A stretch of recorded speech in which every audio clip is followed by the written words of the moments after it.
Welcome back to the Mythic Dungeon International. Season 3 is off to an impressive start, but our Group A teams have to lock in today if they want to conquer their competition and move on to our global finals.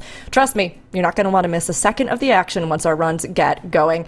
I'm Rookery, your host, and I'm here with Zyronic, Nagura, and Dratnos to kick things off here at the beginning. And to catch you up on what happened yesterday, we'll start things off with our Tettle's Top 5 segment presented by Zyro. Sorry, Zyro, we really were looking to rename the segment for you, but it's kind of hard to find anything that alliterates with Zyro. And I don't want to take it away from him. It's his top 5. So, I'm just standing in for him today. Well, I think you're going to do great. I believe in you. Chat, give Zyronic your energy, but Zyro, can you take us through your Tettle's Top 5 highlights from Saturday?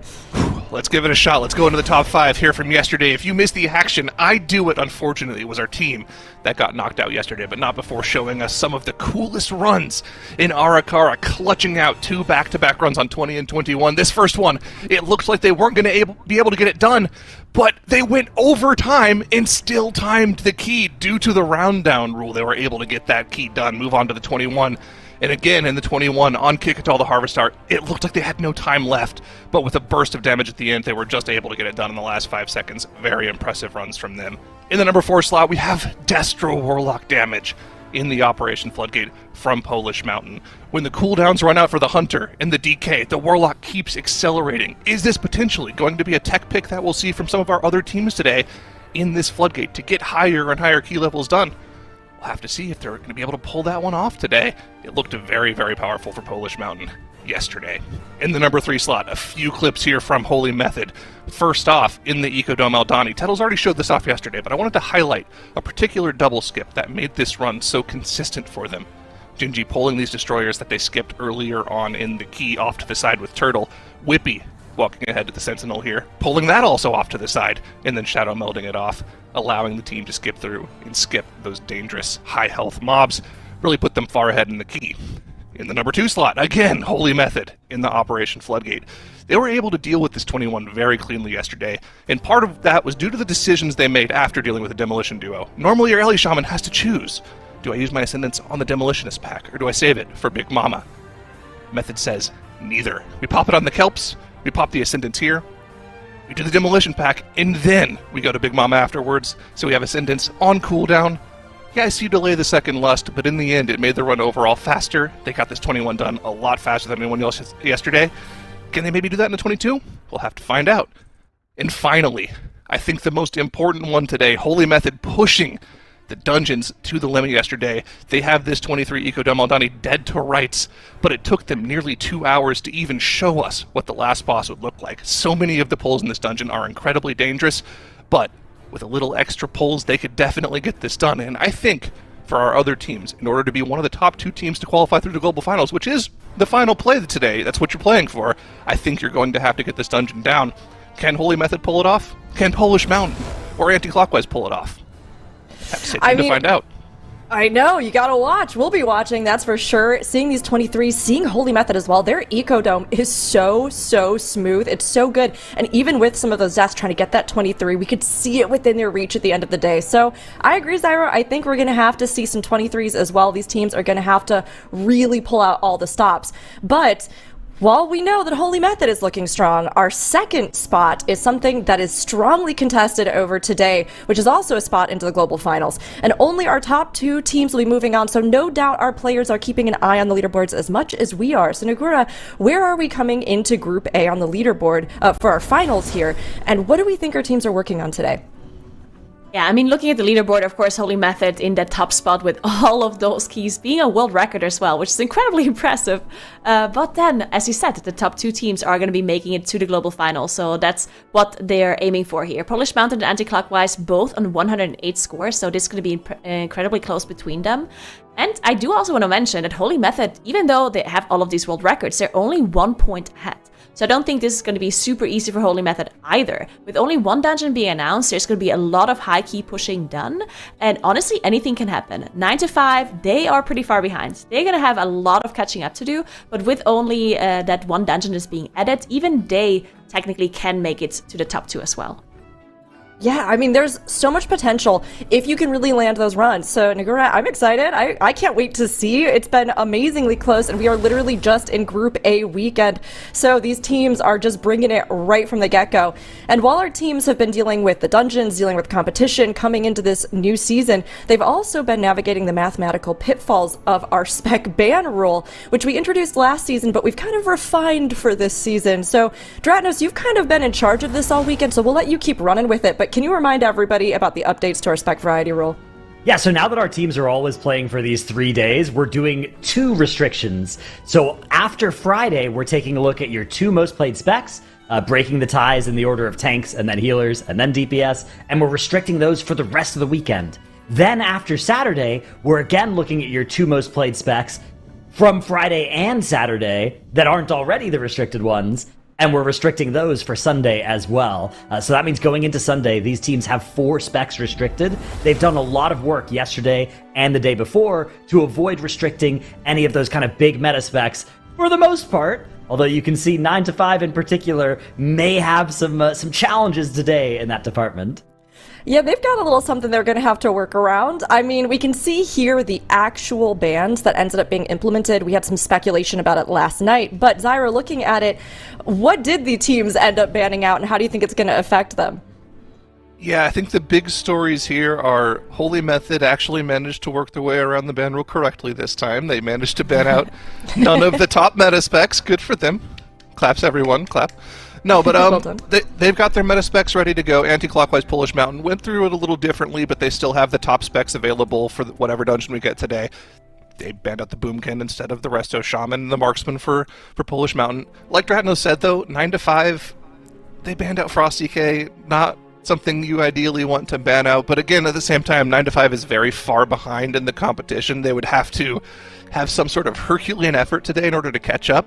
I have heard, though, in terms of variety, though, that we're potentially going to see some very interesting picks from 9 to 5 today. I know.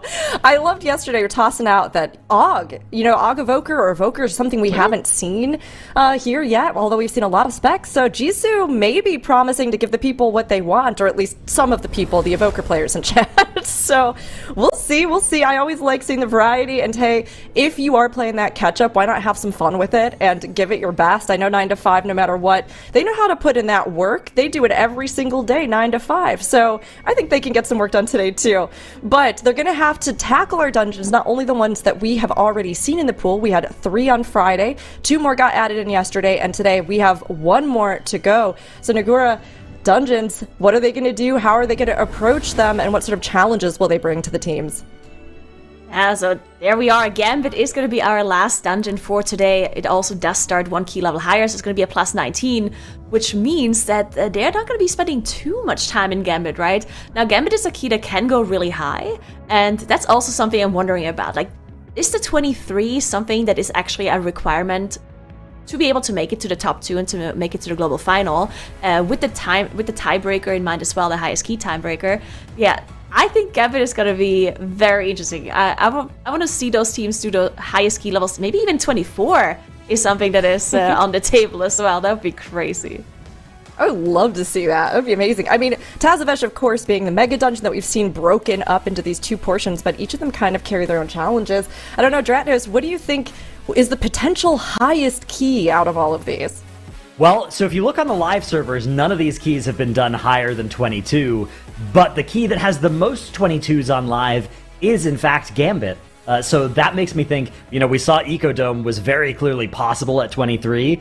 I think that means Gambit probably is as well. And like Nagura mentioned, our first tiebreaker is always which is the high, have you done a higher level key than everybody else? If you've done a 23 and a 21, and the other team's done 2 22s, you win that tiebreaker at the end of the day. So, focusing on dungeons like Gambit and Ecodome, which I think have the most potential to go up to that level 23, will be pretty important, as the level of competition here for those 2 tickets out of this group is very tight. We have 1 point separating first place from third place right now, which means that a lot could change depending on who does well in Gambit today, whether there is a team that can maybe put up that 23 Ecodome that we saw Holy Method try and then fail. I imagine they will attempt it some more, but can Polish Mountain anti-clockwise be able to do that as well? Maybe.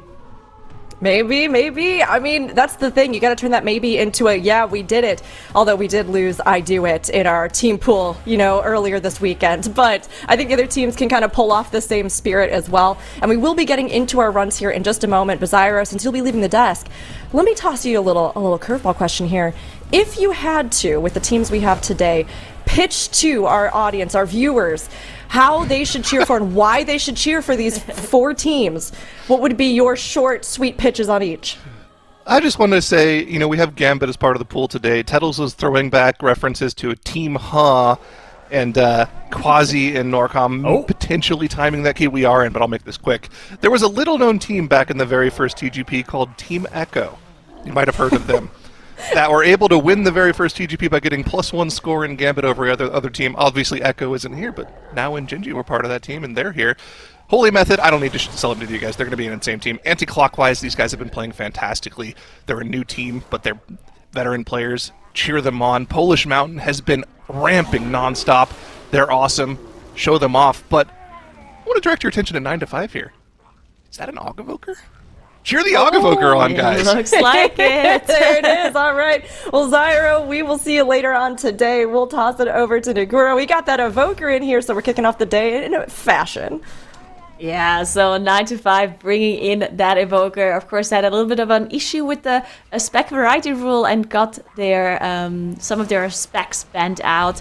They wanted to play, so they have the Frosty K band, they're playing the Unholy DK instead, and they also have their Havoc Demon Hunter band and their Rest Druid, so they have to play that Augevoker, or they're switching to the Augevoker. They don't have to, there's a bunch of other specs they could have played, but they decided on that Augevoker. And other than that, all the other teams kind of sticking to this metacomp that they have preserved for today, but we see a little bit of a difference still, right? Polish Mountain and Holy Method sticking to that Elemental Shaman, while Anti-Clockwise is playing the Havoc Demon Hunter instead. Yeah, it's an interesting divergence as well between the teams. Another interesting note is that 9 to 5 could play the Prot Warrior. They didn't get that restricted, but they're choosing instead to deploy the Guardian Druid too. So this is a fun thing to watch here as we have all of our teams. Polish Mountain actually restarting, it looks like, their Gambit run up in the top right there. Yeah, we can stay focused here on Anti-Clockwise, who have gotten this first pull taken care of. Are making their way further into the dungeon. Pretty much the exact same spot in the dungeon as Holy Method. So these two teams doing very well. And yeah, 9 to 5, as we talked about coming into today, they're 4 points behind and kind of 4 specs behind everybody else as well.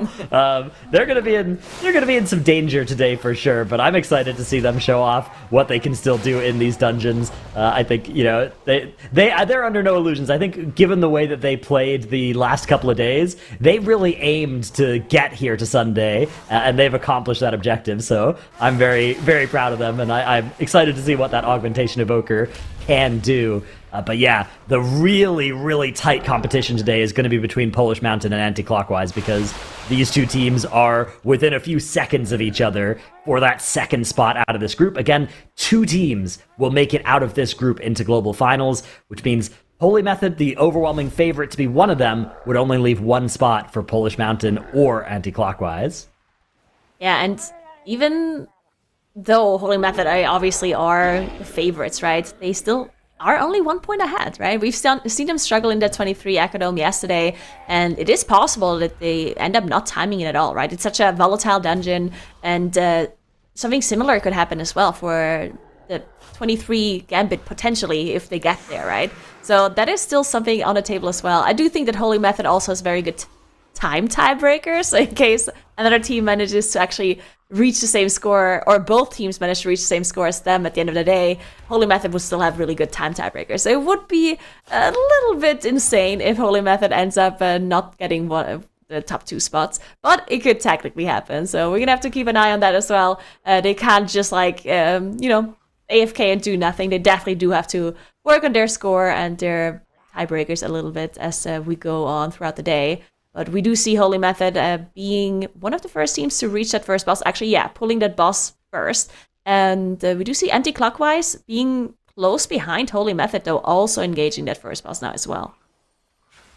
Yeah, 9 to 5 here, pulling up as well before the boss. They're getting a nice chunk of the enemy forces that they're going to need in this dungeon, but This is the Augmentation Evoker that we've been talking about. You can see Jisoo there playing the Aug Evoker. I believe an Aug Evoker either main or at least one of the main specs for Jisoo there is that Augmentation Evoker, and exciting to see it work here.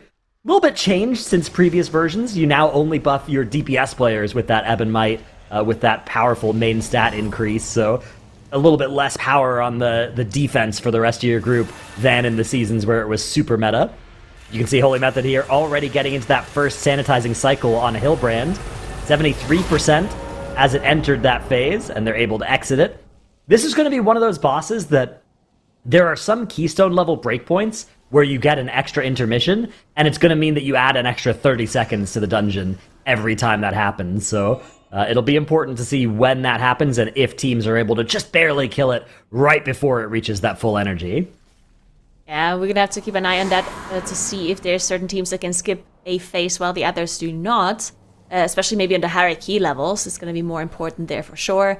On the lower key level on the 19 here, I mean, it's a 19, right? It's not even that low, right? I'm talking as if it's like the lowest key level, right. But 19 is still like pretty difficult. And you can see those teams just pulling a bunch of trash onto the boss as well, which obviously is crazy that they can execute this. But yeah, Holy Method now down to 40%. This dungeon in particular, when it comes to two chesting, how close do you think it is for the 19 for them to two chest here? Yeah, so it's interesting because this dungeon is the dungeon that's been completed the most at the highest levels on live. But that doesn't necessarily mean that it's got the... When I think of a dungeon that has a tight timer, I think Gambit... A lot of the difficulty in Gambit is the timer compared to Ecodome. Now, this dungeon has been two-chested even at the plus 20 level on live, so I do think it is possible and even likely for it to get two-chested by our top teams here on the plus 19 level, but I think it's probably a little bit trickier than maybe Ecodome would be at the same level. So if a 20 was two-chested on live, I mean, 21 technically... also be two-chester, right? Possibly, yeah. So maybe you could do the 19 and then the 21. And then, I mean, the thing is, the 23 has never been done on live. Yeah. These players, they have a lot of advantages compared to live, though, right? You have the resilient key, effectively, that you don't get for push keys on live. You have full avoidance. You have full turbo-boosted gear, which people will have on live, but generally haven't for most of the season so far. So... there's definitely some advantages that they have that would maybe make that 23 possible. I think the resilient key side of it is one of the big things as well, so you don't have to keep going into other keystones to rebuild your key each attempt. Yeah, I definitely think that is the major point here, as both Anti-Clockwise and Holy Method are finishing off that first boss. Looks like their splits are very close to each other. Holy Method just 3 seconds faster, so not too big of a difference here between those two teams. Looking at the count, Holy Method is... I think they were like 2 counts below Anti-Clockwise, so pretty much the same thing. So not going to be any major difference here in the last boss room. I'm assuming they're going to be clearing most of the room in Hooktail's area, because obviously you want that room for the boss fight. Boss fight, one of those fights that we're a really coordinated group for these MDI teams. Probably not going to be the toughest boss, right? But that is... I feel like that's one of the bosses I've wiped to the season the most in pack groups, just because if you're not on voice chat and you're not coordinated, then it's pretty easy to just miss an ad with the frontal, and just as soon as you miss one ad, everything is just like snowballing and you end up wiping. Yeah, it has a couple of different mechanics that you need to pay attention to, or else they'll kill you, right? The ads, if you're trying to manage those, you might get hit by one of the orange circles, right? The cannonballs. And also there's that Dispel, and that Dispel does a lot of damage to the group as well. So timing all of those things, thinking about 2 or 3 of those things at the same time, that's just a lot to do. And it's, like you said, if you're trying to have all 5 people in your group do it independently without communicating, it's especially hard. I do think for the MDI teams, this is one of the easier bosses because it doesn't have as tight of a numbers check on it as some of the other ones, right? If you actually have the system down for handling the ads, the dispels, coordinated, all that stuff, it's not as dangerous of a numbers check as some of the bosses that have more unavoidable damage. Yeah, for sure. One thing to note, I guess also the camera angle. Sometimes you want to make sure that you're all stacking up on the wall to preserve space, and also to make sure you're baiting the ads into the same location, and then you have this huge wall in your camera, right? And you're trying to look around, and all of a sudden you just missed the paddle spawn. But yeah, as we talked about, shouldn't be a big issue for these MDI teams, of course, as Holy Method is now engaging the boss. Anti-clockwise, not too far behind. They're going to be engaging their boss in just a moment as well, as they're about to finish off that last trash group that they gathered up. Still some officers alive too here for Holy Method that they just decided to drag in. Yeah, the boss is definitely melting. Bloodlust coming up in just a couple of seconds here. But I'm assuming they only get one more Bloodlust in this dungeon, which means that they're probably saving it for maybe like a bigger trash bowl in the last boss's area, because that trash can be pretty nasty. Yeah, we did see anti-clockwise pull into the boss and activate that lust immediately, so a little bit of a difference in strategy between two of our teams, but I agree with you. I think that especially at this key level, you know, as the key level goes up, you probably can lust this boss and lust Solia, right? But yeah. Here on the plus 19 level, I agree with you. I think that's unlikely to line up. So yeah, Holy Method maybe will instead of getting a lust on a boss, they'll use it to pull bigger in the trash section. Although it is a dangerous section of trash. I wonder how much bigger lust allows you to pull. Yeah, it's going to be interesting to see. Looking at the difference now in boss DPS, it looks like because anti-clockwise did pull the trash into the boss a little bit earlier, even though they had lust, they're not actually catching up that much on boss DPS. It's very interesting.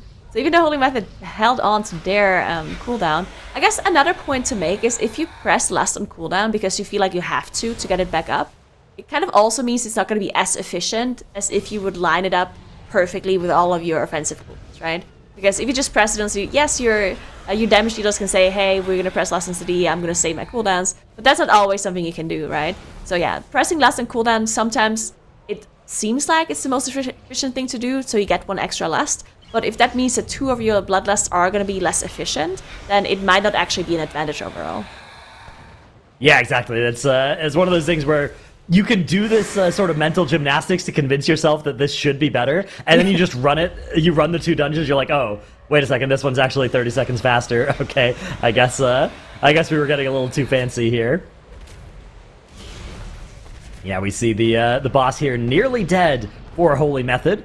Anti-clockwise at pretty much the same spot in the dungeon as well. Polish Mountain a little bit behind, although they had to restart their dungeon, so their timer is actually also earlier, right?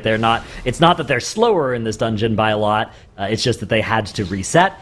And 9 to 5 also now getting in combat, so all four of our teams in combat with Time Cap and Hooktail right now. And the question is, first of all, I guess it's just, will all of our teams be able to beat that +2 timer here in the +19? Because certainly Holy Method are on pace to. I think all of our teams still are in range of that as well. But we'll have to keep checking in with especially 9 to 5, who might be in the most danger of being a little bit slow for that +2. I believe in the Archvoker. They're going to make up all that time in the last boss room for sure. As we do see Holy the Method. Archvoker specialty. Yeah. We see Holy Method now move on to this last boss room, and this is what we talked about earlier. This is a room where the trash is just very difficult, so we're gonna see how much they're gathering up here, and if they are committing their bloodlust here as well, like we thought they might do, unless they're just holding it for Solia. There we go, we do see some Starseers added here. It looks like there's only one though. Yeah, having two Starseers is just something. Oh, there's the last. Okay, so this is a big. Do they have two or just one? I think it's just one. Yeah, we just have the one Starseer, and now I suspect they're going to focus it down, and then after it dies, and this Pulsar that it spawns dies, they'll maybe go into the second Starseer over there, and yeah, you can see now is already posturing to do just that. So that second Starseer going to get added into this pull. This is a very common and great way to handle dangerous enemies, is focus one down, and then keep the rest of the pack alive and just chain it into the second dangerous mob, in this case, those adorned Starseers. You can see they also CC'd one of those Ritualists off to the side, and that's just because it would overload their interrupts too much to have that one come into the pull while there are other Ritualists alive. So now they're able to bring it in safely after everything else is dead. And I wouldn't be surprised if this boss gets pulled soon. I wouldn't be surprised if Holy Method might be thinking about getting a 3 chest on the board here. 3 minutes and 40 seconds to kill Solia. This boss does have a lot of health because there are 2 phases to it, but it is a +19. You know, it's the lowest level key remaining for Holy Method. If any team could do it, it would be them. I agree. They still need enemy forces. They can have. They can pull. They can pull in more, on the boss. Yeah, they can pull that last enemy force that they need onto the boss. Still, you can see the mobs that are just at this fence. They can pull that one in, get the extra forces, which we've seen before in previous MDI. So that is probably something that they're going to be doing. This boss does take quite long, though. I think they do have the damage, but yeah, this is definitely a boss that's a little bit on the longer side. It is, yeah. The phase 2 as well with the full heal. I mean, it is a lot of total health that you have to do to that boss. Meanwhile, Polish Mountain also charging in to this section of the dungeon, setting up a pretty big pull as well. It looks like they're on a similar strategy here of getting one Starseer. That patrol going to be joining them too, potentially. It looks like maybe they're trying to get out of the way of the patrol, actually. So a little bit less aggressive than Holy Method were in this area. Holy Method, you can see up in the top right, pulling in that trash that they skipped earlier into the boss fight here. So they will have full enemy forces after that's taken care of. It's just going to come down to the timer. Yeah, Polish Mountain not actually lasting this trash pull either. It's crazy, yeah, actually. so they'll have it for boss. They have it from whereas boss. Holy Method have to do the boss without it. Now, 40% is when Solia pushes here, and you'll get that intermission. Unfortunately, Holy Method do have to deal with another spawn of assassins first. They have to deal with this collapsing star, which Gingi is responsible for popping all 4 charges of that nasty raid damage. But yeah, they have all the enemies in this AoE meat grinder under the boss. Once Solia drops to 40% here, they'll be able to fully focus on AoE, as damage is no longer relevant on Solia. So, we have a little bit of an immune phase here. They'll have about 90 seconds after that ends to DPS down. In fact, they'll have less. They'll have like 80 seconds once this immune phase ends. It lasts quite a while. They'll have that much time to deal with a full boss health bar with 1 set of cooldowns and no set of bloodlust. I think they're going to be on the wrong side of the +3 timer, but it's going to be quite close. Yeah, I do think it's going to be close. And just looking at this timer, I honestly think that the 21 might also be 2-chestable, right? So It definitely, yeah. Yeah, so I think that not 3-chesting this is not actually... It's fine. Yeah, it's fine if you 2-chest the 21 If you're planning to do right? the 23. Right, yeah. Right? As long as you are planning to do the 23, it should be functionally the same. Yeah. But yeah, I was looking on live, and the fastest 21 was almost a 2-chest on live. Oh, okay. It was actually by a Brewmaster Monk team. And Wow. they came in like 30 seconds shy of the 2-chest, which, makes me think on the tournament realm with, all the extra power, the practice as well, the strategizing. I imagine Holy Method do have a plan. I mean, just looking at the timer here as well, they're so far ahead of that 2-chest timer in the 19. I think that if they're able to have a clean run, the 21 would be possible as well. Although a lot of that does assume that the 23 is possible, which, again, has never been done before. So I don't want to get too far ahead of ourselves and talk like that as a foregone conclusion. Yeah, especially with the 23, like, even if, like, the 23 is possible, it's going to be very tough. Just generally, everything is going to do so much damage, right? So, going from a 21 to a 23 immediately, it might mean that you just have to, like, reset a lot, right? Because you go from, okay, that's a big jump in difficulty from 21 to 23, right? So, yeah, we'll see if they even attempt the 23 immediately. Sometimes we've seen teams 2-chest a certain key level, but then they didn't actually go and attempt that key. They did the one lower just because they weren't even sure if they can do the high key at all, or they just wanted to get the practice in to make sure they can even attempt the higher one, right? So this is not, it's not even sure that they will do the 23 immediately if they get the 2-chest in the 21. Yeah, some of our teams like to just put the point on the board as well, right? Because then you're a little bit less worried about losing and not putting that point on the board, and the worst case end of your day does get a little bit less scary. But if you then end up coming back in and doing the key level higher, it is sort of wasted time. Yeah. But yeah, we're gonna see here Holy Method entering one last immune phase. Then they're gonna be killing this boss with like 4.5 minutes left before that 2-chest timer. So yeah, you add 2 key levels. And they're ahead, but they're actually only slightly ahead of the 2-chest timer. It's going to be close. It's going to be very fun to watch, actually, when they zone back into this key on +21, which is almost certainly what they are about to do. But our first key of the day is completed. It's by Holy Method. It's a +19, bringing them to 128 points. All of our other teams entering or are also in combat with Solia right now, anti-clockwise. A little bit slower than Holy Method, but they are also going to be killing this boss, presumably here just before its next immune phase 2. They'll have about 4 minutes to spare before that 2-chest would have evaporated. I wonder if they're in range of being able to do it on the plus 21 as well. And then Polish Mountain, they had to reset this key once, so their timer, you can see, is a little bit actually faster than the other teams right now. But yeah, they're also going to come down on the comfortable, very comfortable 2-chest side, but not actually threatening to 3-chest here. Yeah, I'm assuming that all teams are going to... Yeah, Holy Method already back in that 21. Instantly. Immediately is zoning back in. Anti-clockwise, yeah, probably doing the same. Actually, no, they... Oh, no, they will. They are. I thought for a second they're going to do a streets. Yeah, because you go to the same place to start both of those keys. That's tricked me as well many times, but yeah, it's definitely going to be the Gambit out of them as well. So both of those teams in the 21 Gambit, have to imagine that's going to be exactly where Polish Mountain and 9 to 5 venture next as well. Polish Mountain will probably have another immune phase to deal with here before they can put the finishing touches on this boss. And 9 to 5 also looking good. They're also looking on pace to secure that +2 timer in this dungeon. It's a lot closer than it was for these other teams, but, you know, kind of doesn't matter. As long as you get the 2 chests on the board. The only thing that's worrying is, like, the implications for how high they can go in this dungeon. Yeah, we're going to have to keep an eye on that for sure. In the meantime, I also wanted to talk a little bit more about, like, the Elemental Shaman versus Havoc, right? Because anti-clockwise having that Havoc Demon Hunter, like, do you think there's any major differences that they have in Gambit in particular from, like, the Havoc Demon Hunter versus the Elemental Shaman? And when it comes to buffs, like, there's obviously the difference there. But other than that, obviously Havoc Demon Hunter, like, having this, like, insane funnel, while Elemental Shaman has these, like, crazy cooldowns that he can play around and utilize, right? Yeah, exactly. It's actually, I love watching these different comps that we have. I think we're going to see a lot of the same stuff from Holy Method, Anti-Clockwise, and Polish Mountain today, right? A lot of the variety we saw yesterday and the day before was setting them up to be able to play the same stuff as each other today. But it's really cool that we're still seeing that divergence between the Elemental Shaman and the Havoc Demon Hunter, between the teams, kind of disagreeing about what the best comp is.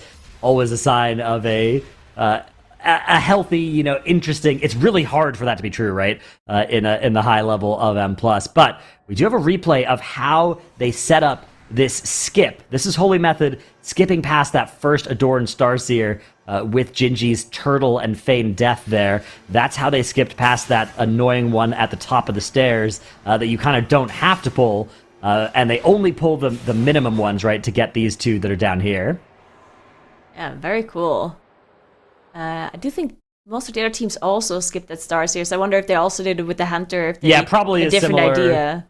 Yeah, probably. Similar idea for all of our teams. It's that's definitely a valuable skip that a lot of people like to do on that part of the dungeon. And yeah, the Hunter. In fact, 9 to 5's Hunter did it and died for it. The other Hunters all did it with the Feigned Death instead, but 9 to 5 with the most convincing Feigned Death that it even fooled our spectators.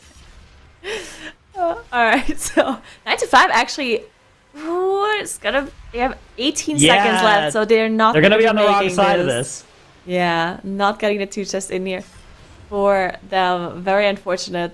'Cause they were close, like, it definitely was possible, but with the bunch of deaths and some of the mistakes they had, didn't quite manage to get the 2 chests in, which definitely is not good for them. They already have so much catching up to do. We already talked about this. Like, it would take some crazy gameplay for them, and maybe also, like, some other teams to just not time a bunch of keys for them to catch up, because they're already 4 points behind coming into the day, and then they would have to just play crazily with all of those specs being banned for them as well. So, yeah, not getting the 2 chests here is not great, but at least they're here. They made it to Sunday, right? Which honestly is incredibly impressive considering their seeding coming into the tournament at all.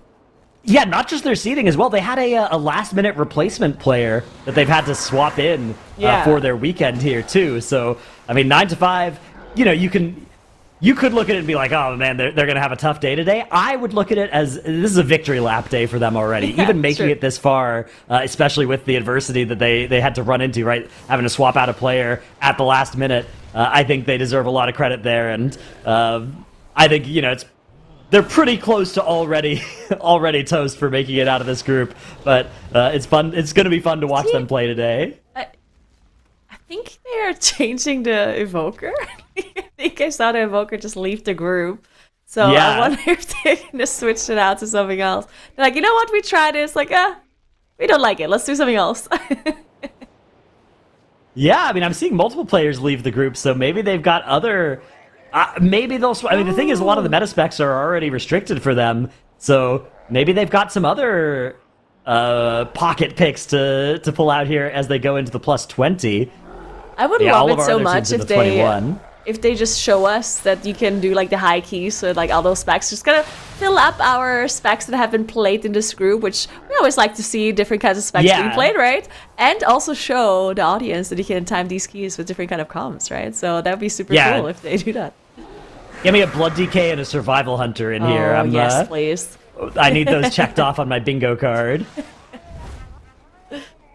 All right, Let's we see. see It's the the Prot warrior Warrior, okay. back. Yeah, so no more Yeah, Guardian Druid. they've had access to the Prot Warrior. It was surprising they didn't play it even in the Yeah. 19 because it wasn't restricted for them. I wonder if they thought it was because they may have just shortcutted in their mind like, oh yeah, all of our main specs are restricted, and then like, hang on, wait, Prot Warrior, we saved that somehow, so we can keep playing that. Let's see what Jisoo hops onto for them as well, because that'll be their fifth player that was on the Og Evoker. Does have the like the Frost D or the Havoc DH is restricted, which is what Jisoo was playing on the previous days. So gonna have to be something else. Meanwhile, our other teams are fighting Hillbrand. Both Holy Method and Anti-Clockwise are on Hillbrand and Polish Mountain, trying to catch up there as well. It's the Rep Pally that 9 to 5 are opting into. Love it. But yeah, Holy Method. This is a boss fight that is pretty scary. One of the things that is sketchy here as well is each melee DPS that you have, they have such low uptime here. Look at Kush, he's just forced away from this boss so often. Able to still be doing pretty good damage here, but when you have these Guardians under the boss, so much of the time they have to spend running away from those charged pulses. Yeah, definitely. That's a little bit of the upside here for the Elemental Shaman comp, right? Only having that one melee player versus Anti-Clockwise having the Havoc Demon Hunter as well as the Frost Decay, having to deal with those area of denials around the boss. And I guess you have just some more room to kite the beams around as range as well, not having to deal with those either. So, yeah. Holy Method now getting that second sanitizing cycle. Also some 39%. Take a look at Anti-Clockwise to see how low they get the boss on their side. Maybe a little bit of an indicator of how good their single target damage is, or maybe even their like focus damage is, and their funnel. Because both teams ended up pulling trash onto the boss here at the very start again. Yeah, this is it's a very common. I mean, it's one of those things where it's like it's annoying to deal with those charge pulses, but it's so efficient that you kind of have to pull the trash onto this boss if you're trying to do this key at this high of a level. You just need the timer that it gives you. But yeah, it looks like Holy Method. Are they going to be able to beat this next intermission? Here is the question. 14% on the boss. You can see that energy bar at the bottom is near 70% now. I think they're going to be fast enough here, as long as their damage doesn't fall off a cliff in the last few minutes. And yeah, you can see now he's dragging the boss to the side of the room, which is going to mean, oh no, but Kush goes down, getting Purifying Bursted here. And I think this means we're probably actually going to get that intermission. So this is going to cost Holy Method a decent chunk of time. Wow, okay, yeah, 6%. It's interesting. Looking at Anti-Clockwise, I think Anti-Clockwise, if they don't have the same thing happen to them with a death here, I think Anti-Clockwise can make it. And we talked about the +2 for the 21 being a possibility. I think this could potentially mean that they might not make it because, that's a big time loss. They also had to finish off the ads as well before they got the sanitizing cycle out because they probably assumed they're going to make it, but then didn't, so they lost quite a bit of time there. Looks like Anti-Clockwise, though, might also not quite make that damage check, though, on their side either.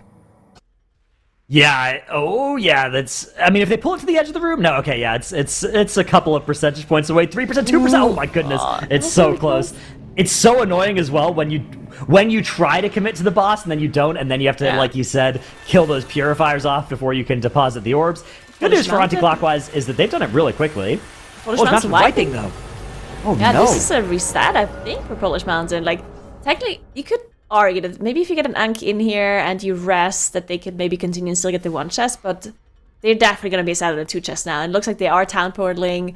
They are going to try again. This is the second reset for Polish Mountain. They already had to reset the 19 earlier. It was the first pull, so didn't lose too much time there.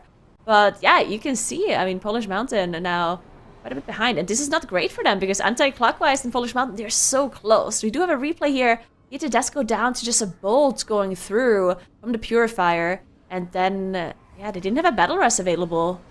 So they just wiped it up. They obviously cannot play this boss with 4 people. Yeah, it's one of those things where it's like, even if you could technically kill the boss, you'd be losing so much time without that B-res. You know, it's better to restart the dungeon rather than, you know, cost yourself 20 minutes later when you realize it's caused you to deplete. So, yeah, Polish Mountain going to be going again. It's not the biggest time loss in the world, and, you know, we're getting pretty close to the teams being only at push keys, right? It's not like Friday where you need to spend most of the day building your keys. After, you know, this run for most of our teams, they're going to be at the highest level that any key has been done on live for every single keystone that they have access to today. So that's going to be... It's one of those things where it's like losing the time to do those attempts is bad, but it's less bad than losing the time on Friday when you just have easy points that you're then going to not have access to. Yeah, definitely. We do now see Polish Mountain getting back into the dungeon straight away. Holy Method and Anti-Clockwise, both of the teams not having to reset any of the dungeons, are now in their 21. And both of them did press their last on cooldown this time around. So this time the Bloodlust came up for the trash here in Captain Hooktail's room. So they just used it on the trash pool, which, to be honest, is a very efficient pool to use your Bloodlust on, right? Like, it's a big pool. You have a bunch of dangerous mobs that you have to deal with, so it's definitely very efficient, and it does make sense to use it here. And if you don't need it for Time Cap and Hook Tail, then why not? And if you want to use it on cooldown anyway to get it back up for Solia eventually, right? Yeah, exactly. It's always an interesting sort of decision point for the teams to figure out, but I think that does make the most sense in the Gambit in particular. As Polish Mountain, a lot of Murlocs running pretty far away here. That is, of course, what they do. It looks like they've avoided any extra stuff getting pulled, but there was a Scalebinder just rooted out there.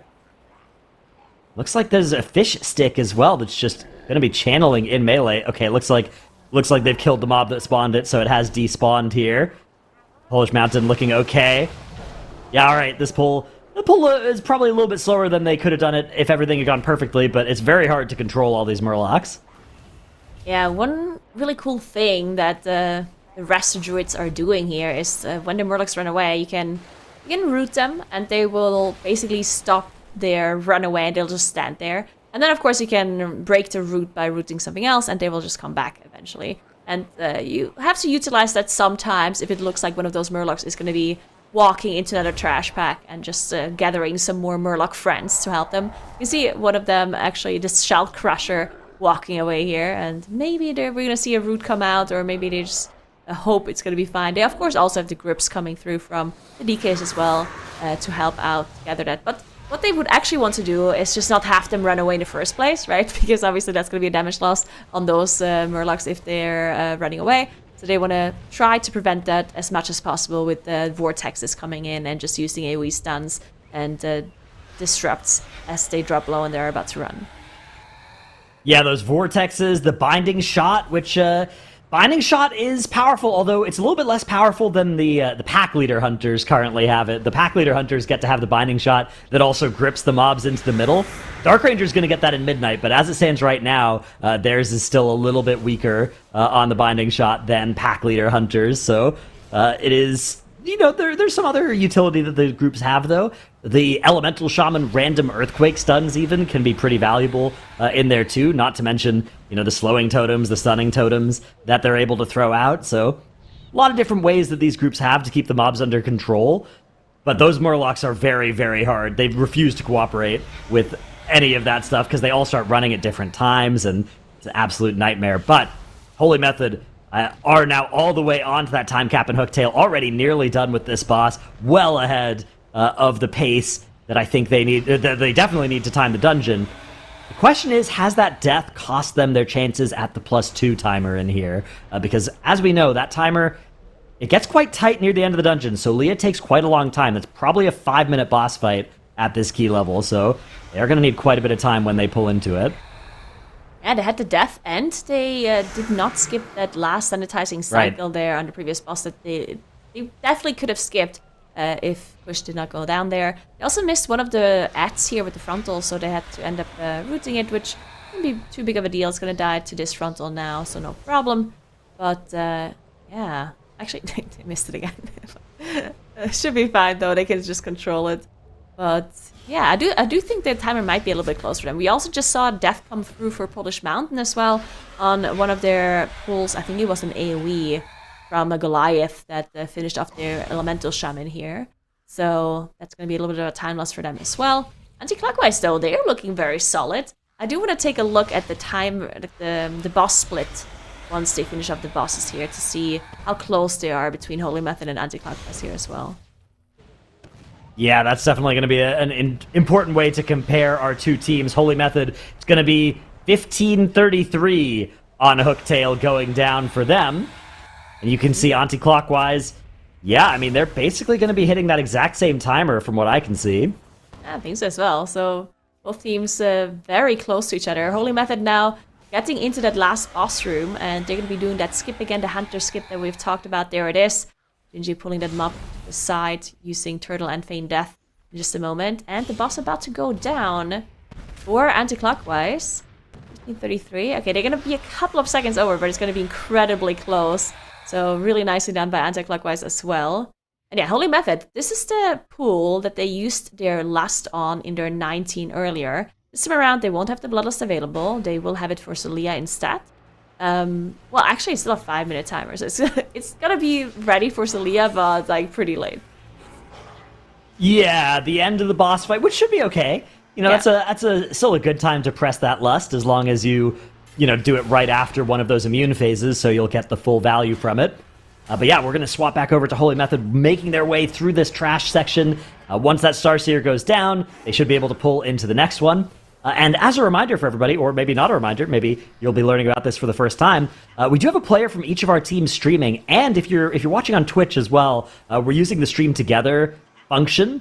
So if you look like just below the stream, you can actually see you can see one of the players from each team's streams and click right through to them. So if there's a specific run that you want to make sure you catch the whole thing of, then that is a great way to be able to do that, and also, of course, support the streams of our competitors, which something that we're always happy to encourage. So, Holy Method will be making their way now into that second trash pool. It's interesting here. I don't know if this means anything, but it's the opposite side from last time. Last time they pulled the right side trash and then the left during the boss.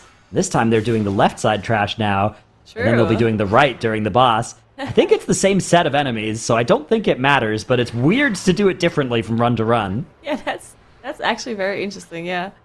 Huh. I wonder why. Yeah, I wonder what happened there as well. Maybe just something with like the lust timing on the pole means you're doing it faster, Maybe, yeah. and you're just standing in a different spot in the room. I have no idea, but either way, Holy Method going to be getting in combat with the boss here. 6 minutes left on the clock to secure the 2 chest. Now, I said this boss is about a 5-minute encounter at this key level. I will admit that may have been optimistic. It's quite a long boss fight. This one does take a long time, largely because it does have 2 health bars, basically, that you have to chew through. So I think this is going to be a very close +2 timer here that Holy Method are trying to accomplish. So anti-clockwise actually pulled the boss Wow. quite a bit earlier than Holy Method. So Yeah, a bunch more trash still alive as they've gone into the boss. So both teams, I think, are in range for that. Anti-clockwise maybe even have a little bit of a more likely timer, but a little bit more dangerous of a boss pull. Whereas Holy Method, a little bit less scary, although they have pulled the rest of their trash now into the boss, but it's a little bit less trash than anti-clockwise are dealing with. yeah, I think anti-clockwise pulled the boss at like maybe 6 minutes 40 left on the timer, which yeah, as you said, like they have more time overall, but they have more trash to deal with, which could end up being pretty much the same thing if they have to focus the ads a little bit to make it cleaner, or generally just going to do a little bit less damage because they have to be more focused and deal with more stuff. Yeah, both of the hunters for both of the teams dealing with that starburst mechanic, making sure they get that debuff out and dealing with that, which is really nice for the healers to have that BM hunter here to deal with that mechanic for you. Obviously BM hunter is not going to be losing any damage doing this, so the healers can full on focus on not only healing but also just doing DPS, right? Which, if the timers are close, as we talked about, is pretty important as well. Those Raster Druids are doing a decent amount of damage to the boss. Yeah, the damage contribution of the healer as a percent of your group's damage is definitely low this season compared to other seasons, but it's still more than enough to matter, especially when we're talking about dungeon levels and even just the +2 breakpoints being sometimes a couple of seconds, right? The healer DPS is more than enough to make up for that if you're able to do it well versus not able to do it at all. Yeah, for sure. We do see both teams... Well, actually, Holy Method did end up getting that trash now done, but Anticlockwise still has to gather that one trash group in they left alive earlier. They still have to deal with some of the assassins they have here from phase 1. But yeah, they have that Havoc Demon Hunter, right? So they have that extra funnel damage that they can utilize once they get that Bloodlust. Maybe that's why they're saving the trash. Maybe they're waiting for that Bloodlust to come back, then get that extra trash in, get the extra funnel, get the extra damage on that as well. So that's going to be a little bit easier for them eventually. Yeah, meanwhile, 9 to 5, they've got the Jisoo My Funnel is the name of his paladin there, I imagine, because the funnel being a huge part of the Havoc DH that he was playing over the last couple of days there, as they're making their way in through the Time Cap and Hooktail trash. Also in this dungeon, only at the +20 level, but that's still a very, very high key for 99.9% of the player base. This just happens to be their opponents happen to be the few people that is an easy key for.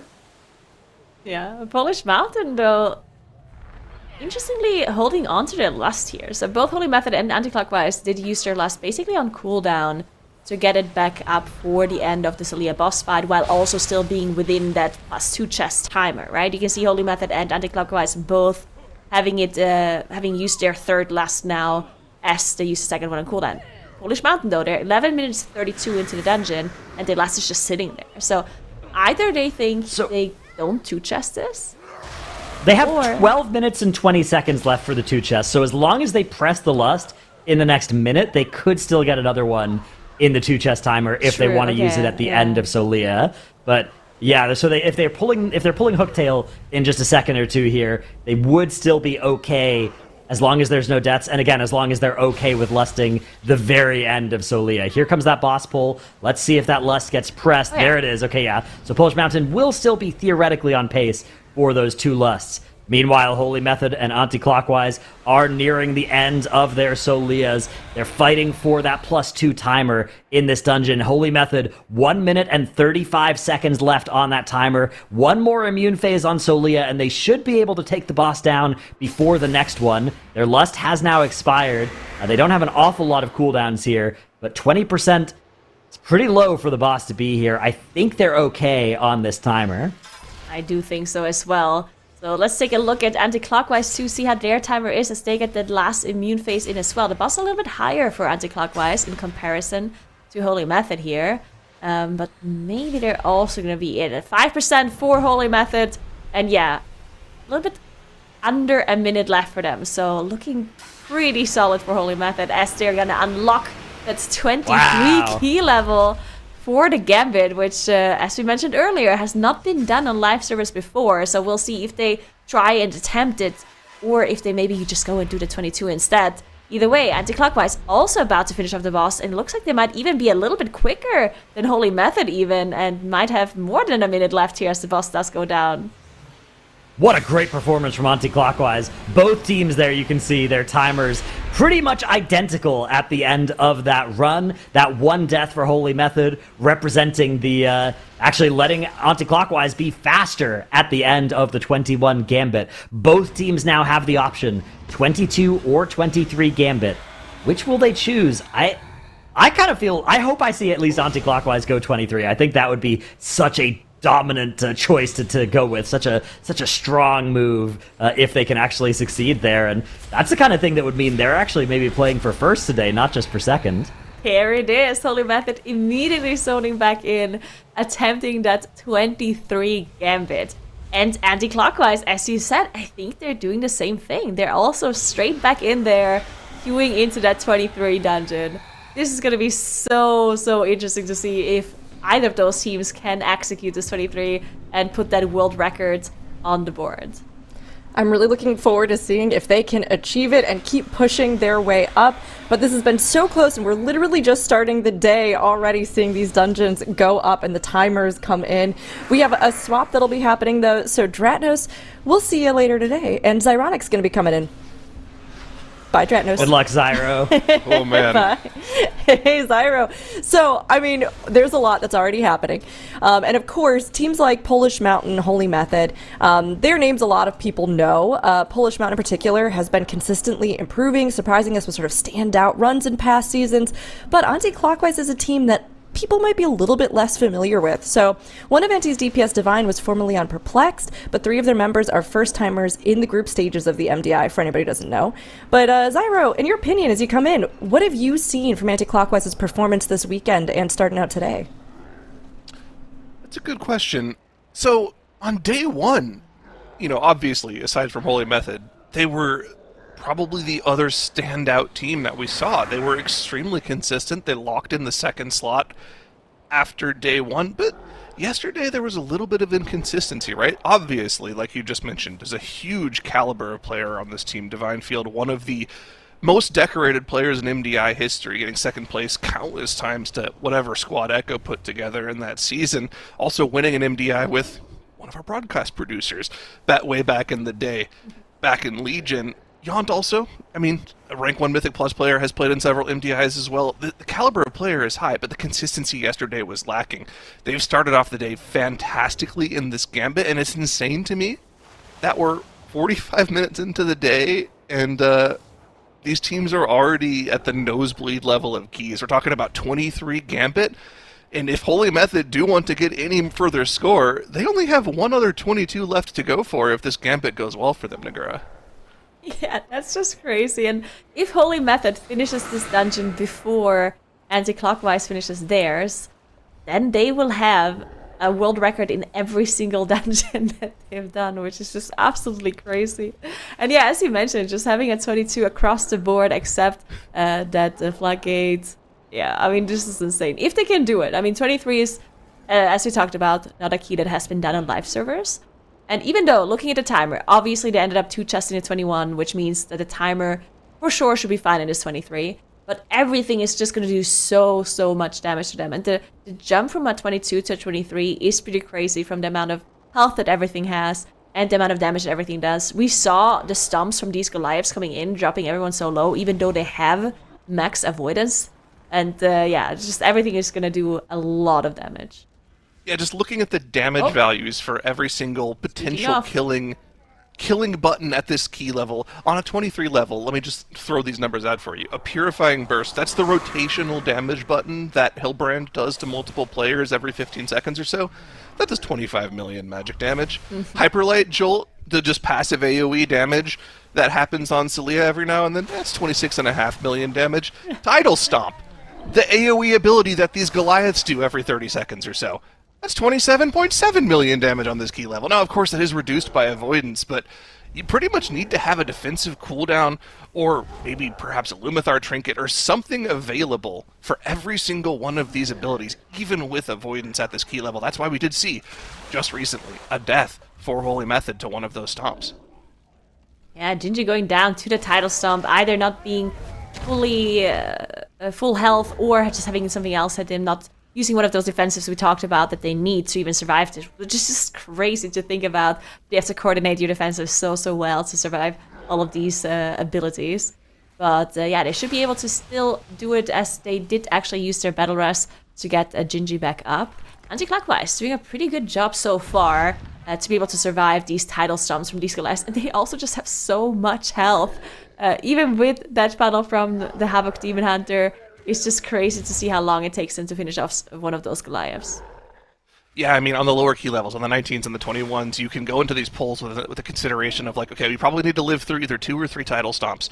But, it goes back to the same problem we were talking about yesterday, and I'm sure Dratnos has been talking about it in the first 45 minutes or so as well, is that when you get to these higher key levels, with the classes that you're playing, all of your damage is so focused inside your cooldown, so that when the cooldowns run out, the mob's HP just really doesn't move. And even though it might only have 10% more HP, because you don't have cooldowns for that 10% extra HP, the mob might take 30, 40, 50% longer to kill. So instead of having to deal with 2 or 3 stomps, now you're probably having to deal with 4 or 5. And at that point, the defensives start to run out. The next stomp will kill someone, and you'll lose timer on the key that otherwise would have looked like you had time on the lower key level. Yeah, this is just so difficult on a 23. In the meantime, Polish Mountain is trying to get their 21 key plus 2 as well, because they did have to reset their 21, unfortunately, earlier on Hillbrand, as they did have a death and no battle rush available there on their previous 21 attempt. So this is their second attempt on the 21. They have 4 minutes left here, as they are now entering phase 2, which I do think is going to be doable. They also get Bloodlust available in just a moment as well later on. They still have to play that one trash pack that they're going to be pulling in the boss, I assume once they have the Bloodlust available, or maybe already now. Oh, it looks like they're already pulling it in now without the lust. So the other teams, Anti-Clockwise and Holy Method, ended up using their lust for this pull in particular here with the trash onto the boss. But Polish Mountain, because they're delaying their Bloodlust for Time Captain Hooktail, rather than using it on the trash pack before that second boss, they do have their lust up later, as their DK does go down here to Fragmentation. They have to use their battle rest. This is not ideal, because they did have some cooldowns up here as well, as the trash was alive. Yeah, and of course, consideration needs to be taken into account for the plus 2 chest timer, right? It looked like they were pretty far ahead heading into this second phase of the boss here. 4 minutes for phase 2 of Cilia, even on 21, should be enough, considering they had the cooldowns available and the lust is available. But that 15-second time loss, in addition to the fact that Rafis was likely in cooldowns there as they started the phase and he died, that's a very big time loss for them here, and we'll have to keep an eye on this run from Polish Mountain. If they're able to still get the 2 chest off, it would be really bad for them in the consideration of them being in the top 2 to qualify to global finals if they're unable to pull off that 2 chest after Anti-Clockwise and Holy Method have both done that. Oh, scary moment here, of course, as the Jolt comes out, dealing with those stars. We're having issues for Holy Method as well on the 23 in the top right-hand corner here, as they have also wiped to Hillbrand, similar to what we saw from Polish Mountain in the 21 earlier today. Wow, yeah, we had a Ritualist here for Polish Mountain that was still alive. That's a slither of health as that intermission came out, and one of the bolts went through on their Elemental Shaman, plus the AoE as well. But yeah, we have a replay here for Holy Method, and we'll see what happens as Whippy dies to a melee. Ooh. Purifier. Oh, can we roll that back? Was it as it spawns? Did it jump down and bop him on the head? Maybe.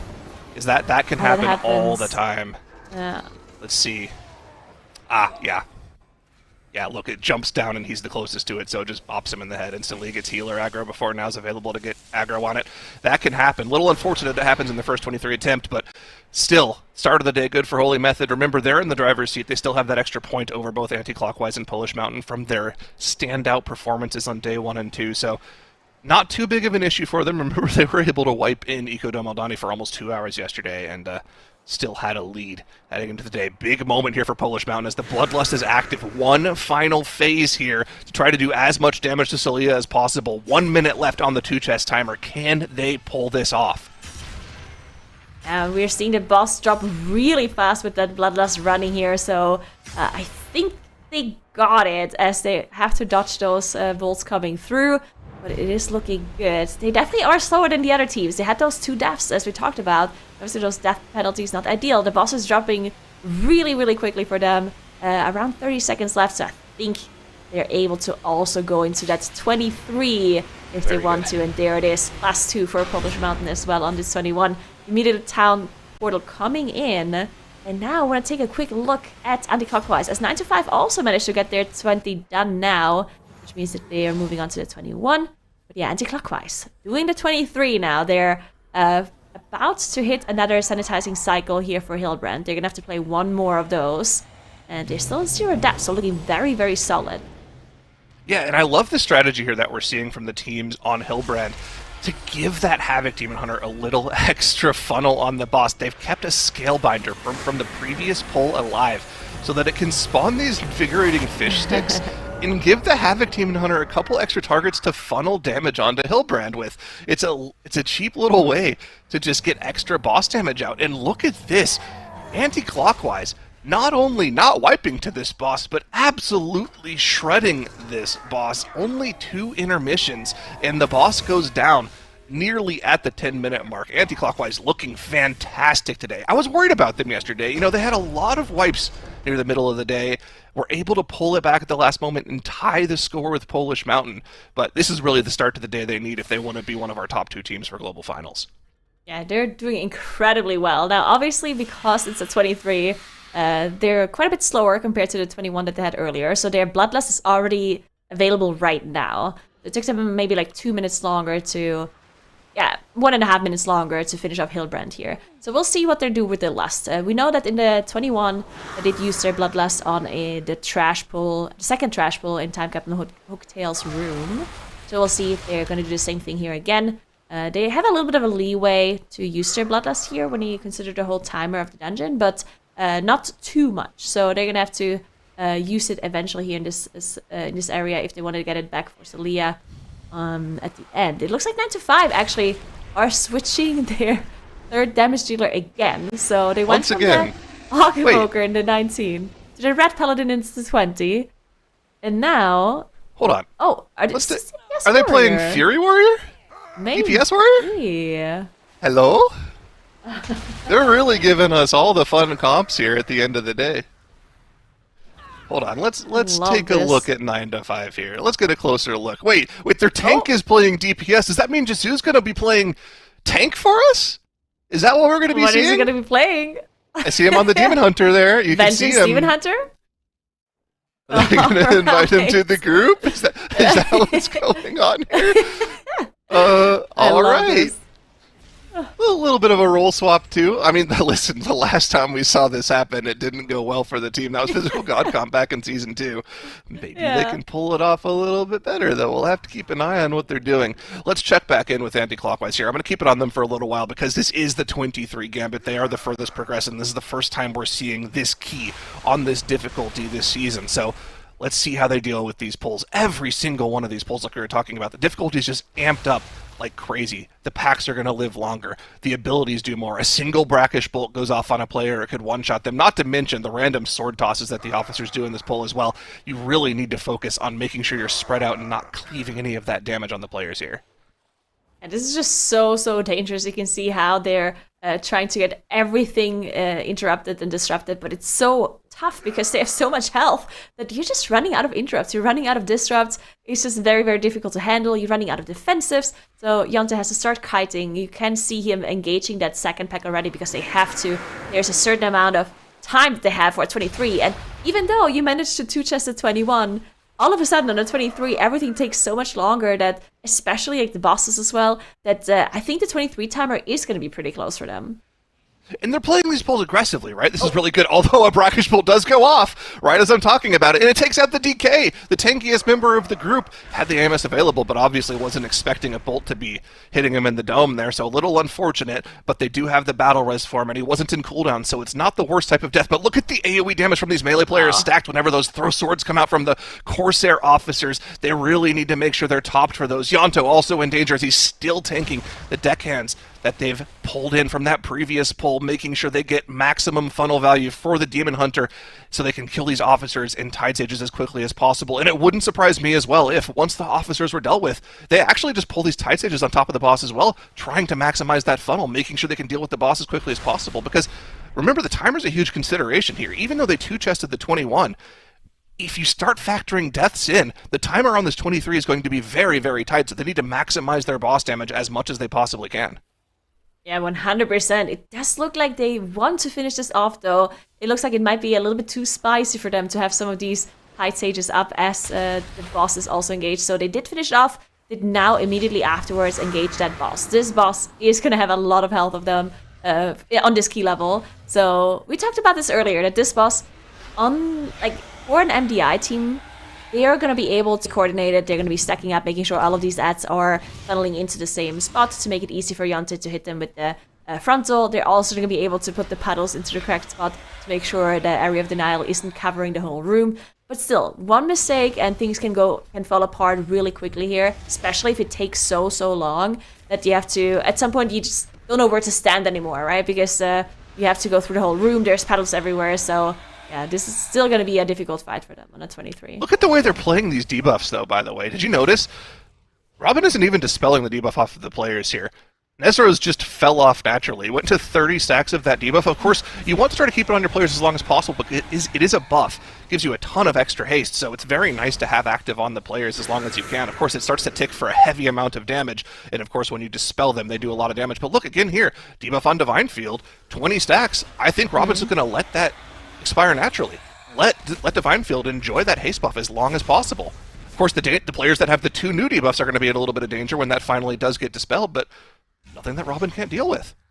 Yeah, that's actually very interesting to see that they're doing this in a 23 even, with all of that damage coming through. Now, obviously, most of the damage here is very scripted, except like the hook coming through from the boss, so that can be a little bit of an overlap that can cause some danger. You can see Divine Field just now getting hit by it, dropping him to like 20% of his HP. Yeah, very nice utilization of that extra buff here, extra damage. You can see the boss dropping incredibly low already for them. And still, they have this 1 death on the board, but yeah, they're looking so incredibly solid. In the meantime, Polish Mountain and Holy Method now both on Hillbrand again in their 23 run, and both of them still on that those 0 deaths. Yeah, we'll take a look at the Hillbrand for them in just a moment, but I want to keep it on Time Captain Hooktail and see if Anti-Clockwise is able to deal with this cleanly. They're good, so good, so far, so good. But look at the Hunter here, the Beast Mastery Hunter. This is all single target damage. They had like 1 officer at 20% HP when they pulled it into the boss. Yeah. He's just doing 7 million single target DPS. Now, of course, the haste buff is massive for the BM Hunter. They love having that extra stats, but still, that is a absolutely ridiculous amount of single target damage to be doing right now. He is definitely on the good side of the Black Arrow RNG for sure. And that's exactly what they want to see, that good RNG on their BM Hunter. The boss definitely dropping lower and lower. They already reset their position to go on this like previous, like on their starting position. They basically went all the way to the right of the room and back. So Holy Method now though, on Hillbrand. This is where they wiped earlier, right? They had Whippy die to a melee as one of those purifiers spawned. Hopefully that's not going to happen for them again this time around. They have a battle rest available though, in case something like that does happen again. So a little bit of a safety net for them. And we're going to keep an eye on the damage on the boss too, to see how low they're going to get the boss for that sanitizing cycle, that second one. Because Polish Mountain is in the top right, and they're also on this boss, also getting that cycle in a second. And it looks like their damage is pretty equal, actually. They're almost dead even. Yeah. They're going to be at about 50% as they both hit this second intermission here. And this time around, a lot cleaner for Holy Method. Remember last time it was one of those Vault Purifier spawns. Bonking Whippy on the head as it jumped down, because now it was, you know, kiting around the Guardians, having an issue with it. I mean, it's a crazy hectic pull to deal with. This time around, though, Holy Method able to get through and kill all of their trash. But I've noticed Holy Method isn't pulling the Scalebinder into this boss, whereas we already saw Anti-Clockwise doing it. But Polish Mountain also pulling 2 Scalebinders in on top of this boss, so they have double the fish stick spawns. Now, they don't have classes that will fully take advantage of having a little bit of extra focus damage. I guess Shaman can chain lightning instead of lightning bolt, which gives them a little bit of extra resource to deal with, so they can do a little more single target damage. But it's not nearly as important as the Havoc Demon Hunter. Yeah, definitely interesting to see them do this as well without that Havoc Demon Hunter. In the meantime, Anti-Clockwise did manage to finish off Time Captain Hooktail at 18 minutes 43 split here. It's crazy because if you look at the timer, on the 21, they had pulled Sulia already at this point, and they were already incumbent with her for like a minute or more than a minute. So you can see how big of a difference this is between the 21 and the 23 here. So yeah, timer definitely not going to be super easy on the 23, as now we did see the skip come through from Divine Field. Make sure they can skip one of these Star Seers at the very start of this room. And now they're doing the big trash pull. I mean, the considerations that we're talking about on the hierarchy level is super important. We need to make sure that we have cooldowns available for every single one of these Wandering Stars, because they have so much HP on this difficulty level and they pulse for so much damage. You need to make sure you can focus them down, but at the same time you want to be able to kill off the Adorned Starseer fast enough so that you don't get a second star spawn. Looks like Anti-Clockwise might just be able to do that here, though that cast does go off, unfortunately, at 2%. They'll have to deal with another Wandering Pulsar. And look at the burst AoE damage. that Robin has to heal through because this mob is still alive, pulsing non-stop, doing so much damage. But at the same time, let's focus in on 9 to 5 here. This will be their last run. Give us a little wave goodbye as they head into the dungeon here. Thanks for showing off your specs. Thanks for competing. Congratulations on making it through to Sunday. It's been a fantastic showing from the squad. Yeah, again, huge shout out to 9 to 5. I mean, as you said, it was fantastic that they made it to Sunday here, especially with that last minute replacement that they had to do, get a fill in. Being able to make it to Sunday and then also having such a great showing as well, and showing some nice specs and some nice role variety even, with the Jisoo now being on Adventure Demon Hunter and Ugly Baby playing that DPS is very, very cool to see. So hopefully they can time this 21, and yeah, very, very impressive. Holy Method now did finish off Hilbrand, so did Polish Mountain, so both teams able to move on here, but anti-clockwise. I wanted to keep an eye on them because they are the ones that did not have to reset their 23 or any of their gambits so far. They still didn't reset a single time yet, and they are engaging Celia now. So yeah, with all of this trash left still, this is actually crazy. I mean, you would think that they would be safe with 8 minutes and 40 seconds left on the dungeon timer, but Celia on 23, remember this is a 2-phase boss, multiple intermissions where you can't do any damage to the boss. This could very easily be a 6.5, 7-minute encounter on this key level. We're pulling the boss at 21:20. We've got trash on top of the boss. We've got the Bloodlust available in 20 seconds, although I'm willing to bet they'll probably save that for the second phase. But remember, at the higher key levels, we have to keep going back to this concept of higher HP means less cooldown uptime, which means you're going to get more of these extra phases. They're going to get more of these stars that they have to deal with in phase 1. They're going to get more sets of assassins that they have to swap to and kill off in this first phase. You know, whereas on a 19, you might only have to deal with 2 sets of assassins and 2 stars. On a 23, you might get 4 of both of those that you have to deal with, which will slow down your boss damage significantly, which might spawn another set of adds that you have to deal with accordingly. It can all just roll out of control, so they have to make sure that they're hard focusing down Celia here. Let's see just how long this is going to take them. This is very scary also, just to be pulling a ridiculous amount of trash on top of the boss like this too.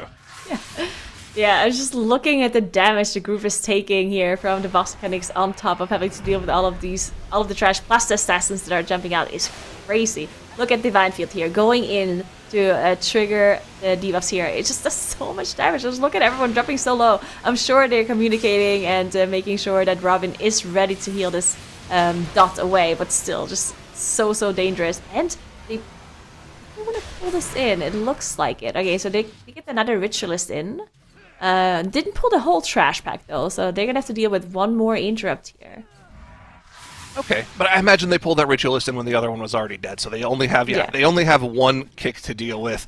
Of course, still, one single cast going off on this key level will essentially insta-wipe your group. That Unstable Rift will one-shot you. They do have the interrupt cover. That's going to be the Demon Hunter dealing with that. But once again, look at the HP for Cecilia here. We still have another set of assassins to deal with that spawns at 45%, a little unfortunate, but they will have to focus these down. Fortunately, these can be cleaved during the intermission, so they're just going to push the boss and maybe even leave these alive so that they can get a little funnel damage on the boss once it transitions into phase 2. Are we going to be popping the cooldowns in Lust the second we phase into P2? It looks like everything will be available inside the Lust. The Call of the Wild not quite yet active, but it will be available at the tail end of the Lust should they choose to press it right away. Even the AoE damage from the intermission still chunking everyone for 60% of their HP. We do have an interrupt for the Shuriken Blitz. A little bit of a scary moment there. That also would one-shot them on this key level. Looks like we're not pressing... Oh, no. Never mind. Spoke too soon. There is the Bloodlust. Let's see how much HP they can get Celia down in one phase here. And we also see if they're going to be adding the rest of the trash here in just a moment to get the extra funnel in while the meta is running here. And Divine Field in the meantime dealing with the dot here as well. And yeah, that boss is just taking so long. You can see that Ritualist plus the accomplices are now pulled as well. So they're going to be dealing with those and getting some extra nice funnel in. But yeah, these bolts, they have to be interrupted. Not just the AoE, but also the single target bolts can easily kill somebody here. The Rift is about to pass. But yeah, one Ritualist should be easy for them to interrupt as long as it's not alive still when the intermission happens. That is, of course, something that could wipe them here. But Polish Mountain, unfortunately, having a full wipe on Time Captain Hook tail here in their 23. That's another pretty big time loss for them, unfortunately. See a replay of what happened here. Was it trying to keep the debuffs alive? Oh, there's 2 Corsair officers alive. Please don't tell me it's people stacked with double throw sword going out. Let's see just what happens here. Frontal from Tank Ears, that looks okay. Infinite Breath, actually. He ate the frontal. You're supposed to move out of that. Tank going down makes perfect sense here. Obviously, your melee are going to go down instantly afterwards. That is a little unfortunate. Like you said, it is a huge time loss for them. Nearly 18 minutes gone for Polish Mountain. They're going to get right back to it, though. Checking back in with anti-clockwise here as they're into the second phase of Celia in phase 2. And this time around, the damage is a lot lower. Now, taking a look at the timer, they've now been in this combat with this boss for 4.5 minutes now. It looks like they're on the right side of the timer, but still remember, at this key level, everything does so much damage. You get hit by an errant spark from these bolts that go across the room every time Celia detonates the stars. You don't have the right amount of healing available for the star as you blow it up multiple times. Gotta check the mana for Robin. Of course, it's totally fine. Resto Druid has almost no issues with mana. It's just a matter of whether or not they have the raw healing output to deal with the abilities. But Anti-Clockwise is doing such a good job of keeping this trash alive for Funnel for the Havoc Demon Hunter Nagura. Yeah, this is really nicely done. As they are now moving the boss into the corner again to just make it easier to dodge the fragments. They're coming through in just a moment here as well. It's going to be spread out more, which means you have more space. And yeah, the boss is dropping. They still have 3 minutes left, so they are going to be fine on the timer, right? But as you said, like, they can't have any mistakes, they can't have any deaths here, as Divine Field in particular has a pretty hard job because he's the one triggering the bursts. So that means he's, first of all, a little bit further away from the healing. And he also is closer to where the fragments are coming from whenever that ability is going through, whenever you get one of those overlaps. So Divine Field in the most danger from the damage in the second phase. It looks like it's about 25% damage per phase here for Anti-Clockwise as the boss gets ready for one final intermission cast here in a moment. Anti-Clockwise will have another round of cooldowns coming up right afterwards. They just have to live through one last AoE explosion as they detonate the stars. Remember, this Hyperlight Jolt hits for 25 million damage on this key level pre-avoidance, but Anti-Clockwise have the personal cooldowns available. The group stays alive. Call the Wild active for Divine Field. Breath soon to follow for Desired. And Anti-Clockwise should be sending home a 23 Celia's Gambit, which would be a world record key. This has been unbelievably clean from Anti-Clockwise. Wow, it's just looking so good. And even though Holy Method has all of those world records in the other keys, it's going to be Anti-Clockwise that are picking up the first world record for today, getting that 23 Gambit on the board. And what a run it was. That was very, very impressive. Moving them up into first place, being 1 point ahead of Holy Method. Okay, another team on top of the leaderboard. I like to see it. Now, of course, Holy Method can take that back instantly with the run of their own, and they're on a pretty good run right now, right after Time Captain Hooktail. We'll see if they're able to match the run from Anti-Clockwise here. Gingi has gotten the skip on the Starseers done properly here, so see if they're able to pull it off. Looks like the timer is actually a little bit better for Holy Method as well, just a little bit faster than what we saw from Anti-Clockwise. Remember, that encounter, Celia, you know, I guessed it was going to be 6 to 7 minutes. We were almost spot on there. It was 6 minutes 45 for Anti-Clockwise. Holy Method looks like they're going to have plenty of time left as long as these trash packs go clean. But we've seen what can go wrong here, right? These pulsars do so much AoE damage. A pulse actually goes off on Gingi and he somehow lives it? What? That should never happen. But still, the AoE damage on the group. Whippy having to do a ton of extra healing here to keep the group alive. But it looks like they have finally come back to equilibrium here. Huge scary moment for Holy Method, but able to keep the squad alive. Yeah, this is just a crazy pull with the double Ritualist here that have to be interrupted, plus the stars here. Another pulsar coming out, so a lot more damage coming through onto the group here. They have to immediately switch to it, focus it down, and try to drop all of these bolts as they're coming through as well. And there's just so much to handle, and this is just taking so long. Like, each trash bolt just takes forever for them to deal with on such a high key level. In the meantime, Anti-Clockwise, they are queuing to 21? Yeah. That's the wrong key level. Oops, that's a mistake. That's the wrong Town key portal level. out. Yeah. That's not what you want to do. I can see the confusion there. They do need 2 key levels to match up to the things that Holy Method has done, right? They need the They need the 22 Ara-kara and the 21 Floodgate, right? Oh, no, they've already done the 21 Floodgate. They need the 22 Ara-kara, so... Yeah, just okay. that one. No confusion. They just put the wrong key level on. All good. Go again. Let's get that done. We'll see them working on that. Question for Holy Method. If they're able to get this Salia's Gambit done now, where do they go next? I think it has to be the Ecodome. They already put a ton of time into that yesterday. Yeah, I think it's probably the Ecodome. One more thing they can do is the 22 Floodgate, I guess. Which...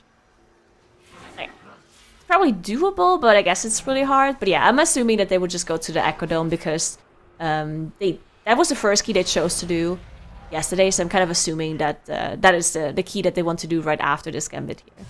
Unless they do the 24 Gambit. Looking at the timer, I don't know about this. What do you think about the 24? Let's see. I want to go back in the VOD and see what the splits were like for anti-clockwise. Anti-clockwise Hillbrand was only 10 seconds slower than... Oh, wait, hold on. Death from Whippy to the Pulse from the Pulsar.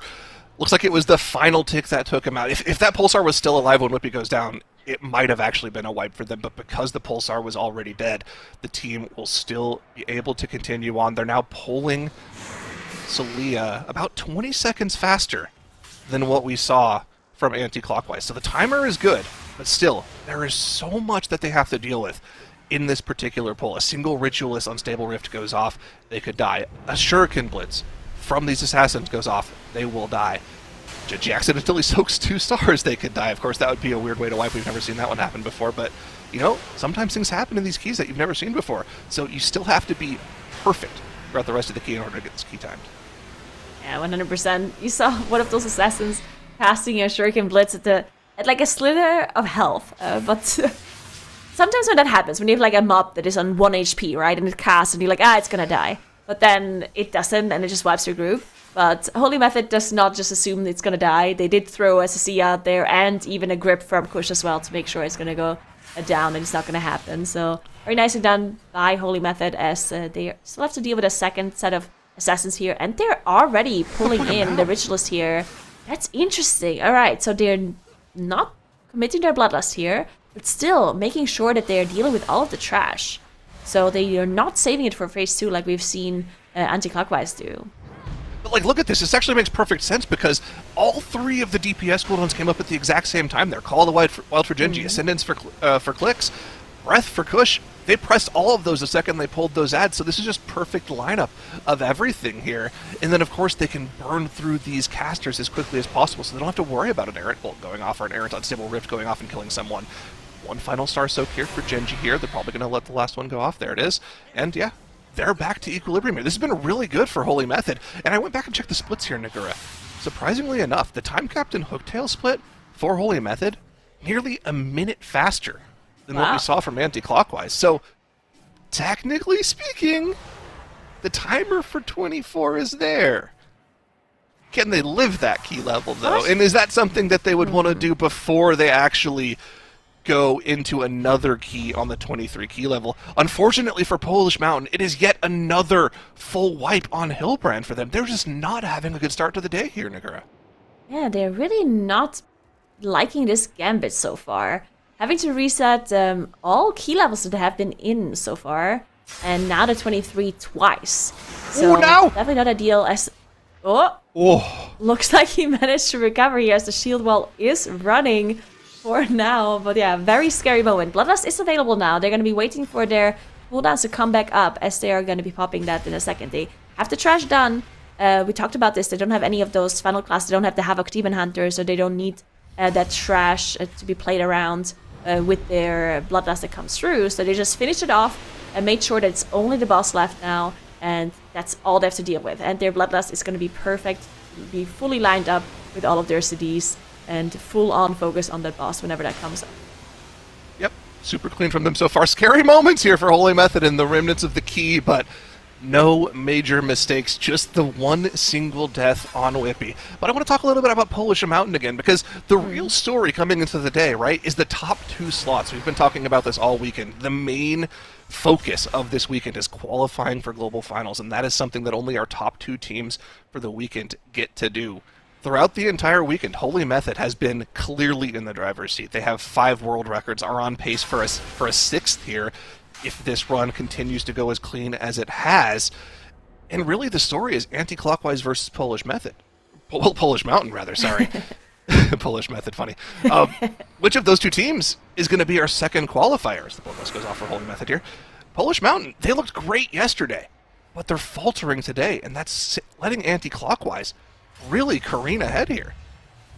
Yeah, it's definitely not ideal for Polish Mountain. One thing that speaks for Polish Mountain is that they're actually really fast in their high key levels, right? So that is one thing that speaks for Polish Mountain. If they manage to go back in, like their strategies, their routes, they're just incredibly fast.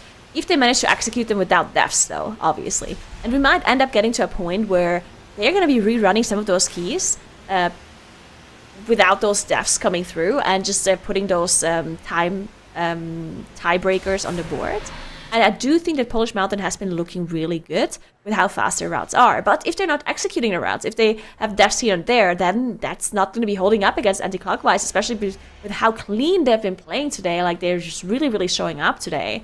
And now they're attempting this 22 Ara-kara, and it's looking pretty good as well, as they are dealing with this first area here in front of Avanox, which we've talked about numerous times is the most difficult part of the dungeon. So if they manage to get past that first boss, it's looking really good.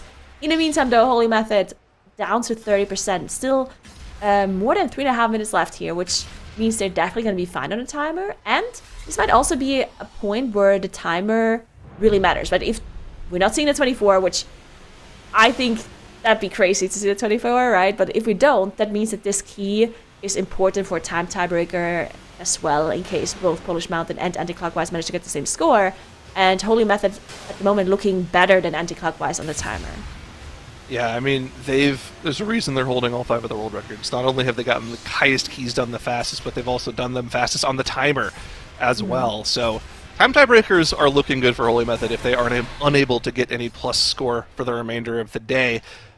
But remember, we know that they have that Ecodome Aldania as something they could possibly do for a +1 score. It might take them a long time, but we have a long time left in the day. Remember, Nakura, we're only an hour and 20 minutes in the day. We still have 3.5 hours plus for these teams to try to push that extra score here. So there is a world where Holy Method somehow falters for the rest of the day and are unable to add score, while Polish Mountain and Anti-Clockwise are able to find that play and play really well. So really don't know which of our teams are going to qualify through. Make sure you stay tuned to see who's going to go, because crazier things have happened in MDI history. It will be Holy Method, though, once again, taking the world record out of Anti-Clockwise's hands. And they have to get the second gauntlet out now for the world record rings, I believe, because, or they could just put 2 rings on 1 finger, maybe? I'm not sure exactly how that works, but it is Holy Method with a clean sweep of the world records right now. Yeah, but you're so right. Like, Anti-Clockwise times the 22 Ara-kara that they're currently in right now, they would be tying the points with Holy Method. And yeah, Holy Method would still be on top with the time tiebreaker. But yeah, I mean, there's so much time left in the day to get more score on the board. We're going to be seeing exclusively like high key pushing now. We're going to see Holy Method probably go back into the 23 Ecodome, like we've seen them attempt yesterday. But we saw how much they struggled, right? It's not a guarantee that they can do it throughout the day. We saw them be very frustrated as well in that Ecodome, talking about the face divers and how difficult it is for them to deal with, right? So I think it's definitely possible that they can't time it. Yeah, it takes me back to yesterday when I was questioning some of the plays they were making in that section of the dungeon. Like, Clix was literally like hexing random phase mobs to make sure that they didn't just hop on their tank the second they got on combat and thwack him in the face for half his HP. Oh. Another mistake here for Polish Mountain as they lose 2 players to water bolts going off. That's going to be another wipe and reset. And like, as the wipes continue to happen, there might be this increasing sense of insecurity as you get throughout the day. Yeah. The anxiety might start to build up. You realize you're falling further and further behind. And that can be something that's dangerous for a team on the final day. Even though Polish Mountain has been a really strong squad for a long time, I mean, these things can start to get to you. Now, of course, we are more than an hour into the day, so maybe they could take a break, relax, get back into it. You do have to take 20 minutes of break regardless, but no, looks like they're just going to head right back in there. I think one thing to note that I've seen quite a lot from these players is that they don't want to go on breaks with like a bad feeling, right? So I think what they're probably doing is, unless they really have to, right? Like if their mental is affecting them and it's really bothering them that they keep wiping here and they keep having to reset, then taking a break obviously makes a lot of sense. But what I've usually seen is that people, they don't want to take breaks on like a bad note, right? They want to get the win and then take the break and consider and like discuss whatever they're going to be doing for the rest of the day. So I think Polish Mountain, they really just want to get this 23 done and then see what they're going to be doing for the rest of the day. In the meantime, Anti-Clockwise though finished off Avanox on their first plus 22 Ara-kara attempt of today. So they really are on a roll here. We talked about the end of this. I mean, it's not 22, and of course they could still wipe here, and of course they can still deplete this key going forward. But getting that first part done and finishing off Avanox is a huge deal for this 22, and it increases their chance of timing this by quite a lot. Not only that, but the timer is super fast too. Sub 10 minutes is like incredibly fast for the Avanox splits. Tuttles was talking yesterday about how like you want to kind of see sub 11, but they are just absolutely blasting this key so far. And again, we saw the strategy yesterday. Even though the Bloodlust comes off cooldown in the middle of this big pull here, a lot of teams were saving that Bloodlust for the second Hulking Bloodguard that you pull in this area, just kind of hoping that your cooldowns that are available after the previous boss are enough to carry you through this pull. It's still scary. One single alarm shell going off can spawn another Bloodguard. Okay, they got a grip for that one. That's a little scary, but they had it planned out. Of course, the Bloodguard making everything around it take less damage. You also have to make sure kicking the web bolts on the web mages, each of those would be a one-shot on this key level. Make sure the assistant doesn't accidentally extraction strike one of your DPS players. We saw a lot of that happening back in Season 1, if you remember that. But of course, these Bloodworkers jumping around the entire pull as well. It's a lot of random AoE damage that the healer has to deal with. Yeah, there's just so much coordination you have to do while also having to keep everyone alive with all of this damage coming through. Looks like they are moving forward as they are trying to interrupt those web bolts while moving the trash forward. So another difficult moment here for them. Because obviously moving trash like this is not the easiest when you also have to deal with all of those interrupts. In the meantime, while we were talking about the 22 Ara-kara run here, unfortunately Polish Mountain had to reset their run one more time as Robin drops incredibly low. Manages to recover himself here and to get another heal back up. But yeah, Polish Mountain, unfortunately, having to reset one more time and going straight back in, though. Like, they really think they can do it. And, I mean, we talked about the 23 Gambit and how it hasn't been, like, how good it is that they get it done here.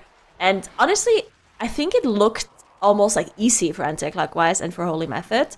And so, yeah, I don't know. Like, Polish Mountain, it looks like they're struggling in this key, which they are. But this is a push key still. Like, this is going to be a key that very likely is going to stand. As Nestro does go down to a charge, though.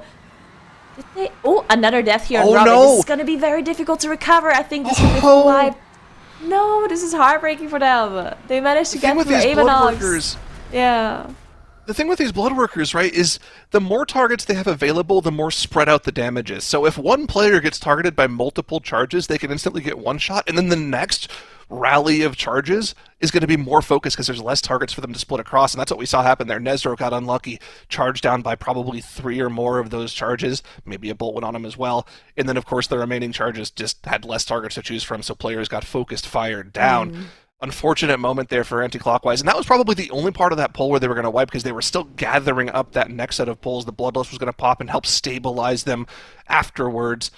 So, tiny brief moment of vulnerability, but that's enough to wipe them here. Now, of course, they're still in a good spot, and the fact that they were able to get through the first 9.5 minutes of the dungeon and get Avanox down is a good sign. That's usually what we think of as the hardest part of this key, because there's so much that can go wrong when you're dealing with all of these crawlers in addition to the mini-bosses here. Yeah, so we'll see if they can execute it one more time as Deonte is jumping in, gathering up everything on top of this first mini-boss in just a moment. The gathering part, mostly what's the issue here at this very start, right? Because you have these mini bosses that don't move, they're just hanging there, you're just chilling, and you have to gather up all of this other trash on top, which is just so dangerous. You can see Desire dropping incredibly low as there's bleeds coming out, there's poisons coming out, so much you have to deal with. You can see dwarf racials being used immediately to get rid of those, also the Shadow Melt being used from Nestro to make sure that the aggro is on Yonte here as well, and just gathering up everything is so crazy because things can go wrong all over the place. Once it's gathered, there's still so much damage coming through. I mean, just look at the health bar. It's just chopping back and forth. This is crazy. Well, yeah, Divine Field's doing a casual 65 million DPS here. All That good. too. Yeah, you know. Beast Mastery Hunter's fine. And this is Thunder without thing. the stacks from his tier set as well. He's just blasting damage to the moon here. Of course, everyone doing insane damage. Miniboss still alive, though, but the majority of the dangerous trash is dead. These crawlers, yes, they will throw out these debuffs on the players, but Resto Druid's so powerful right now. If they only have a 1 stack of that Venomous Spit debuff, they're probably going to be fine with just the hots on them, and it looks like they're good to go. This first pull mostly dealt with for the squad. They're just going to go ahead and cleave down the remnants of these crawlers here, pull one more attendant in, get the kicks done, and when these crawlers are dead, they're good to go for the next pull. Yeah, I mean, Another wipe for Polish Mountain, though, Nagura. Another one. They did. Oh man, at this point, it really does feel like maybe they do need a little bit of a break. Like maybe just take the 5 minutes, you know? There's a 20-minute break in total left to take. Maybe just take like a really short breather, because it does look like them wiping over and over on this like early trash area. That is something we haven't seen from them at all initially, and now it just keeps happening. So I don't know. Like I'm worried for them. Like I think they need a reset. I think they need to get back into the game, because anti-clockwise is doing so well, and if they want to get into the top 2, they have to compete with anti-clockwise, right? They do. I mean, it's incredible today, even saying this. I mean, Polish Mountain was looking like they were on such a roll yesterday, but today losing some of that steam as anti-clockwise barrels ahead, but now encounters a bit of a hiccup with this Ara-kara that they need to really get under their belts. But we are going to be, or Ara-kara, I'm over here, Ara-kara. We're going to be switching over our casters. So thank you, Nagura. Thank you, Zyronic, so much for casting his last hour. We got to see some really exciting world records set, and it was awesome having you both on desk to take us through it. 07. Excuse me. That is my cat. Yes, and Makes' cat and Tettles will be joining us here to continue the action on our Group A Finals Day. Now, Makes, we have a little bit of a graphic that's been put together for us by production about the specs that have been played this weekend. We've seen an enormous amount. Do you want to tell us a little bit about everything we've seen on display? Absolutely. As soon as we can grab that here on the broadcast, I'm sure we'll go over it. But basically, what has happened in this weekend of MDI is nothing short of historical, because we have brought all classes and a whole roster of specs onto the show, which is really, really awesome to see. And I hope you all in chat had the same amount of fun as I had. But else, there's a little replay we need to look at in this Gambit here. Yeah, I think Polish Mountain has been having a pretty tough time in the Gambit just in general. Polish Mountain, great day on day 2. Honestly, an okay day on day 1, but so far their day today has been nothing short of catastrophically bad. They've started to fall further and further behind anti-clockwise over the course of the day, and they're really going to have to get into gear. I know it's only been an hour and a half in the day, but anti-clockwise, they're looking to put up a +1 in that Ara-kara, continuing to further the gap ahead of where Polish Mountain are. Polish Mountain was able to even everything up yesterday after anti-clockwise had a slightly better day 1. But if Polish Mountain continue to play like this much longer, they're going to have a lot more problems. They need to actually get into gear and time this 23, probably this attempt, and if they want the actual opportunity to be able to make it into the global finals. I agree with that to an extent, because of course for the other teams what's left is all hard keys, right? So I'm always inclined a little bit to say that there's always room to sneak back in if stuff goes wrong for other teams, but that's not what you want to rely on if you're a team like Polish Mountain, of course. Quick mention, we do have our specs graphic in the bottom right there if you want to see all the awesome specs that we have seen this weekend. And honestly, I think the one that stands out the most to me is that we've seen 3 flavors of Paladin. I think that's really cool. I think that the fewer paladins we have, the better. Personally, I think we need a 4th spec of Druid. That's what I think that we need. Mm-hmm.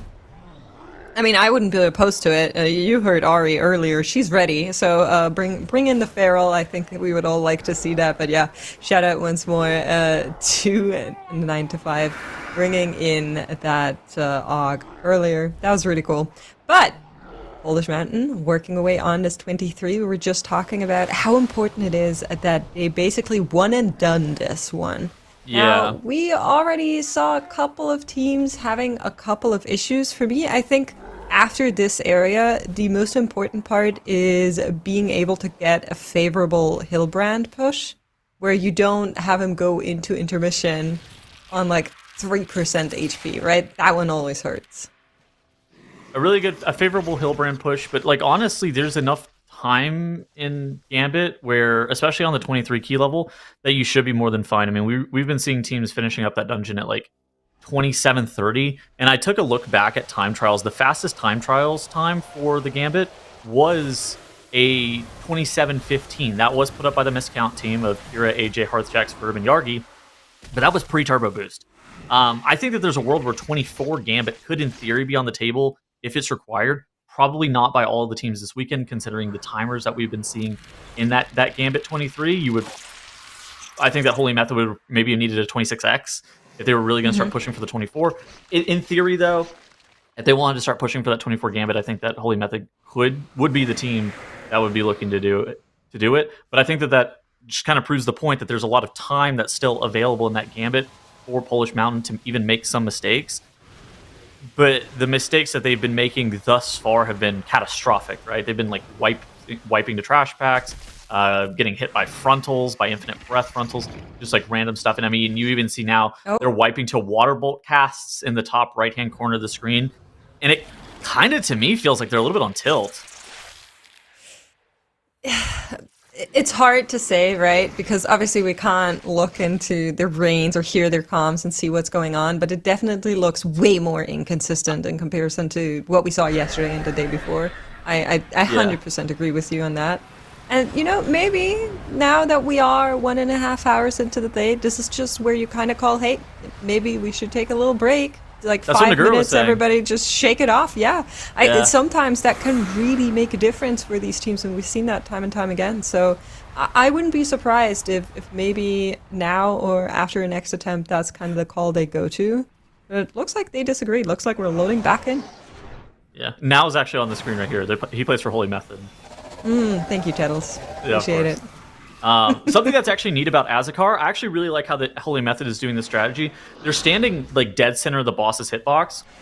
And what this allows is easy chain lightning bounces from the Elemental Shaman. The Beast Mastery Hunter pets are able to get 100% cleave on both the boss and those adds. And then the Frost DK is able to do damage to both the boss and the adds. A lot of groups on live have a tendency to do this stupid thing where they don't stand in the boss's hitbox. In fact, they stand spread from one another and very far. Yeah. And it's unbelievably annoying, especially if you're playing one of these specializations like this Beast Mastery Hunter, this Frost DK, that gains a ton of value out of being able to cleave everything. And so I think that for Holy Method, being able to stand just like really close to the boss, his hitbox, getting that cleave, that's fantastic here.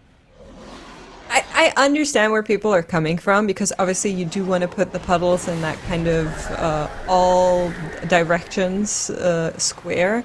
But you can kind of very easily move out from the middle. So if you are playing with a cleaving class, like Petals was mentioning, much nicer if you can get everything cleaved together and then allow your DPS to just absolutely zerg it there.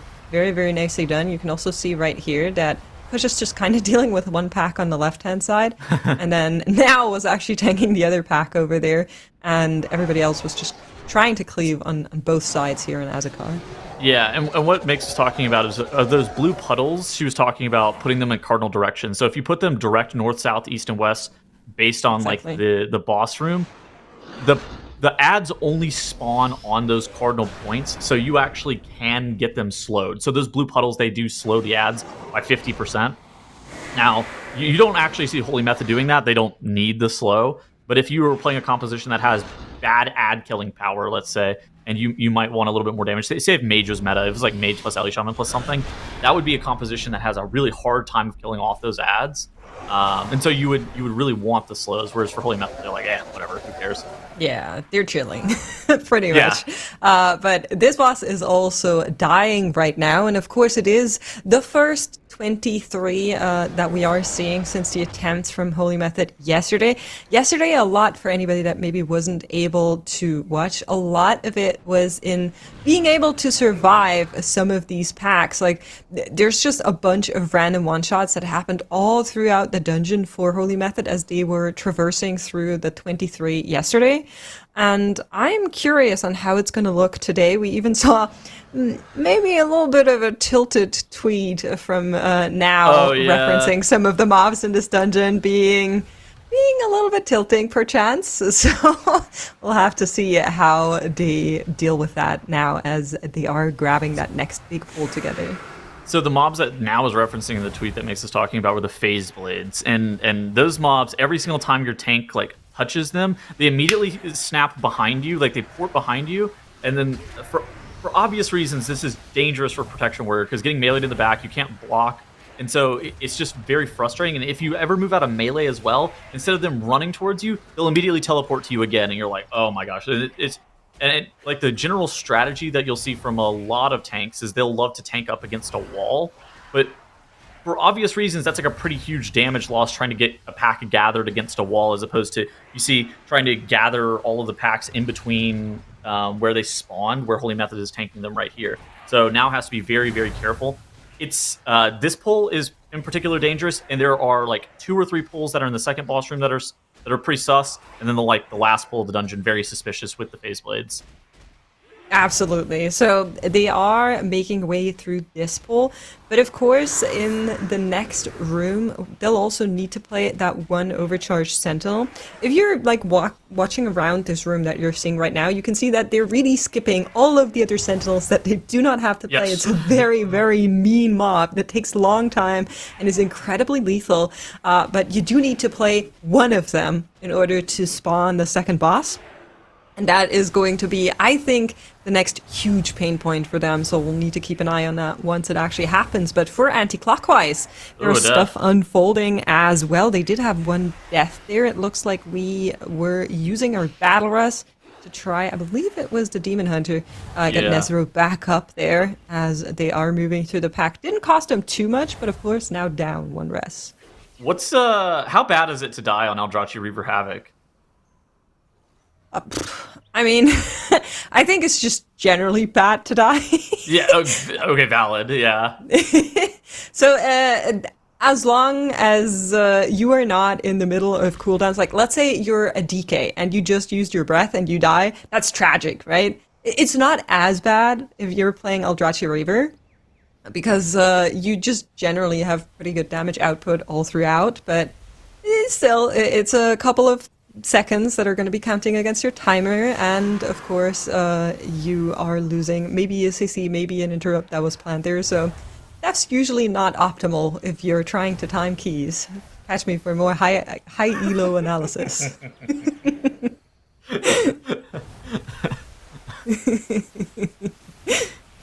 Let's take a look at anti-clockwise here in just a second. I want to take a look at where their timer is, because it looks like at the bottom right that they had like a 9-minute first boss split, and I think that we were watching I Do It yesterday whenever you and I were casting Mix, and they had like an 11-minute first boss split, and that was pretty sus. How are you feeling about anti-clockwise here? So I think 9 is actually really fast for a 22. I think we're really, really happy with that 9. Of course, like I mentioned, that one death, okay? You are going to be able to tank that extra counter that they did get there. I'm a little bit curious about how they're going to be looking towards the tail end, because if I'm not mistaken, and correct me if I'm wrong, anti-clockwise is the team that does the extra trash after the boss, You're right? Yeah. So if you're looking at their percentage, where they are right now, this is where Holy Method usually would have 85% trash count already. And so the timers on anti-clockwise are always going to be shaking out a little bit differently as opposed to the other teams, because they don't play as much trash in the earlier instance of the dungeon, and instead kind of load up on a lot of trash towards the tail end. And so I want to say right now the timer looks really good, but it depends on where we're going to be coming out, whether or not it actually looks good. So yeah, like you're saying, it's like one pull at the very end of the dungeon. How long do we think that pull is? A minute and a half, maybe? Yeah, I think so. That's roundabout where they were. They basically go up on the left-hand side. They pick up drones, they pick up flyers, and they pick up 3 of the caster mobs, overseers or whatever they're called. That's pretty brutal of a pull just in itself. So there's some danger with that as well. But I think 1.5 minutes on the 22 is probably accurate. Yeah.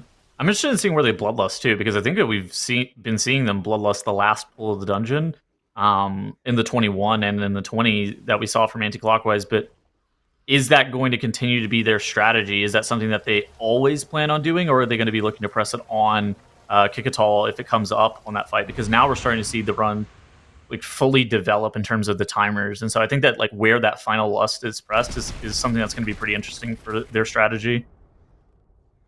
Yeah, it absolutely is. Ooh, we're going to be death on needing Gingi for Holy to Method. check back in with them. But yeah, I was going to mention Holy Method now on the pack where they do have the Sentinel, and looks like the Sentinel is down.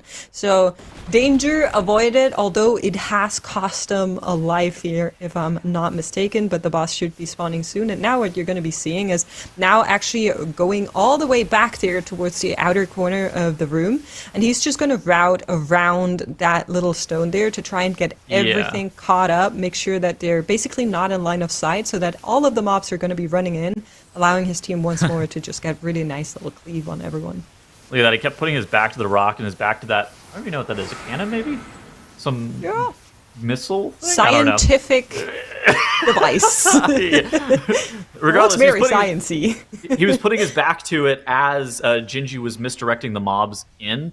And that meant that those phase blades would immediately snap on top of him, and instead of them being able to melee him from behind, he's able to face them the entire time. And that's why you see him kind of trying to position the way that he's been positioning there, just always making sure that he's facing the pack. Yeah, very important. You can also see the trap on the left-hand side. Gingi just refreshing that on the ritualist, making sure that that is one pain point that they don't currently have to deal with as they are moving through the rest of the pack. So yeah, very nicely done. I assume once the ritualist that they do have in there, they're going to be taking the other one into the pack as well. And then, of course, they do want to go into the boss rather soon as well. And that's where that lust is then going to be used. But, oh my Can we God. pick somebody else, man? Like, why does it have to be him 3 times in a row, man? Please, sleep on clicks. He's got a shield. Well, it's, you know, sometimes you're lucky on the draw and sometimes you're not. And for Gingi, in this run, definitely on the unlucky end of things. That was a bit of a bad beat. I'm going to be completely honest. And that's the second death.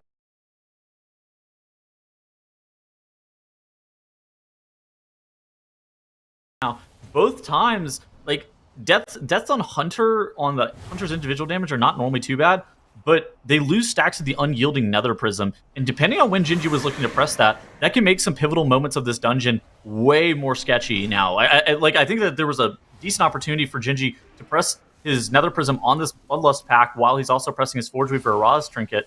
But now, not having that available to him, that could actually be a huge damage loss. You've basically just lost 4 minutes of stacks on that trinket. Yeah, absolutely. We do have our Lust now running though, and we're also getting a little bit of a sneak preview on the right-hand side of anti-clockwise. So I think once they're actually pulling the boss, so once they're pulling Kikatal, that's when we can take a look at their timer and see how we're feeling. But they do have one player drop incredibly low, that last-second turtle there being the saving grace for anti-clockwise, able to move on through that pack without a death. And Holy Method, they're not through the danger zone just yet. Tabat and Awash are a boss that's just crazy painful. There's so much damage going out. You need to be super quick on those javelins. And they're, of course, trying to get the most out of the current phase where they're both destabilized to get through the boss fight as quickly as possible. But it's going to take a couple of repeats. Yeah. Taking a look at anti-clockwise. Anti-clockwise also probably on one of the hardest pulls of the dungeon. A bunch of overseers and drones. These drones have a magic damage dot that gets applied to your tank fairly regularly. You see Yaunt only has 1 charge of shield wall left remaining. He doesn't even have his cloak, and he looks like he is running away from those drones. We have no business with dealing with those mobs. Also pulling the pack back to where we don't pull the winged carriers for anti-clockwise. And they're doing a really good job of trying to nuke down this triple overseer pull. They need to make sure that they continue to get kicks as well. But timer-wise, they killed off the second boss at a great time. Yeah, absolutely. But of course, there is that trash deficit that they have in comparison to the other teams. Yes. So they are finishing out the remaining trash right now. You can see that they have 3 of these overseers and the drones, and they did have the wing carrier in there as well. They're going to do exactly that same pull on the other side of this gauntlet after the boss. So right now they're going to be trying to finish off the Overseers, then they're going to be pulling the boss just to make sure that there's not too much crazy overlaps happening with both of these, and then they're going to be using that Lust, I assume, as soon as possible as well. That last Venom volley, very important to interrupt, but they did get it done. And now we're into the boss. Now we can take a look at their timer. I would definitely deduct like 130 for that last pack, but I think they're still looking good on the overall damage to dungeon timer ratio. Oh, yes, of course, the damage to timer ratio, yes. I made that up. Do you think that they're going to be able to beat Holy Method here? That's a kind of an interesting question. Do you think that their timer is going to be faster than Holy Method's? Because I think that that's potentially on the table. So let me just pull that up once again. Yeah, run the calculations. We need some more. Of course, I'm so great at doing math. So Holy Method was on 2837. 2837 means like 837 minus 1, 7 minutes for this boss. So I think if anti-clockwise are not having anything go wrong, they're probably faster. Yeah, I would say that. Okay. That'll be interesting if somebody's finally able to remove one of those world record tags from Holy Method, because you can see in the bottom right they have 6 of them. Very rare, I think. Very rare. Well, to be fair, it is the first weekend, so there's always a little bit more world record keys on that weekend. Just pointing that out. But we did see Kira, for example, the tank from Miscount, of course, who I believe we're going to be seeing next weekend, in chat yesterday, and he was asked about, like, oh, are we going to see you guys be on 6 world record tags as well? And he was like, well, we'll see about that. I saw him also say that they were going to potentially save some strats. He did say that, yeah, very interesting. I'm always wondering if people are saving strats, but Holy Method had clicks go down here. And he used Ankh, because they don't have any reses available anymore. So that shaman cooldown, immunity, like you guys like to call it, the shaman immunity coming in clutch. Listen, if your group doesn't notice that you died because you Ankh so fast, did you really Ankh? I think you did. But yeah, you can see it here. So Ankh is available, as you can see on the nameplates. It's being used immediately after the next AoE, making sure he doesn't go down right after. I think even with that death, with the destabilized running as long as it did, they probably would have been fine, but better to be safe than sorry. So Holy Method on their way. You're not loving their timer? I mean, it's going to be really close. We're going to have a photo finish here for Holy Method. I mean, they're not through the danger zone just yet, right? The 23 Ecodome, there's just scary stuff happening at every corner. Yeah. Right now, they don't have a rest for 30 seconds. Ooh, and they still need to deal with that last pack that has the packed speakers in there as well. Yeah, the pack speaker pulls are going to be very deadly. Looks like Anti-Clockwise ended up having a death on Rob, and they were able to battle rest him back up. I saw on top right as well, Polish Mountain having a full wipe on one of those Goliaths in front of the Hillbrand room that they've continued to wipe to over and over again. Polish Mountain took a little bit of a break, kind of like you suggested, to recuperate, clear mental, try to catch their breath, and just come back a little bit more focused for these next couple of runs. And we were talking about it as we came on. They need to really get into gear. That I think that they needed to time this dungeon 30 minutes ago, maybe 2 runs ago. Yeah, exactly. Pretty much. It's hard to say in minutes because they also took a break, and of course all of our teams are taking breaks, but 2 runs ago for sure is kind of where you would have wanted to time it. Yeah, much longer and they're going to be in trouble. I mean, they were wiping to the first pull here. If there's a time to wipe, it's on the first pull, but those really start to accumulate over time, and it starts to stack up these incremental time losses. You're falling further and further behind, and then you see a team on the right side like Anti-Clockwise, which has been your main competition, already at 131 points, which is what you would get if you time this Gambit. And now Anti-Clockwise, if they're able to time this Ara-kara, they'll go all the way up to 132 points. So then they're 2 dungeons ahead of you, and that starts to become almost an insurmountable ask. Obviously, there's still 3 hours left in the day, but the longer and longer it takes for Polish Mountain, the more problematic it's becoming. Oh, speaking of problems, anti-clockwise having their healer go down, 19% still to go on Kikatol. They are saving that lust for that very last pull that they're doing. It is a crazy pull that they're doing to round up all of their percentages.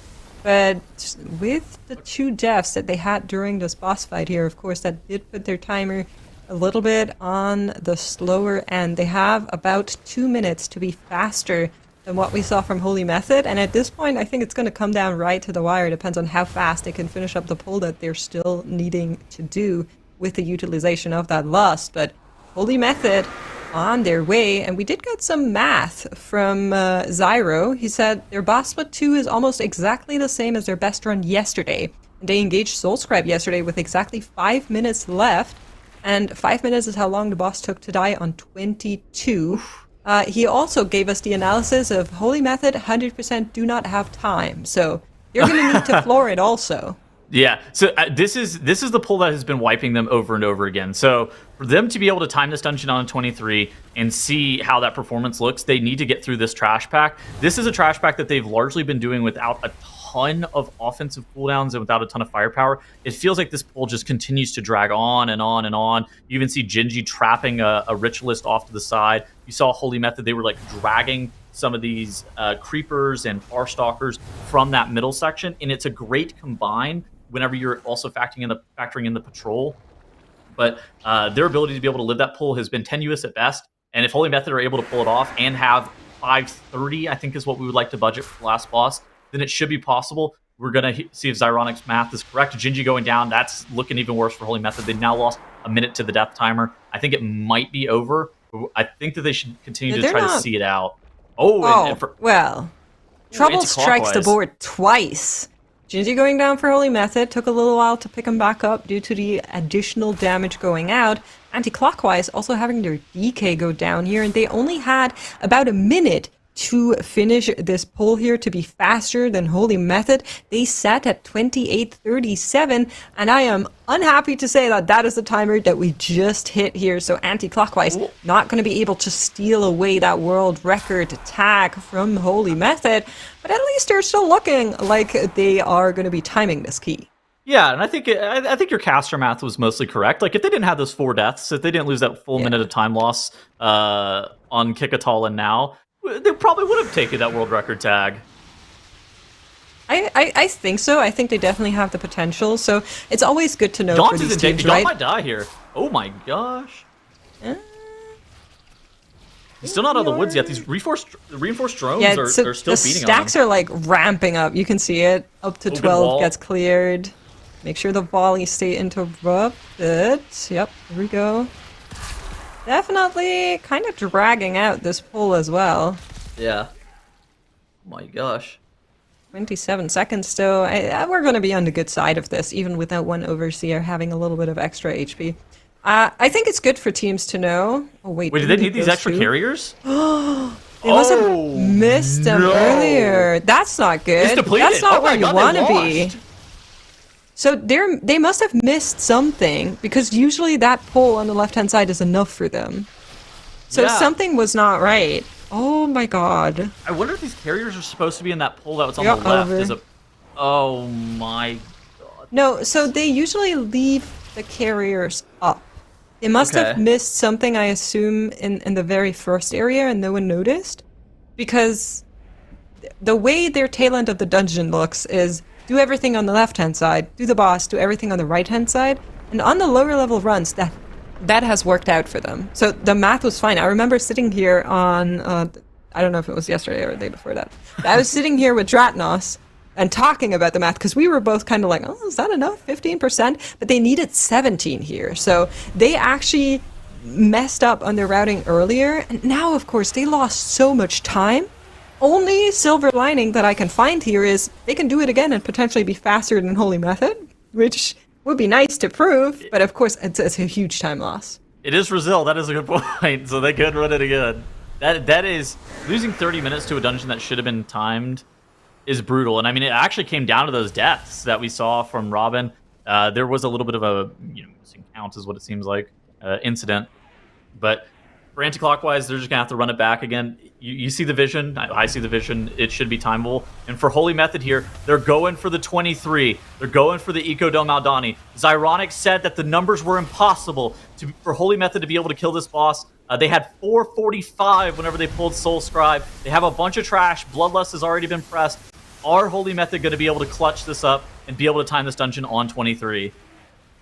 It's actually a really good question, right? Their Lust is not available anymore. If you're looking across the board, we just send cooldowns with that Lust as well. So from here on out, it is going to be a little bit slower for them right now. That Gloombite, one more scary moment, but we're going to be having our bugs die off rather soon. That last creeper is still in the pack. So they will need to make sure that it doesn't target anyone here that's not supposed to be bitten. I don't know how I feel about the time math here. We're in fight 1 minute 30 with Lust, and we're sitting at 69%. Nice. 3 minutes to go, though. So I think it's going to be right on the line. I think this could fall either way. So they did time this dungeon on a 22 at 26:51 on the timer. So they had a lot of time in their 22, especially when you consider that was during time trials and that was pre-turbo boost. So in theory, that should translate up to Holy Method being able to time it on a 23. Now they've had some pretty catastrophic deaths. I think multiple deaths from Gingi have lost his tier set stacks and have lost his unyielding nether prism, equating to huge damage losses and huge time losses. Nothing has been like a massive time sink, but over the course of the entire dungeon, it does stack up, especially whenever you're going for these cutting edge level keys. Now, 50%, and the time we've been in combat was 2 minutes and 30 seconds. I think that this is not possible, Mix, just looking at the timer here. Yeah, so the thing is, we're over the halfway checkpoint on the timer with Bloodlust on our favoring side, right? Yeah. You would like to be around 30% right now, and they're on 44, which I agree is not ideal, but they are going to be getting another set of cooldowns right before the very end of their dungeon timer. So if they're able to just, full send, get all the procs they need. There was a chance, but Whispers of Fate takes down Clicks, and with that, their fate is sealed. The try is for Faint, and they are going to be going back in the 23 Ecodome. Unfortunate. That was clean by you. A question. You've touched on it a little bit. You both kind of went through. But we've seen Holy Method. They're obviously such powerhouses. They have all of these world records. They have such an incredible grasp of the optimization of these dungeons. And Ecodome was one that they've really been shining in. Yes. But in a broader view, what do you think is kind of what the biggest thing they need to overcome or clean up, or those problem points in this Ecodome to land it and make it happen at 23? I think that the trash that's at the very end of the dungeon and the trash that's in the second boss room, especially the pulls that they're doing, are incredibly deadly. Those Stalkers that are just leaping on people continue to take people out. I mean, you saw Gingi get triple leapt on and just die. And I think that they just have to be looking to clean up their deaths here and there. Now, if you go into your kitchen and you open up a drawer and you pull out the tinfoil and make a hat on your head, I have a cook. I think that Holy Method might be hiding strats in this Ecodome Aldani. So they were so much faster. They were under by 4 minutes in time trials on a 22. In theory, we have turbo boost since then. We didn't have turbo boost for time trials. We've had turbo boost since then. I think that Holy Methods are actually hiding strats in the Ecodome Aldani, and they believe that they can time this on a 23 with a more conventional strategy, but I wonder if they have a secret cook that they were doing in the time trials that allowed them to accelerate so fast. Really quick makes, this is something we've referred to it a bunch. Obviously, it's something that a lot of us or people who are familiar with MDI or WoW know. But the Turbo Boost, could you touch on really quick how Turbo Boost affects things and what it kind of means in the context of MDI? Yeah, so teams are able to get their gear now upgraded to higher levels than we were sitting on before, and usually that translates into being able to lift things a little better, which is a big part of the MDI on those higher keys, but also just generally stronger output and everything being a little bit nicer to survive. I'm looking at Polish Mountain dropping incredibly low there for a second, able to live. We were talking about how this team is just way too far behind as of right now, how important it is for them to finally get this dungeon timed. Because they made it through the first part of the dungeon. What are we looking at for the Hillbrand to be favorable here? I think like sub 12 is probably fine, and I think that Polish Mountain are going to be there. Gambit is fairly lenient timer-wise, and I think that whenever you're looking at how Polish Mountain performed in the 21, being able to two-chest that out with 2330, it kind of points towards the fact that they're going to have the damage and they're going to have the strategies to be able to continue to progress through the dungeon. Now, there's some aggressive chaining that you do in the final boss room that can be really sketchy. Obviously, Time Captain Hooktail is, in my opinion, the hardest boss of this season. And so I think that while their timer is great on Hillbrand, they're not really out of the woods, which is mostly what you were saying as well. Yeah, I think on the key levels that we are on, you're never truly out of the woods. Like, just looking across the board, the dungeons that our teams have to do in order to convert another point or even time tiebreakers, you're never out of the woods. You are in the woods and you're gonna stay there. It's just so much danger happening everywhere. You have to really low there. Please. See, this is what I mean. You do not want this to happen. No. Surely he'll die. Surely he'll die. Come on. Why did we get no. the sentence proc before? Why do we have to get another purifier? Tragic for Polish Mountain, having another sanitizing cycle, and that is going to be putting their timer in a little bit more of a scary position as well. This is similar to what we saw from Holy Method earlier, Maj needing to run that orb there before Hillbrand actually goes into phase. That was about a minute that they just added there. How do you pronounce that shaman's name? I've been thinking about this like all weekend, and I could not figure it out. So that's Mosh, and then I need to bring the name back up. I'm gonna tap into my exemplary Polish knowledge. So that is Mosh Papiezasz, I think. Mosh Papiezasz. It could also be Moss. I'm not sure if it's Shos, but like we're trying over here. Yeah. Listen, I only speak one language and I speak it poorly, so I'm trusting you on this one. You got this way better than me. I mean, at this point, they are pretty familiar names and faces to the MDI, so... Yep. We are getting better and better at getting the names just right, but they just had a very unfortunate ending to that Hillbrand fight. A little bit of an update there on anti-clockwise. They're currently taking a break after what was also a very unfortunate dungeon ending for them in the 22 Ara-kara, not being able to time it due to missed count. And yes, Chad, you're going to be playing next group weekend. You're all very funny for that joke. I think that right now, I would say that anti-clockwise, if I'm given odds, I would say anti-clockwise have a 70% chance of making it to global finals, and Polish Mountain have a 30%. Where are you kind of landing on this right now, Makes? Sorry, say again. I would say if I had to give odds for anti-clockwise versus Polish Mountain right now, I think that I would give anti-clockwise like a 70% chance of making it to global finals, and Polish Mountain like a 30%. Where do you kind of land? I would be similar. I think I would be like 35 and like 65 in favor of anti-clockwise, but the day is nowhere near to ending, right? Like, we are in this for 2 hours. That's not even the halftime checkpoint. There is over 3 hours, if you count overtime, left in this day for teams to convert to points. So I think it would be a huge mistake to count out Polish Mountain by any means just yet.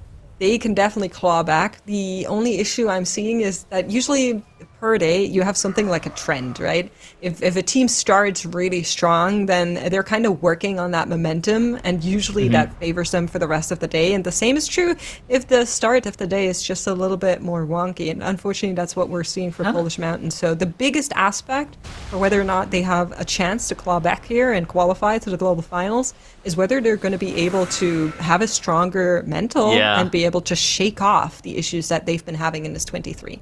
It's kind of a strange bloodlust that they just pressed on that officer trash pack with the Tide Sages. I mean, I get it in the sense that it was up. You're going to want it at a specific time on Celia, and holding it for too much longer means that it comes up at a weird time on Celia.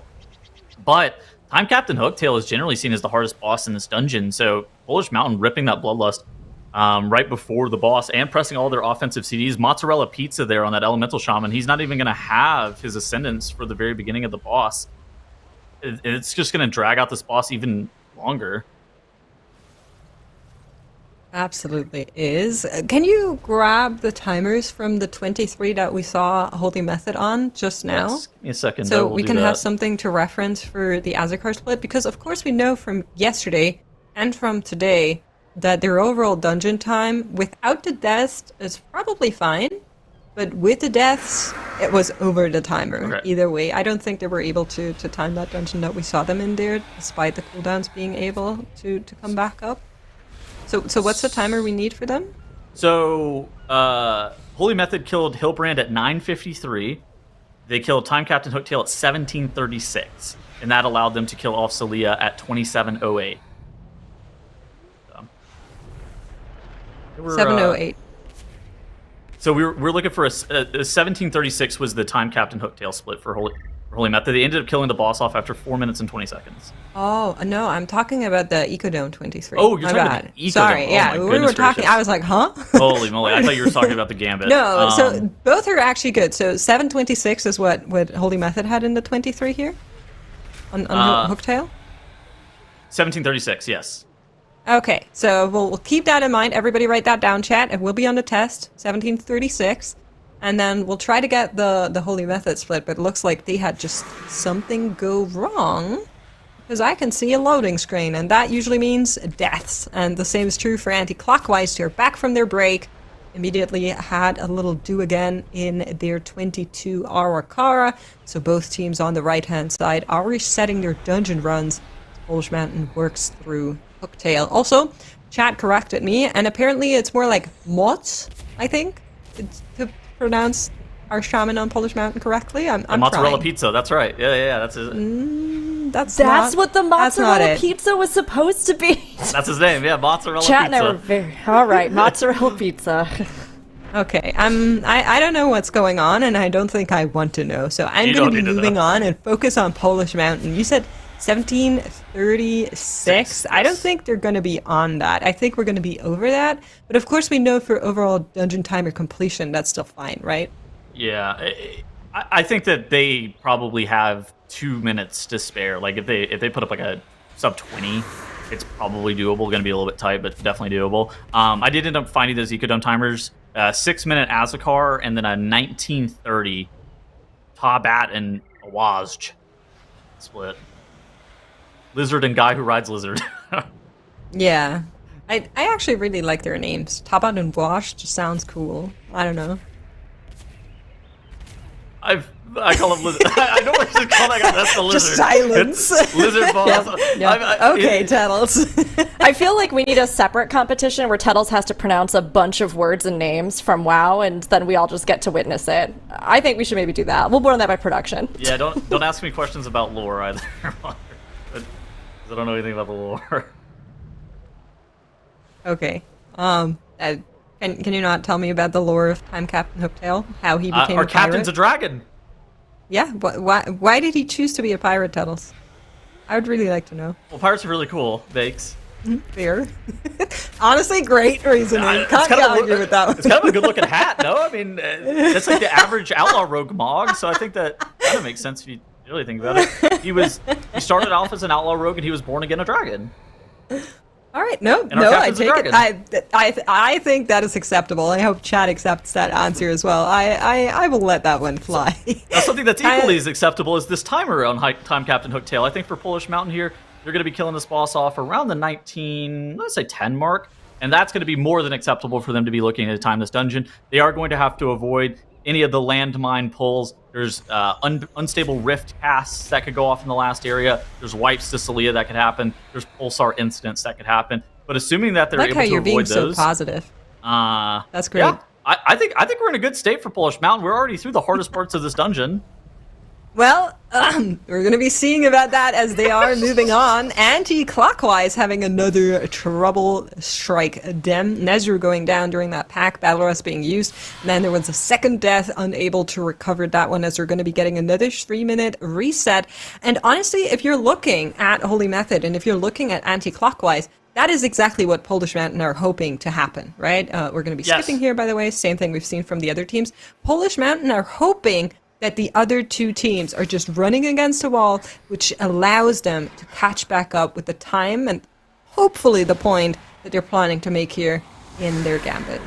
I mean, one or two more wipes for anti-clockwise in this Ara-kara, and then Polish Mountain completes this dungeon, and it's all tied back up at 131 points. We go from moments away from anti-clockwise being able to go up to 132, tying Holy Method's score, and really starting to increase the gap between them and Polish Mountain. Now to Polish Mountain, about to even up the score with anti-clockwise. Things have shifted very drastically over the course of the last 15 to 20 minutes, Makes.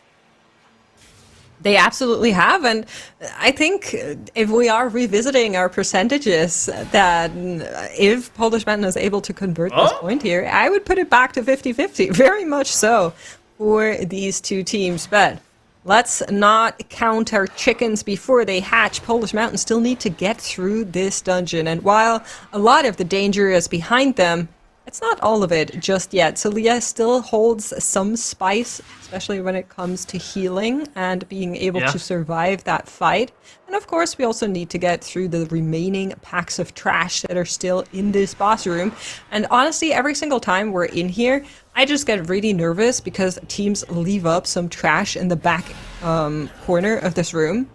And I just don't want them to, because I remember the MDIs where teams added that trash during the boss fight and then everything went wrong. Okay, dude, those teams were doing psycho stuff. Okay, try to play that trash into the boss. I do remember that. That was unbelievably troll. Yeah. Terrifying.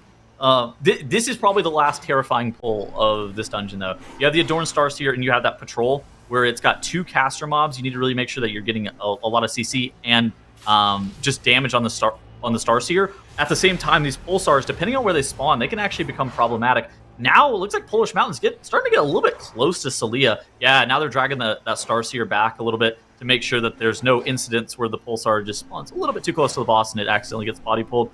Ideally, we beat this next pulsar coming out, but even if we don't, as long as Polish Mountain are able to nuke it down rather quickly, it should be okay. A bit of unfortunate spawn on that pulsar, but if the Polish Mountain healer is able to heal us through all of this damage, we are in a great position to be able to kill off Celia, assuming that people don't get one-shot by the Hyperlight Jolt.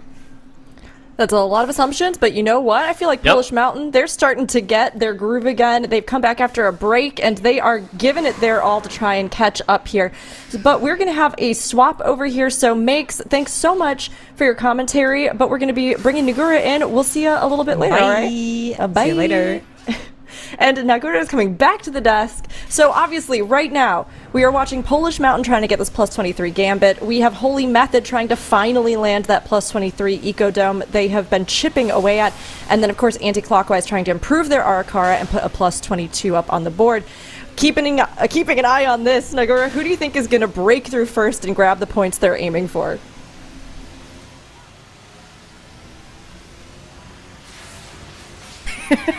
No matter who I say is going to make You're it, right. it's probably so going to... Yeah, so I hope that Polish Mountain is going to be able to finish off Celia here, as they are on their 23 run, and their timer is looking good.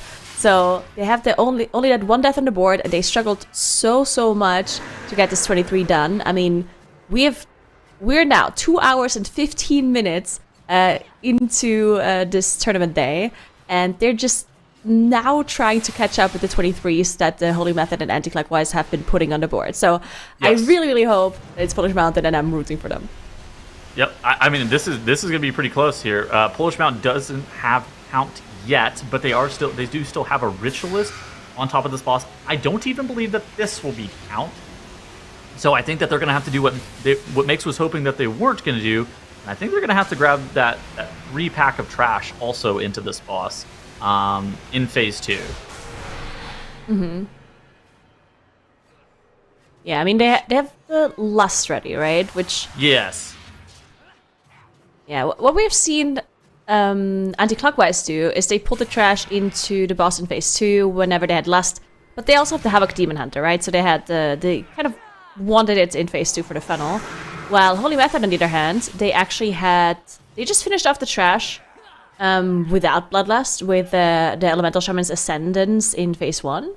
And then in phase 2, they just sent less without any trash. So a little bit of a difference in route here. Speaking of Holy Method, they had another reset in their Echo Dome. I think it was now dying to something. Yeah, I mean, they are really trying to push the envelope in this 23 Eco Dome. I was talking about this earlier with Makes. I was wondering if they're holding strategies back, because they were so fast in time trials in this dungeon. They were like 4 minutes under the timer on a 22, which should translate, especially with the turbo boost, to them pretty easily timing this dungeon on 23, but it's felt like everything's been very difficult in this dungeon just in general. Do you think that they would be a team that's willing to hold strategies? I don't think so, no. I think if you come into the last day of a tournament with only 1 point ahead, because keep in mind, like, yes, it looked like they were so strong because they had all of these world records, which is nice and all, right? But the world records are only going to help you for, like, the tiebreakers in the end. But if another team somehow just gets, like, one of these dungeons done that you don't, or actually, well, both of the teams would need to be able to do that, obviously, for them to end up not qualifying for the global finals. But still, I don't think Holy Method is a team that can just say, hey, let's just sit back.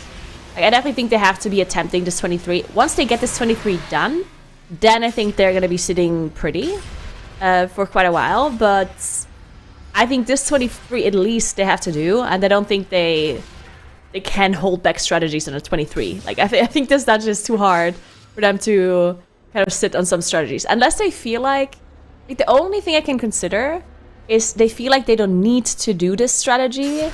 Like, it doesn't make it easier. Like, if it's just like a strategy that makes it faster, but not easier, then they can hold it back, and because then they don't need to do it, right? Yeah, I think it's just interesting. I mean, this Ecodome Aldani 23 that you see in the top right, it has been really tough, and I mean, to the point where even a couple of deaths and they're just like missing the timer. We saw 4 deaths earlier. I think it was like a few on Gingi and then randomly 1 on clicks, and that just like ends up costing them the timer. And I mean, you see in the top right, they're having to reset again. So unfortunate situation for Holy Method. I'm rooting for them to be able to time this dungeon on 23. I really want to see that dungeon, because that feels like you're just digging deep and really trying to scrape by as to like just pushing the cutting edge level keys to see what's absolutely possible with the gear and with these specializations. But on the big screen here, Polish Mountain, 2 minutes and 50 seconds. Bloodlust has already been deployed. 37% on the boss HP remaining. They should be able to down this boss, assuming that they don't have anything catastrophic happen with that soak. That soak does end up going off. Now they just have to be able to live this next wave of hyperlight jolts and get those into the relics. And Polish Mountain are going to be going all the way up to 131 points to be able to match where anti-clockwise are currently situated. And this is going to be a very close final 2.5 hours of the day, Nagura. Yeah, 100%. Speaking of anti-clockwise, before I left earlier, they looked so good, right? They timed their 23 Gambit, they walked into the 22 Ara-kara, and on their first attempt, they went past Avanox. So, yeah, they had a vibe, like, on the trash afterwards, but I was thinking, you know what, they're looking really strong. And then they had this like, deplete at the very end of the dungeon. Oh, and then they had a bunch of other resets. It's heartbreaking for anti-clockwise. I do hope they can get this done as well soon. Yeah, and I mean, they looked really good, but now, kind of similar to Polish Mountain. Polish Mountain had a stretch for a while where they were just like wiping in the first area of the Gambit on the 23 after having a decent run to time Captain Hooktail, and you were speculating whenever you came off that, oh, maybe they just need to take a break to reset mental. At some points as well, maybe anti-clockwise, if they continue to have these kind of mistakes at the very beginning of the run, maybe they also just want to slam a 10-minute break, try to, walk around, take a breather, reset mental, and get prepared. But I mean, anti-clockwise, you see them, they've engaged Avanox, so we're trying to see where that ends up landing in terms of timer-wise, but we'll check back in with them in a little bit. We see on the big screen here, Polish Mountain, they are going to be downing Celia. Not the fastest time that we've seen in Gambit thus far. It's actually a little bit slower than both Holy Methods and anti-clockwise. At the same time, though, whenever we're going to time tiebreakers in a little bit, not even a huge deal. Polish Mountain looks like they even have... Oh, they don't have a time tiebreaker advantage. They have a key level advantage because of the floodgate differential. So Polish Mountain have a tiebreaker advantage over anti-clockwise, and now it's going to be really close between those two teams to see who's able to make it to global finals. God, this is just going to be so close, right? Because if they even out the scoreboard with the key levels, like if anti-clockwise does manage to get this 22 done, and Polish Mountain manages to like even out the score, then time tiebreakers are also really close, I think, between them, right? Obviously, it depends on how fast they can clear those 22s and stuff that they're still on the board. But still, I think their strategies and their routes are really close. So, this is going to be super interesting for the rest of the day. Holy Method, on the other hand, of course, they have one extra point compared to Polish Mountain and Anti-Clockwise, but they can also end up just wiping in this Echo Dome for forever. Like, we've seen it yesterday, and we continue to see it today. This dungeon is just so difficult to execute.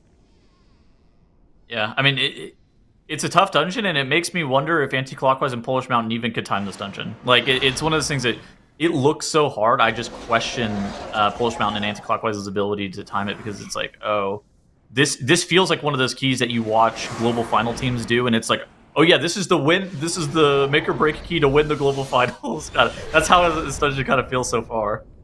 What do you think about the 22 Floodgate versus this 23 Echo Dome? I think that 22 Floodgate is probably the next dungeon for Holy Method if they time this dungeon, if they time this Eco Dome. Do you think they're attempting the Eco Dome because it's like the higher key level? Or do you think they do this because they think it's easier? That is a good question. They have a tendency to try to play every single... I know that they've talked about this before in like interviews, where they have a tendency to try to play every single weekend as if it's like the global finals broadcast weekend. So they try to make the decisions that they would make almost regardless of who they were performing against, because they're always trying to play to win. At the same time, my gut reaction is that the Floodgate should be a little bit easier than the Eco Dome. So there's like... Yeah, I was kind of thinking that too. Yeah.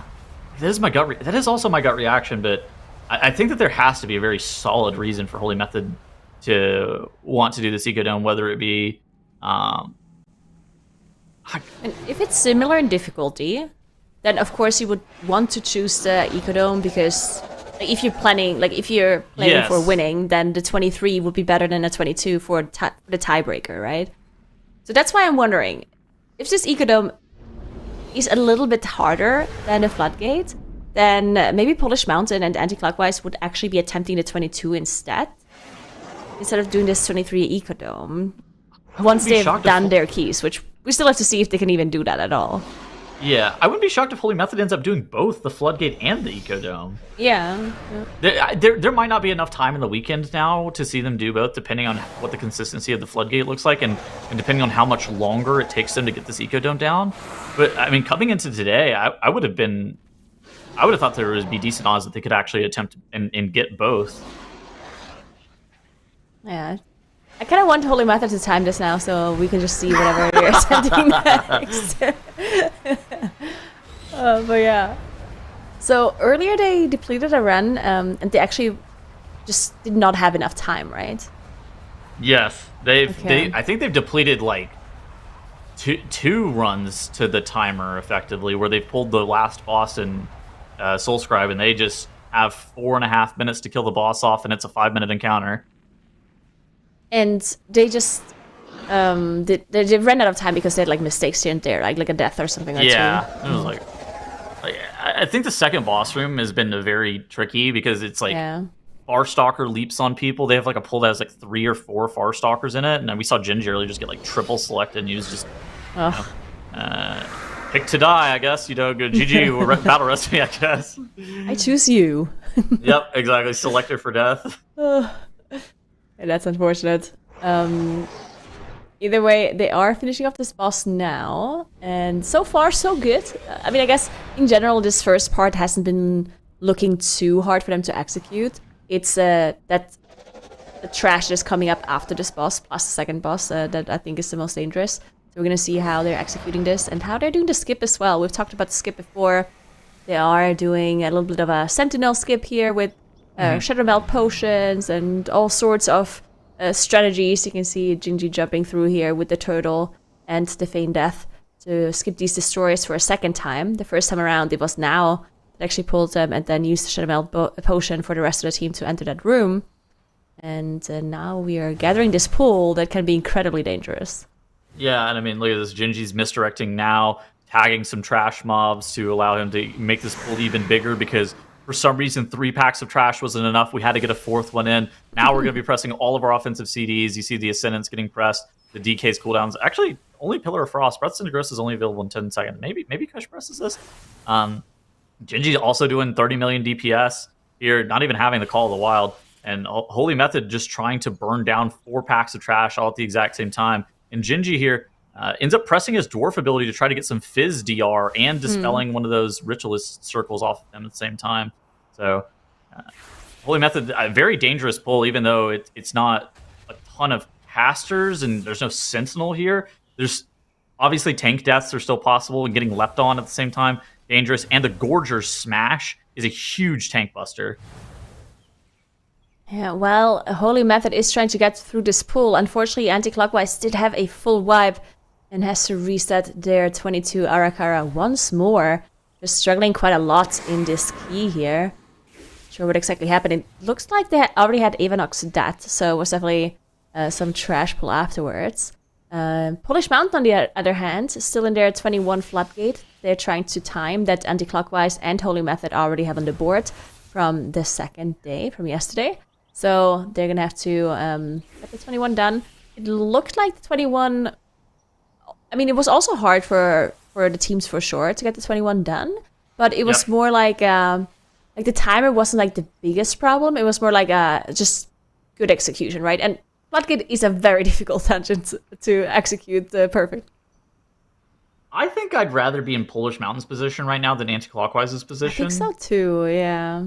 I think that the Floodgate is a little bit easier on a 21 than this Ara-kara seems to be on a 22. Yeah, agree. Now, Polish Mountain's Floodgate timer on a 20 wasn't great, which makes me maybe a little bit concerned about their timer. But if they have a clean run, this should be pretty doable on a 21. Yeah, I think so as well. If they manage to shake it off, like what happens to them in the Gambit, right?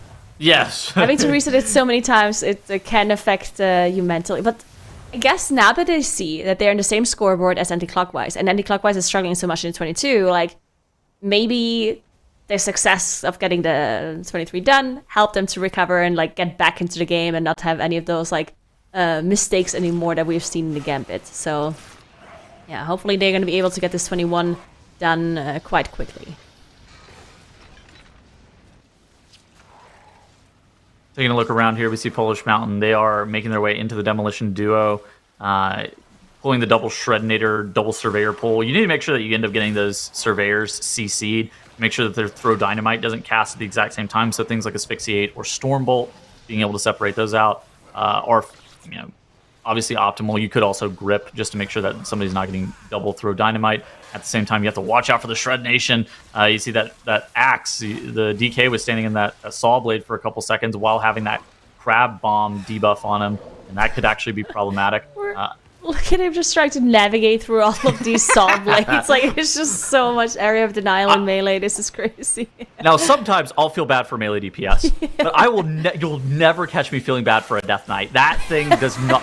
They do not do mechanics. They stand in every single ability. I have a license for that. I can press AMS and stand in that. I have enough HP. I can stand in that as well. I can tank melee swings from mobs. Other melee DPS, you know what? I'll feel bad if they have to dodge out of the way of Saw Blades. Not Death Knights, though. It's funny because it feels like that the reason why Death Knights got a lot of these like defensive abilities was because they're immobile, right? Like a lot of other melee classes have jumps and blinks and charges and whatnot, right? So it felt like, oh, well, the DKs, they don't have anything, so they're just gonna need some extra defensives. But at some point, it just got out of hand, and now they're just like immune to everything. Dude, it's crazy that you say, oh yeah, they don't have a leap. It's just, you know what they need instead? Death's Advance. That's the ability that they need. You know what? You can't get moved by any other movement impairing effects. That's a good point. I love that. Oh god, that class owns, and it's actually been interesting. DK has been kind of the god class this expansion, where we saw Frost in season 1, we saw Unholy in season 2, now we see Frost again in season 3, and they've always just been doing pretty insane damage, and the utility that's provided to them in Mythic Plus is very valuable. The grips, it's talked about sometimes in terms of raid compositions about raid buffs and grips, but grips in Mythic Plus are very, very valuable. Just getting packs stacked, even in dungeons, I think like this Ara-kara, grips are so valuable to be able to get all of the casters gathered, because otherwise it's so annoying on like the first and the third mini bosses. You just end up having to deal with these trolling attendants, and they're like right on time. Great grip.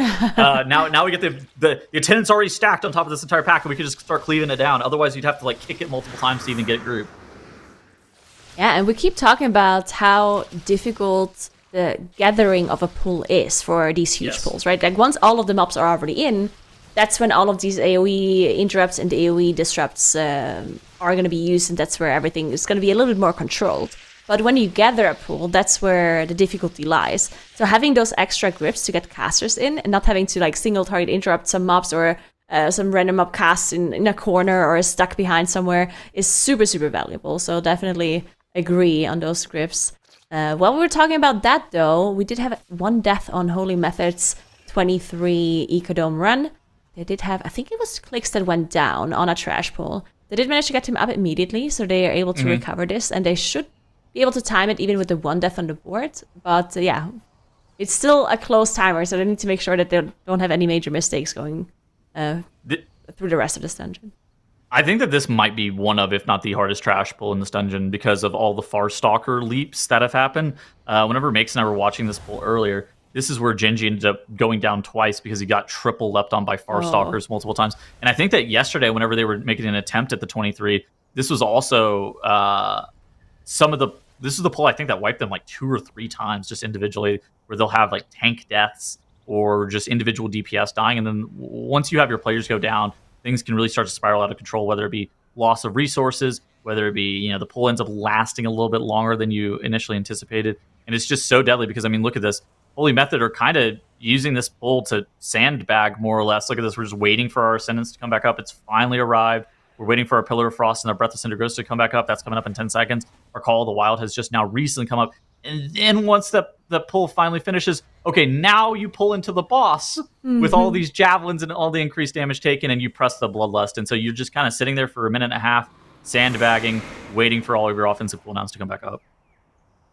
Yeah, so like this whole area is just like crazy pull after crazy pull into incredibly difficult boss, right? So this is just like a super high focus area here where they have to be pressing all of their CCs and utility perfectly to be able to survive here, and also have to get a little bit lucky, to be honest, to not get some pretty bad fixates here and abilities on the same people in a row. So hopefully they're going to get some good targets here with the javelins as well, as we do have that first intermission phase coming through, which also just does an insane amount of damage.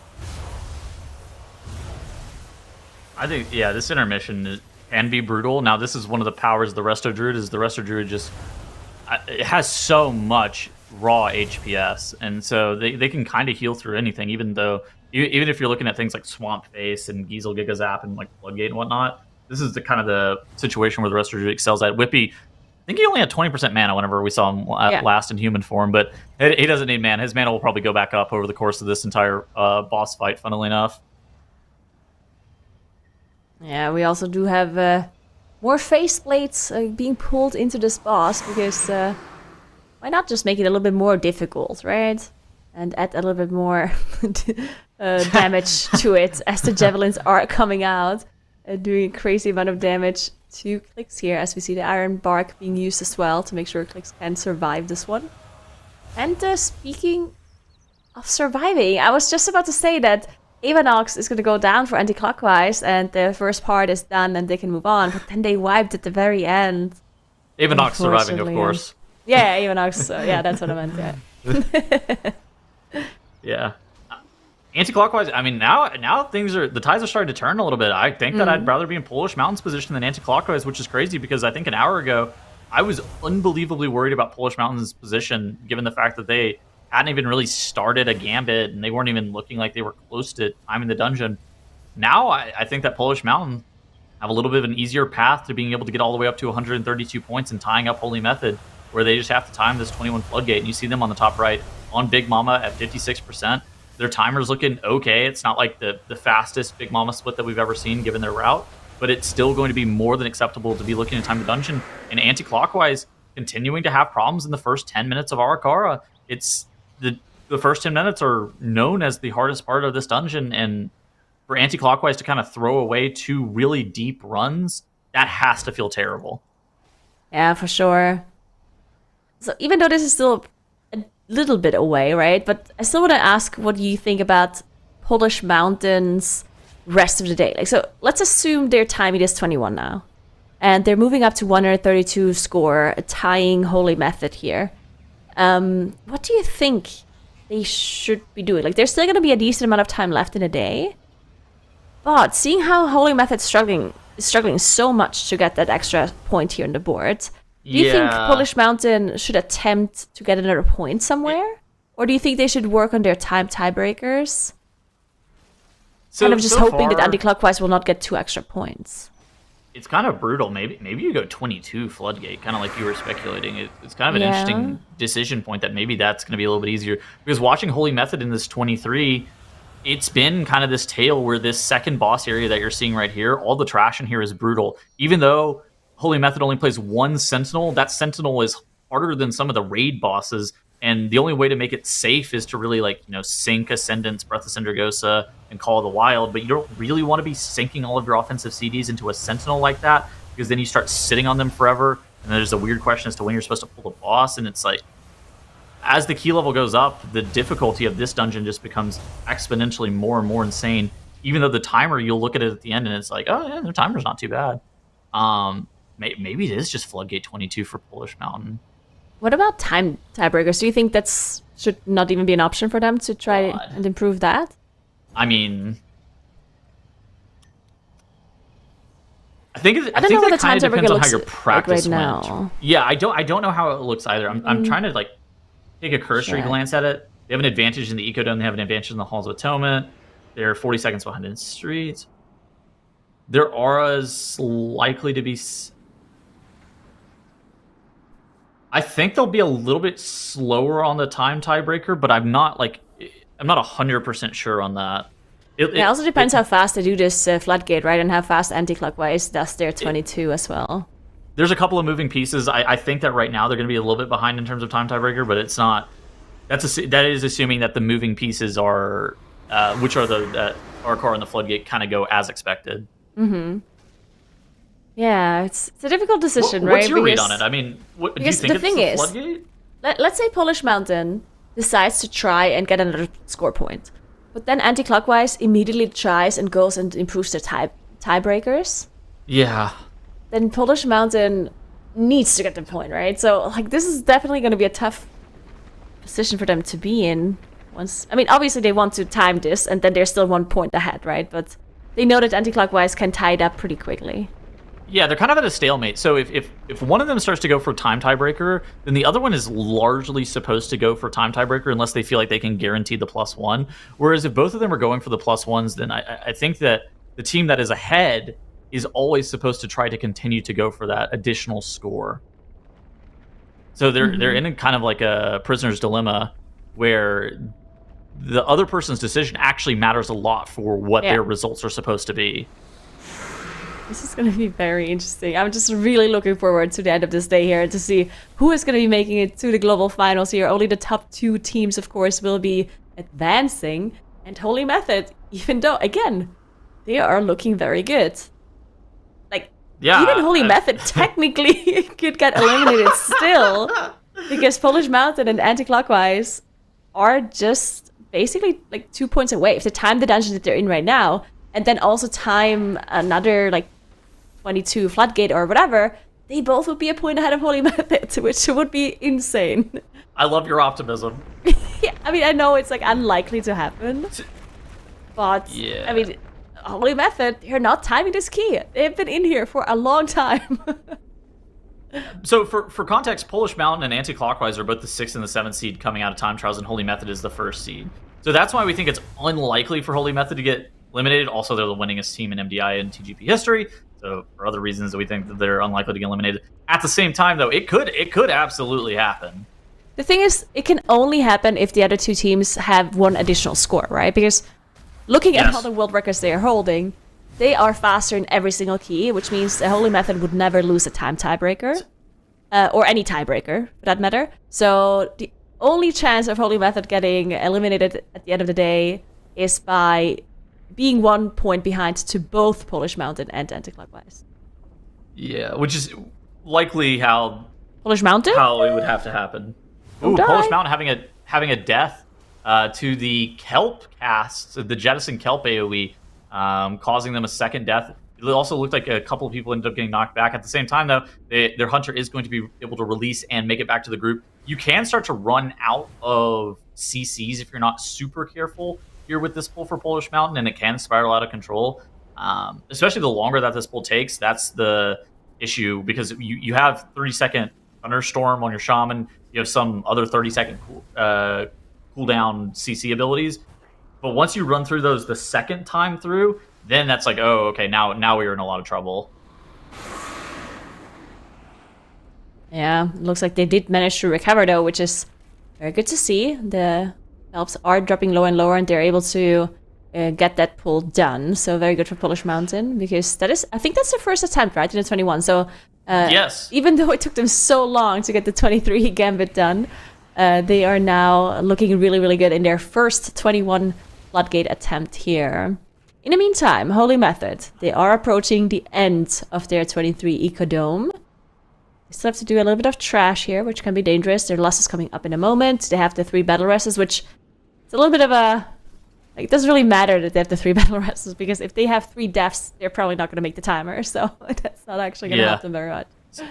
Zyro was giving us some numbers in chat earlier. In their 22 on Soulscribe, it took them 5 minutes to kill this boss. Mm-hmm. So factoring a key level up, what would you want to see, like 515 maybe? I would say at least 530. Okay, yeah, 530 to be safe. Holy Yeah. Method right now, they look like they're going to have that 530 that we were hoping for. This has been a largely clean run. They've only had 1 death, costing them 15 seconds. Not too much damage is lost. They do have their Bloodlust becoming available here in 15 seconds. They are going to have to grab a little bit more trash.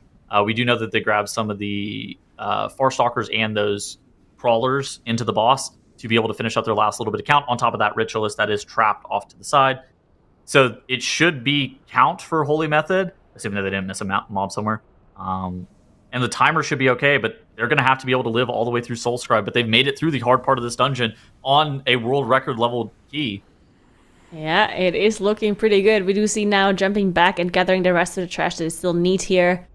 And they also have one of those Ritualists CC'd in a trap, so they're probably going to be adding that too in just a moment. Or at least now it's going to be dragging those faceplates on top of it. Yep. And that's going to be the last enemy forces. There we go. One of those creepers coming in as well. This is a lot of phase That's blades. it. That is a lot of faceplates. This could be a little bit scary for now here. These mobs do have a tendency to like port behind you and melee you in the back, and so they can be problematic, but it looks like now finally is facing all of them. His ability to be able to face this pack while continuing to get his soul on this encounter can be tough, but Bloodlust has been pressed. All of the offensive CDs have been engaged, and so this trash shouldn't really live for too long, ideally, and now is going to be able to tank this entire pack. Now we are looking at the ability to be able to stay alive. These circles, as they go off, that's probably the big inflection point on this boss where players can reasonably die. Whippy's going to have to do a really, really good job of making sure that all players are top at every single point of this fight, because this is a fight where if you're not a top to 100% HP, you just very quickly die off. And if somebody also misses their soul, they get a dot placed onto their player that does 2.5 times their health bar of damage over 8 seconds. And so that's unhealable on this key level. Yeah, there's just so much damage coming through, and you can see they're trying to finish off these trash ones, at least the dangerous ones. Yeah. These faceplates in particular. The creepers are going to be too big of a problem. But they are dropping lower and lower, and it's actually looking pretty good for Holy Method here, as the timer is definitely fine. They have a little bit over 5 minutes left. Boss already on 70%, and as soon as these faceplates are done, they're going to be able to full out focus the boss here. And yeah, I mean, it is looking good. It is definitely looking good. I don't want to jinx them, though. Yeah, I think that this is looking fantastic. Look at this timer. We have 4 minutes and 47 seconds remaining. They have, and the boss is at 65% HP. I think that they might be killing this boss with a minute to spare, given their current pace. Yeah, this is actually a very incredible run by Holy Method. In the meantime, Polish Mountain does have a death here on Swamp Face, as the boss is dropping lower and lower. They do have an Ankh to get their Shaman back up, and I think they're going to be able to recover from this. But yeah, now they're after 3 deaths, so at this point, the timer might actually be a little bit of a problem for them. We're going to have to keep an eye on their timer, as they also have to finish off some trash here, which I assume that was intentional, yeah. Yeah. Last season, I remember we speculated a lot about like what the time was going to need to be that you have Swamp Face killed off at to be able to kill Gizel Gigazap on time, and it was like 24 minutes to 24:30. It looks like Polish Mountain it had a 24:06 on Swamp Face, so it's going to be possible, but any minor mistake could tip them over the edge of not being able to time this dungeon. It really just depends on their ending sequence and how clean they're able to play this end. Yeah, and we talked about the time tiebreakers that might or might not matter here at the end of the day. Ooh, anti-clockwise. As I stated, wiping. anti-clockwise has a double charge death again. This is something they actually wiped to before already, like having those charges go through and I don't know, it just goes out of control, which always is so heartbreaking because it happens after Avanox, right? You're like, oh my god, we're done with Avanox, we're done with the most difficult part. And then you end up wiping on the trash right afterwards, which is not ideal. But yeah, I talked about a time tiebreaker. If anti-clockwise manages to time this 22, Polish Mountain, they don't want to have like bad timers in their highest keys, right? So even though this 21, they can still time it. If it's a bad timer, they might end up just losing out on those time tiebreakers. They have a lot of time to improve them still, if they're choosing to do so after timing this 21. But yeah, still not great. All right, looking at the big screen here, we got Holy Method still chipping away at Soul Scribe. 22% HP, 2.5 minutes remaining. There is no possible way that they can wipe from here. Ignore the fact that Whippy is completely at this point on a fight that actually still requires a pretty significant amount of healing. The Eternal Weave pulsing AoE is now happening. Convoke is available in 5 seconds, so Whippy might be able to press that to be able to heal the party all the way through that. And now it looks like the second ascendance of this boss is getting pressed. The next Call of the Wild, the final set of the Death Knight cooldowns. We might be going home, and Holy Method are going to be going 6 up and 6 down for world record dungeons. They already have the world record in the Ecodome Aldani, but further solidifying that they are the GOATs of the MDI. And Holy Method here, 7% and 2 minutes remain, and separating them from greatness. They wiped probably 10 times in this dungeon, but now they are going to be able to finally put this dungeon up, and a world first 23 is going to be placed on their heads. And look at the timer as well. They have more than 1.5 minutes left in this run here. What a unbelievable run this was in this 23 Ecodome. And now what do they do? There we go, 133 points for Holy Method. And now they're going to be firm in that first spot. I very highly doubt that Polish Mountain or anti-clockwise can be going up to this score within the rest of the time that we have available, at least looking at how hard it was for Holy Method to time this 23. And now, yeah, what do they do? What do you think they're going to do? They, of course, could attempt the 22 floodgate. We've talked about that. Probably a break would... yeah, I agree. Break is probably a good idea. Make sure that they don't lose 5 points from not taking a break. I think might be on the table. Dungeon-wise, though, I think that we're both in agreement that I think the Floodgate seems the most likely dungeon to go from here. 24 Gambit maybe's on the table. You think so? I'm not sure about that. Okay, 23 Streets. Okay, what about 23 Streets? What do you think about that? That's all. That also seems tough. I don't know. Like 24 Gambit, I think. Like, how much time do they have left? They have like 2 minutes, I think, in the 23. 2.5, yeah, something like that. 2.5. Like, I'm not sure that's good enough. Not to mention just how crazy a 24 is. Like, the amount of damage that comes in on all of these abilities, like the stomps from the Goliaths and like the burst of the first boss. Like, I think it's just gonna be too tough. All right, I think personally, I'm gonna rank but I don't know. Floodgate seems to probably be the most likely candidate for Holy Method. Then I would say maybe Streets 23 is second, and then Gambit 24. Yeah, maybe. Probably not. I think I just like the 22 Floodgate the most because it is a 22, you know? Like, for all the other keys, we have to go to, like, 23 territory, 24. Yeah. Where all of a sudden, like, things just do so much damage. We saw in the Ecodome, like, everything is just crazy on those numbers. Speculatively, I think that all dungeons are doable on 23 except for Priory of the Sacred Flame and Operation Floodgate. I'm not 100% confident in that, but that's what I believe to be true. We're going to obviously see that over the course of the next couple of MDI weekends and in the global finals. But in a group stage with the class variety rules and not, infinite amounts of time, these teams are going to still have like a full month to practice to be able to actually get these strats ready for the global finals. It's not something that's necessarily needing to be done during group play, But I think that a lot of dungeons are going to be doable in 23, having seen where Holy Method lands with a lot of their timers this weekend.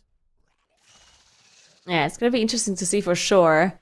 And speaking of interesting, Polish Mountain is fighting that last boss in the 21 floodgate, and I can't quite see the time. Let's take a look. Okay, 3 minutes. All right, well, that is good. What did they do with their last? Why is their last in a 3-minute cooldown? It is a. I think they pressed it on Swamp Face, but I wonder. Interesting. But they pressed it on Swamp Face at the 24-minute mark. Huh. That's or weird. like the 23-minute mark on Swamp Face or something like that. Oh no, that's gonna. Okay, so they pressed it late on Swamp Face. It looks like, considering when it's coming up. So they'll have it for like the very end of this boss. But only for 30 seconds of it. I think the boss might be dead before they even get to the lust. I think so too. If they met it, like 2 minutes left, 40%. Like, yeah. It is interesting. I don't know what happened in their run here. Like, we obviously saw the deaths on the kelp pool, and then also the death at the end of Swamp Face. But their last timer is definitely off. Like, this is not what they wanted to happen with their last. Looking at their timers, their Demolition Duo split is really slow. Like a 10:31 Demolition. So their Big Mama split, considering where their Demolition Duo split was, looks fine. But that first boss, I think that a lot of teams are running like way faster Demolition Duo splits. Some teams are even continuing to do the route that we saw last season, where I remember I was watching Anti-Clockwise yesterday, and they were like doing like a leap where they were just like skipping some of the trash. So yeah, I mean, Anti-Clockwise had a 7:55 Demolition Duo. That's not similar to what you're going to see from other groups because their route is completely different. But you see that the Holy Method, they do the same pulls that Polish Mountain are at, and their Demolition Duo is 9:17. So I think that Polish Mountain losing over a minute and a half on that first boss split that's where I think a lot of their time was lost. Yeah, interesting.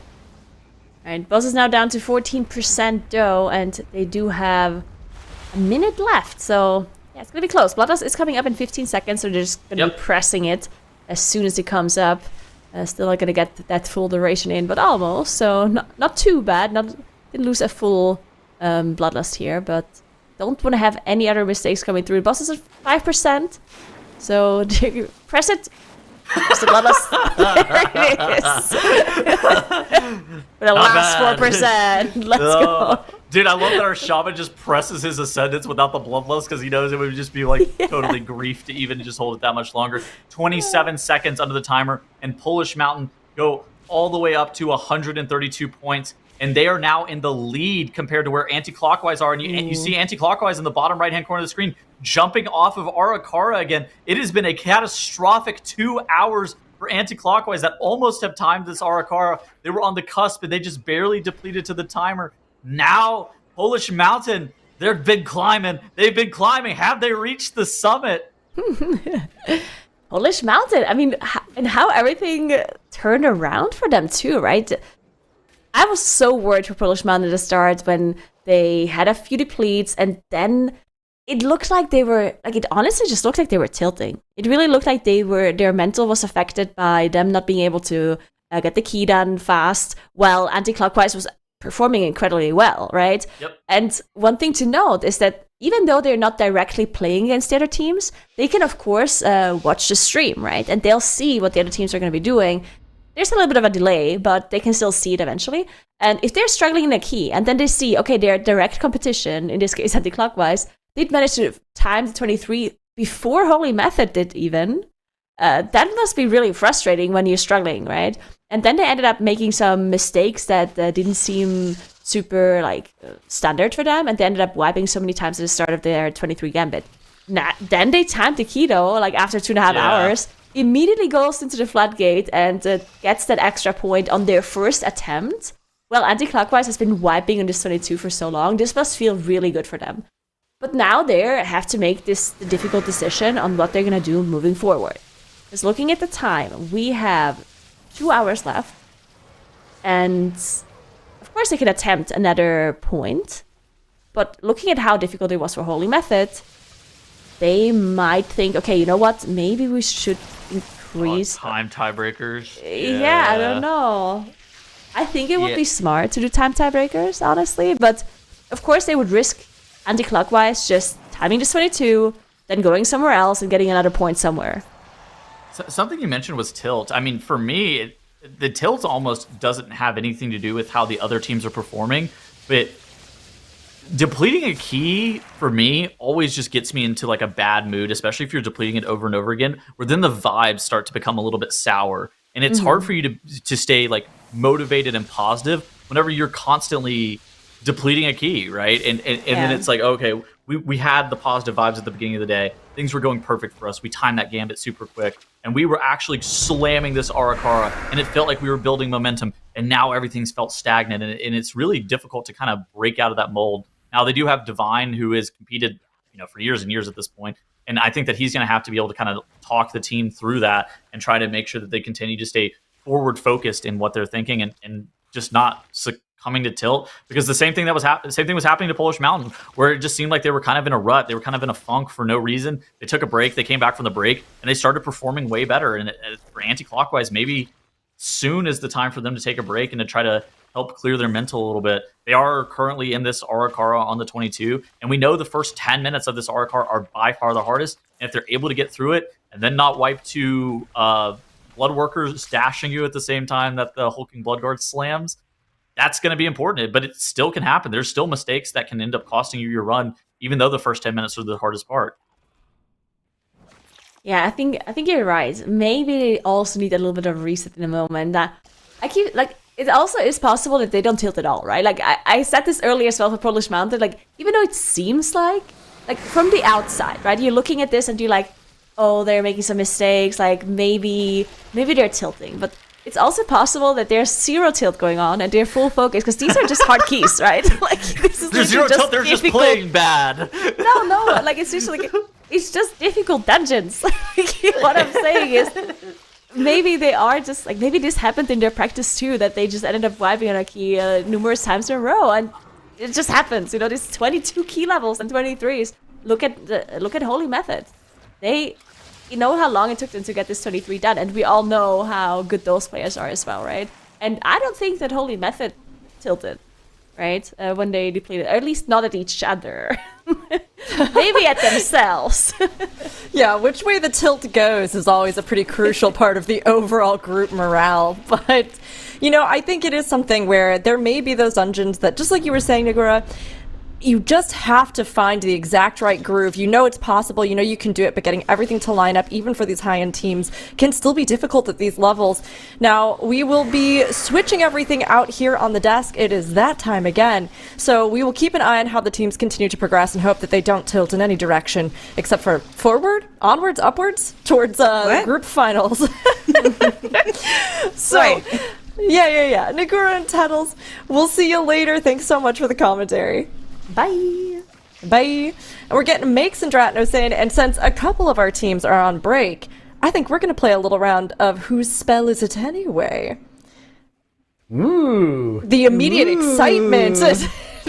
I'm sorry, I'm still caught on which direction I'm allowed to tilt. I'm so sorry. There was a little bit of a navigation issue on my end. Tilt any way you want, it's just about making progress. So, or don't tilt at all. That's also, I think, a very good life methodology. But for Whose Spell Is It Anyway, everybody is going to need to turn their attention to focusing on what you can glean from the tooltip you will see on the screen. So these can be from any abilities, talents, or items usable in a dungeon. Stay calm, don't tilt, we'll figure it out together. Or if we don't chat, you'll probably figure it out, and then we'll ride your coattails. So let's see what it is. Oh, I know this one. This is massive shadow you should have in front of you. This is going to be the midnight. This is like the tentacle slam, the midnight. So in midnight, Shadow Priests are getting a new replacement for Shadow Crash. But do you know the name?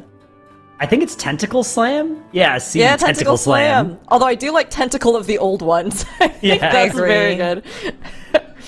No, this definitely. I agree. So I think we're in agree. agreement. Yeah, I Yeah, think yeah, it's yeah. Tentacle Yeah. Slime as well. I love it. Tentacle Slime. This I've been time loving for Shadow sure. Priest. It's Last been time fun. I got tricked, but this time I'm 100% confident. No way I'd get this one wrong. Yes, No it is way. Absolutely. See, there's no possible way it could be anything else. I agree. It's actually so nice though. If you play Shadow Priest, like the instant application on Tentacle Slam feels so good. Midnight is going to be a great time to press that button. But yeah, okay, nice. We got it right. Now the part that I'm less confident in is the icon. This might be tough. I got owned on the last time I did one Chat, of these. lock The icon in. was very wrong. We'll see. Let's see. What do we got? Oh, Oh wait, It's a We're gonna get to get a see little what it looks like. demonstration. Bang! Ooh. I love it. Absolutely. Honestly, I have to say, playing Shadow Priest has been so satisfying in the War Within because I feel like that void energy is just like so wow. peak. It's so on point. It's one tentacle, so I think it has to be one of the one tentacles. But which one? Yeah. So usually the Shadow Priest colors are more on the pinkish purplish side. So I'm leaning A.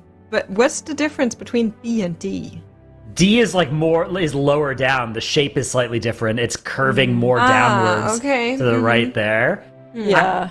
I think it's A as well. If you use the test taking strategy as well, everything has something changed from A, right? They're all A but with something different, but sometimes they like to trick us with that, where it's actually one of the ones that's more different than the others. But A is the midpoint of all of these.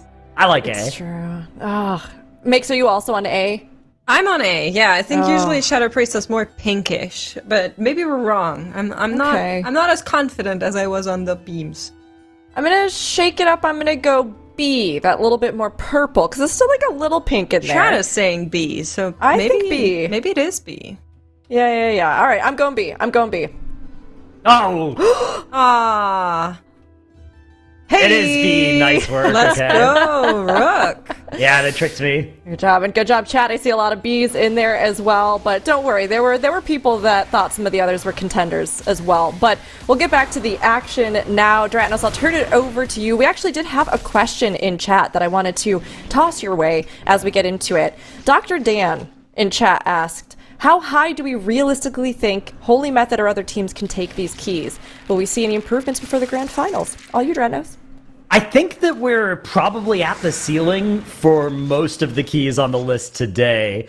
23 Ecodome was so hard. Imagining that going up an extra key level to 24, very difficult to imagine. Halls of Atonement, 22 to 23, that's probably harder than taking Ecodome from 22 to 23, which was really hard, but is maybe technically possible. Streets going up a level, probably about the same difficulty as Halls going up a level, maybe a tiny bit easier. Still harder than the Ecodome going up to 23. Ara-kara, it's so tough. I think that maybe the timer is theoretically possible, but just the lethality of especially the early part of the dungeon, I think very, very hard. Floodgate is the lowest key level on our list, but it's definitely the hardest at any given key level. There is enough timer in there. I think that's actually probably the next easiest option for Holy Method, and then Gambit. I don't know. I mean, 23 Gambit with 3 or 2.5 minutes to spare. Again, the timer there is maybe in theory possible, but all of them are really, really, really hard at this point for Holy Method. I think Floodgate's probably the next easiest, but all of them would be, I would say, harder than taking the Ecodome up to 23. I'm inclined to agree with that. I'm also just kind of looking at our other two teams because, of course, while it's becoming more and more unlikely that either Anti-Clockwise or Polish Mountain supersedes Holy Method, both of these teams are, of course, still fighting for that second place. And even though Anti-Clockwise is 1 point behind, I don't know if you did take a look at our time tiebreakers between those two teams yet, Ratnos? I have, think it's yes. pretty It's actually... close. It's gotten quite a bit better for Anti-Clockwise today than yesterday. So that is the good news for them, is they were originally behind Polish Mountain in a lot of the dungeons coming into today, but the keys that Polish Mountain has timed today have been relatively slow, and the keys that Anti-Clockwise have timed today have been relatively fast. So if you look at their, if you just compare dungeon by dungeon right now, Polish Mountain are 20 seconds faster in Ecodome, they're 30 seconds faster in halls, they're 40 seconds slower in streets. Ara-kara, we don't know yet because that's the one that anti-clockwise still need. Floodgate, though, anti-clockwise are a minute faster in, and then they're also about a minute faster in Gambit. So you add that all up, and it's probably something like 2 minutes in favor of anti-clockwise, which that's actually a pretty big advantage. Even if they're a little slow in this Ara-kara, they will probably have the time tiebreaker over Polish Mountain. Yeah, that's really good to know. So what does anti-clockwise need? They need this 22-hour Kara that we know they can do. Their timer was good. Unfortunately, it just all kind of fell apart at the end due to missing count and like 3 deaths that happened during that last boss and the last trash pack. So that cannot happen again. But they've been having a really hard time to get back right to that spot, just in general, since it happened. They've been redoing that 22-hour Kara again and again, and it's just coming undone at all different points throughout this dungeon's progression. So that is going to be the task that they have ahead of them. And then of course they would like to be quick, but we know that they can be quick. Their route without those deaths is the fastest Ara-kara that we could potentially see from all our teams. They even have the potential to steal that world record tag, which I'm sure would do a lot for the mental state of things as well. Yeah, I mean, that's one of the strengths of running it over again, right? Is that you get to kind of get the benefit of the practice, right? So your timer should improve as you play it over and over again, even if you don't actually successfully complete the dungeon. You know, in theory, of course, you'd rather have finished it last attempt. But the thing is, look at the top right of our screen. Polish Mountain are in a 22 Streets of Wonder, so that means we are shifting into the time tiebreaker section of the day, at least for Polish Mountain. Anti-clockwise, I guess, in theory, could still go Ecodome 23 after this, if they want to try and win by points. But it seems like Polish Mountain have looked at the situation and they're like, okay, 132 is as many points as we think either of us are going to get to. Let's start improving our time tiebreakers, and let's start in the dungeon where we are, 40 seconds behind anti-clockwise and a minute and a half behind Holy Method. Yeah, I think that's a really good approach for them as well. I'm honestly not sure, with like 2 more hours to go, how I'm leaning, because of course we know that the potential is there for anti-clockwise, but with Polish Mountain starting to rerun those keys for time like you just mentioned, that of course closes a little bit that window of opportunity for anti-clockwise. So it is becoming harder for them by the minute, quite literally, to claw back there. And they will really need to time this key fast that we're currently seeing them work on. Yeah, anti-clockwise getting ready to pull into the boss here. And bringing over a bunch of the trash. We've got to stop those alarm shrills. It always looks sketchy, but of course the CC is always planned and does always land. But especially with something like Shockwave, I'm always a little bit worried if you leave it super late into the cast. That's directional, it can miss, but yeah, they've got this down to a science. All of those stops, not going to be a problem at all. Not going to be a problem at all for sure, but something that was also not a problem was seeing Holy Method just blaze through this weekend. Absolutely incredible performances across the board. World records left and right. One of the strongest starts here, throwing down the gauntlet right away. And since they have reached such heights already, they actually are going to be joining us here on the call and saying, this is it, this is what we've done, this is about as high as we're going to go here for the first weekend. So we have Gingi with us on the call, and we're going to be doing an interview here even as we are midway through the day, as Holy Method has assured their place in the global finals. Absolutely. Gingi, can you hear us? Yes, does my microphone work? Yes. Yes. You're sounding great. Perfect. It's awesome to see you. I mean, what a start to the MDI this season. You have world records across the board. Where do you go from here? Like, can you even go higher? You got other things in your back pocket waiting for us? I mean, you just have to wait till the global finals to find out. Okay, all right. Well, we'll see. It was strong right off the bat, though. I mean, it makes Dratnus. You have any questions on either of your ends you want to ask Gingi here? Yeah, I mean, I guess the thing I'm curious about is the Ecodome. Like, did you expect for it to be as hard, easier, harder than it ended up being, the amount of time that it took to get that dungeon finished? I mean, we would have liked to have finished it faster, for sure. Like, felt like we should have finished it yesterday. But it is a really rough dungeon, especially like the fast stalkers. Like the leap damage is just ridiculous on a high key.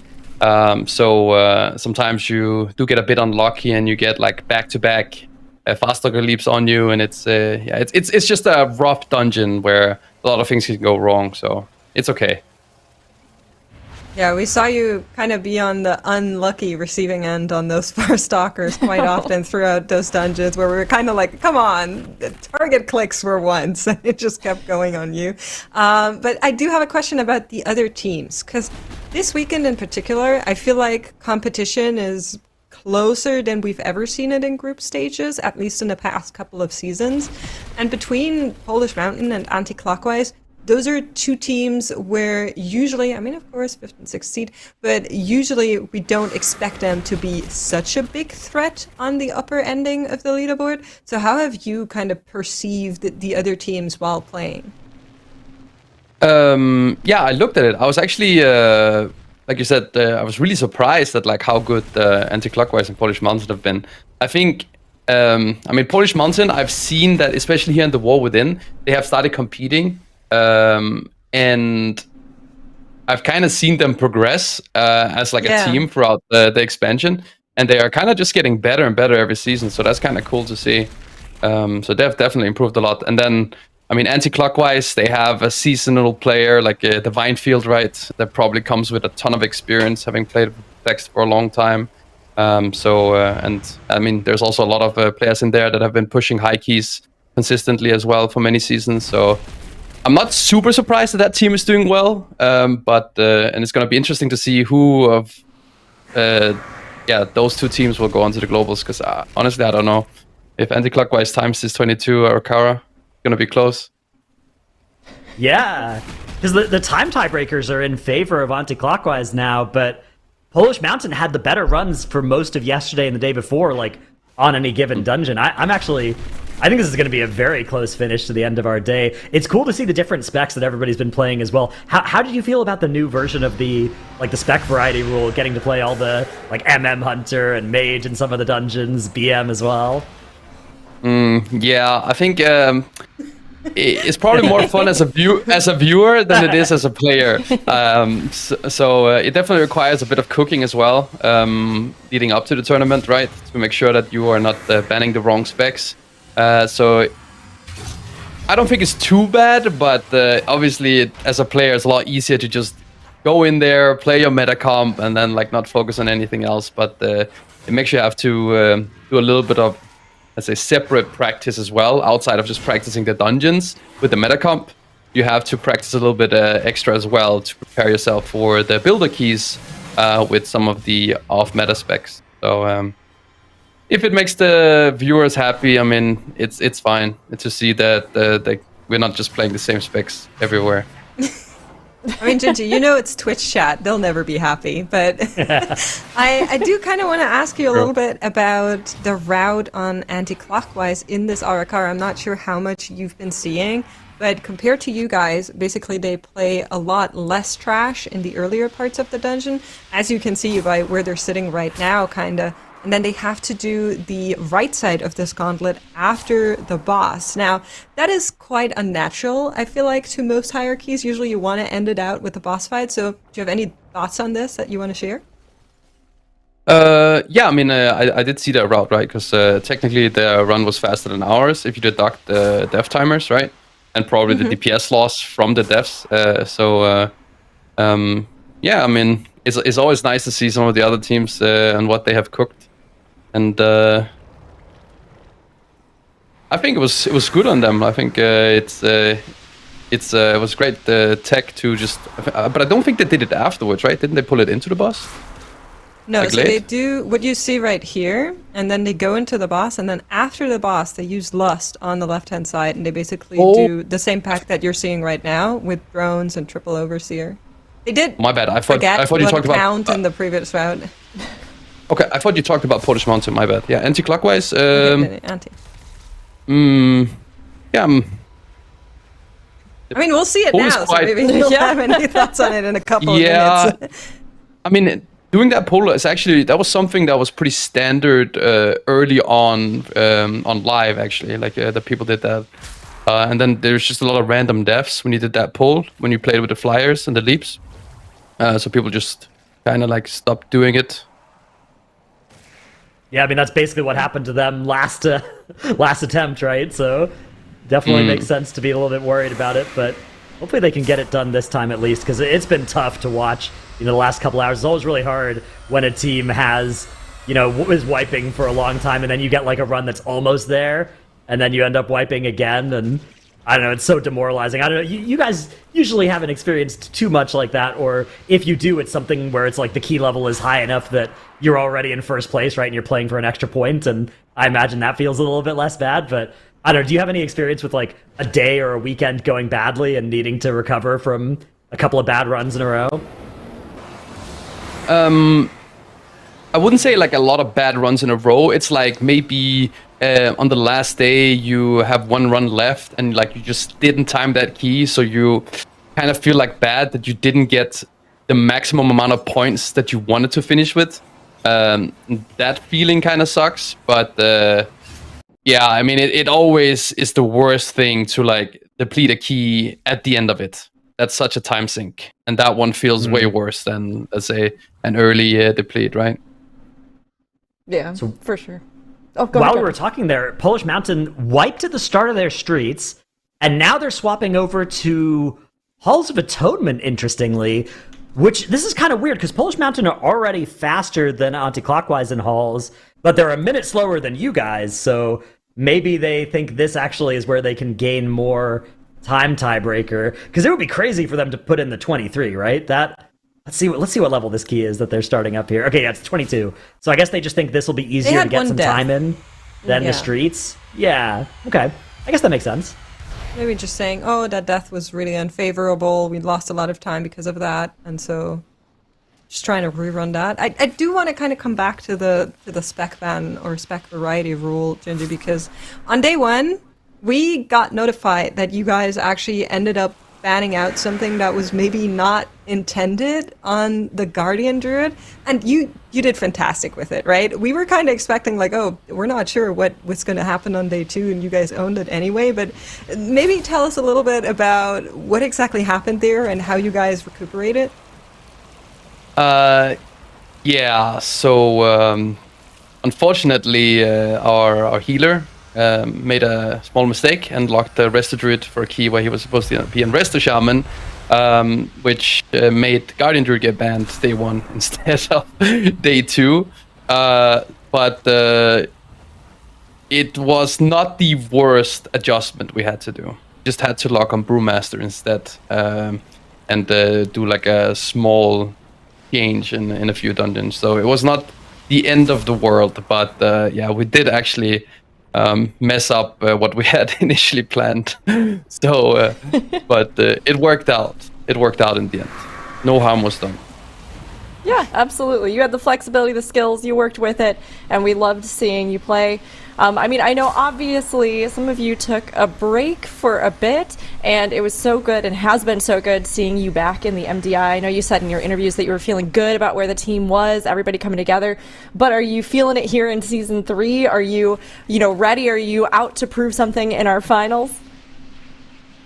I mean, we didn't play Season 1, right? So we came back after like a break in Season 1, and then we had to change the our team changed a little bit, getting Whippy and Cushion on the team.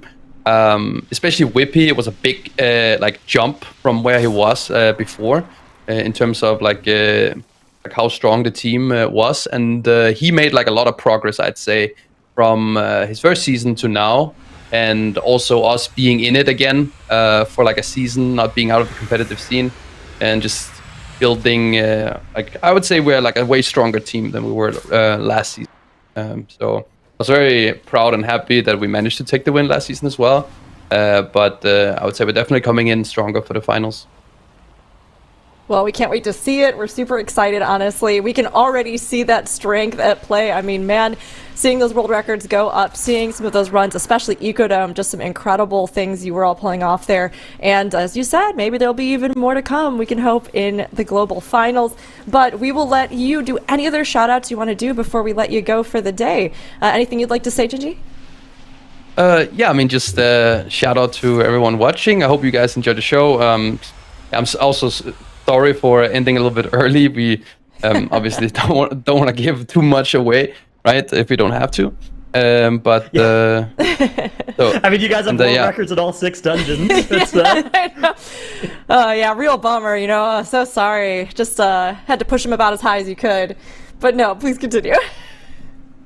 And then, of course, shout out to my team for always. I mean, I wouldn't. I mean, all the wins is like it's always been a team effort, right? So without them, we wouldn't have these results. So that comes from like everyone always putting in effort every single time. So of course, shout out to them.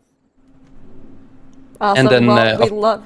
Oh, go ahead. Go ahead. Yeah, one more as well, and then of course Holy, our sponsor as well, for sponsoring the team. And yeah, I think that's it. Awesome. Well, I mean, you already, like I said, threw down the gauntlet. We got to see so many incredible runs, so please go take some well-deserved rest here. Even ending a little bit early, we still were so excited to see everything you did, and we can't wait to see you in the global final. So congrats again on making it through and being our Group A champions. Thanks so much, Gingi. Of course. Thank you so much for having me. Bye. Bye. Bye, guys. Well, guys, I don't want to call it, but we need to kind of lock in a little bit because anti-clockwise is on that very last poll, and they're once again missing the extra count. If I'm not mistaken, they should be at 85 for this to be full count, and it somehow is not. And if they want to claim a world record tag, they should be at 28, I believe 36 or something. So that is where Holy Method locked in their timer. Could happen, Dratnos? Yeah, it's possible, but I think with this amount of count, I think they're going to be a little slow because I do think they need to grab a little bit more, but I've thought that before and I've been wrong. So let's see exactly how much you get here, because each of these Blood Overseers is 20 count, which is a large amount, right? They're at 686 out of 800. So 2 Overseers is going to get them to 726. And then it's just a question of how many drones and carriers are they in combat with, and a little hard to tell exactly here. The darkness does come down. We're nearly at that timestamp for Holy Method, where Holy Method we're at. Is this full count is the question. They're getting a lot of it now, 97%. It looks good. 98%, still 2 mobs left. And that's going to be it. 28. Wow. 28-27. They're 10 seconds faster than Holy Method. And as Gingi logs off, Holy Method head out, anti-clockwise are actually going to yoink that fastest time in the Ara-kara. Lock back in, very Holy impressive. Method. Yeah, time to come back. There's job's not done. This is great, though. Okay, so nice. Now we get to see exactly what the time tiebreaker situation is between Holy Method, or between Polish Mountain and Anti-Clockwise. Of course, Polish Mountain are already improving time tiebreakers. We'll have to see whether Anti-Clockwise decides to do that as well, because Holy Method aren't actually safe in first place until Anti-Clockwise are like, yeah, okay, we're done at 132. We're just going for timers as well. But if that is the call that they make, then we get to a very interesting end of the day where both of our teams need to start analyzing where do we think we have the most likely time gains and where do we think we have the biggest remaining time gains. 2 minutes is an awful lot of difference between the two teams. It's going to be very hard for Polish Mountain to pick that up in one single dungeon. So they'll probably need to improve in 2 dungeons, and they'll probably need both of those improvements to be quite big.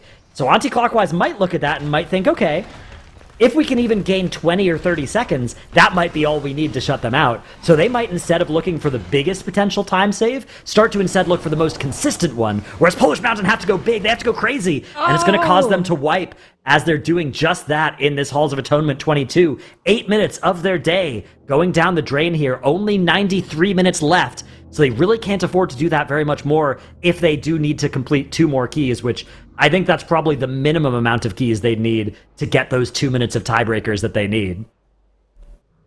quite unfortunate there. A rather big wipe for them. And honestly, it's pretty neck and neck now between those teams. I'm wondering where anti-clockwise is going to go next. Because as you mentioned, they were pretty fast already. So what are we thinking what dungeon they might run next? I'm just trying to see between the two teams.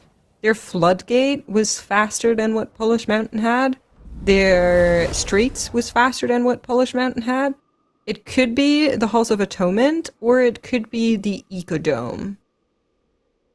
Yeah, I think Halls is probably the biggest potential, the biggest gain on paper.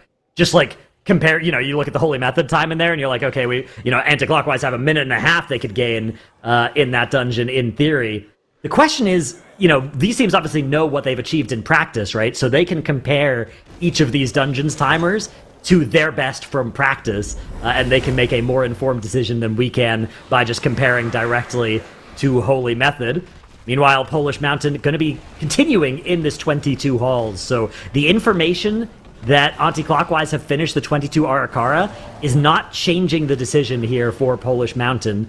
They're not going to... sometimes teams will be like, oh, okay, I guess that means we have to go for the 23. They may have looked at the exact timer and been scared by it because anti-clockwise were so fast in that Ara-kara. But it looks like Polish Mountain aren't doing that. They're still believers in the possibility of catching up via time tiebreakers, which, is definitely possible, but I think this is going to be really hard. I actually think anti-clockwise have a pretty sizable advantage at this point.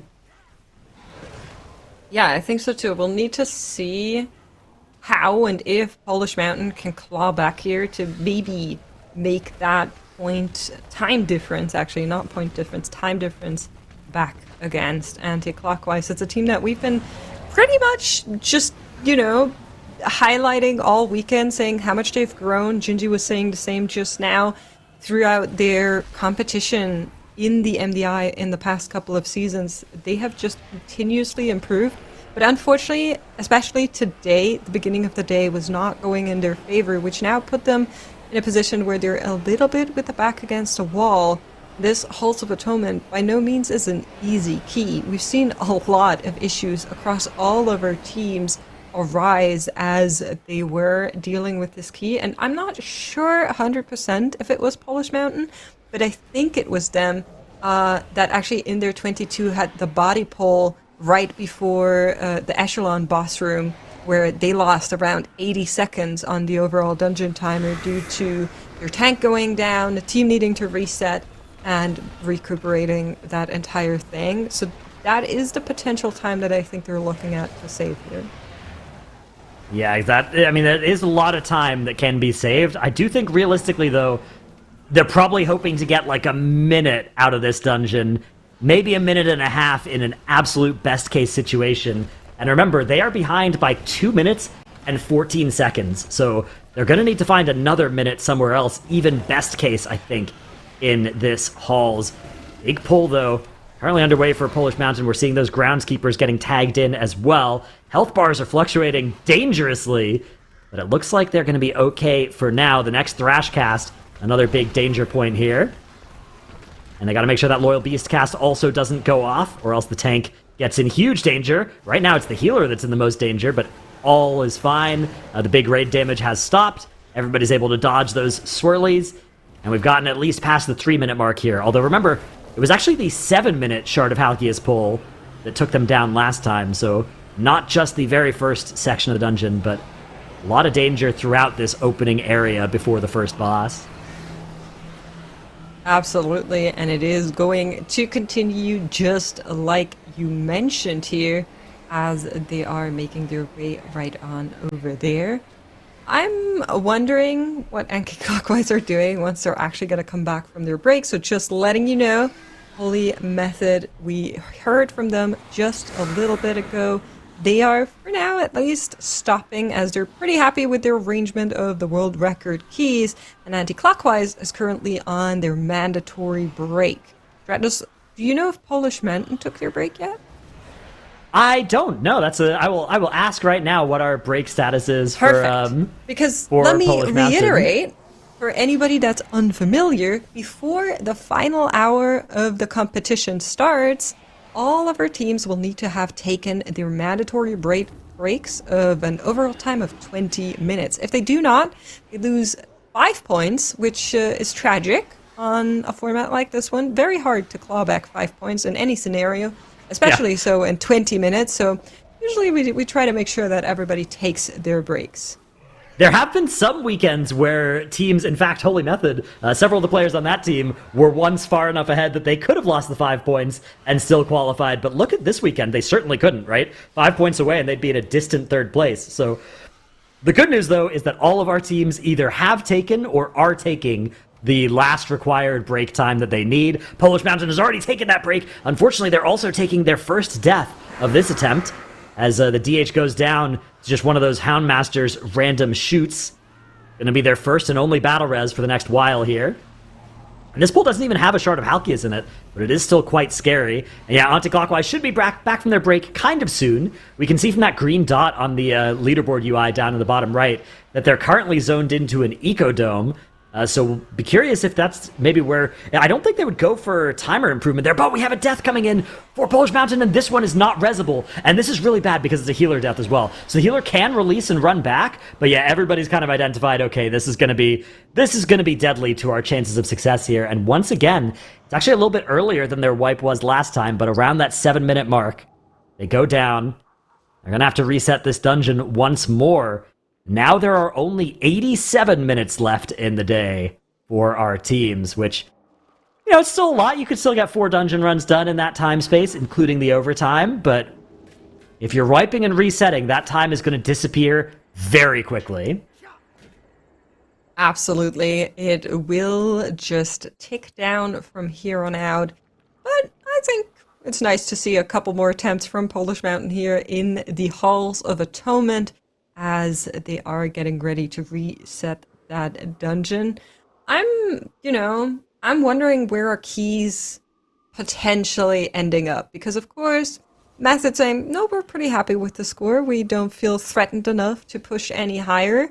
But we have been speculating all weekend about which of these keys in a global final scenario could reach even higher. And I think one that's definitely up there for me is the Gambit.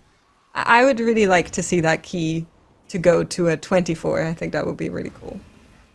I think the 24s are... Watching how tight the 23s were, I mean, I think you're right that the timer is maybe possible there, but I think it's going to be very, very, very, very, very hard.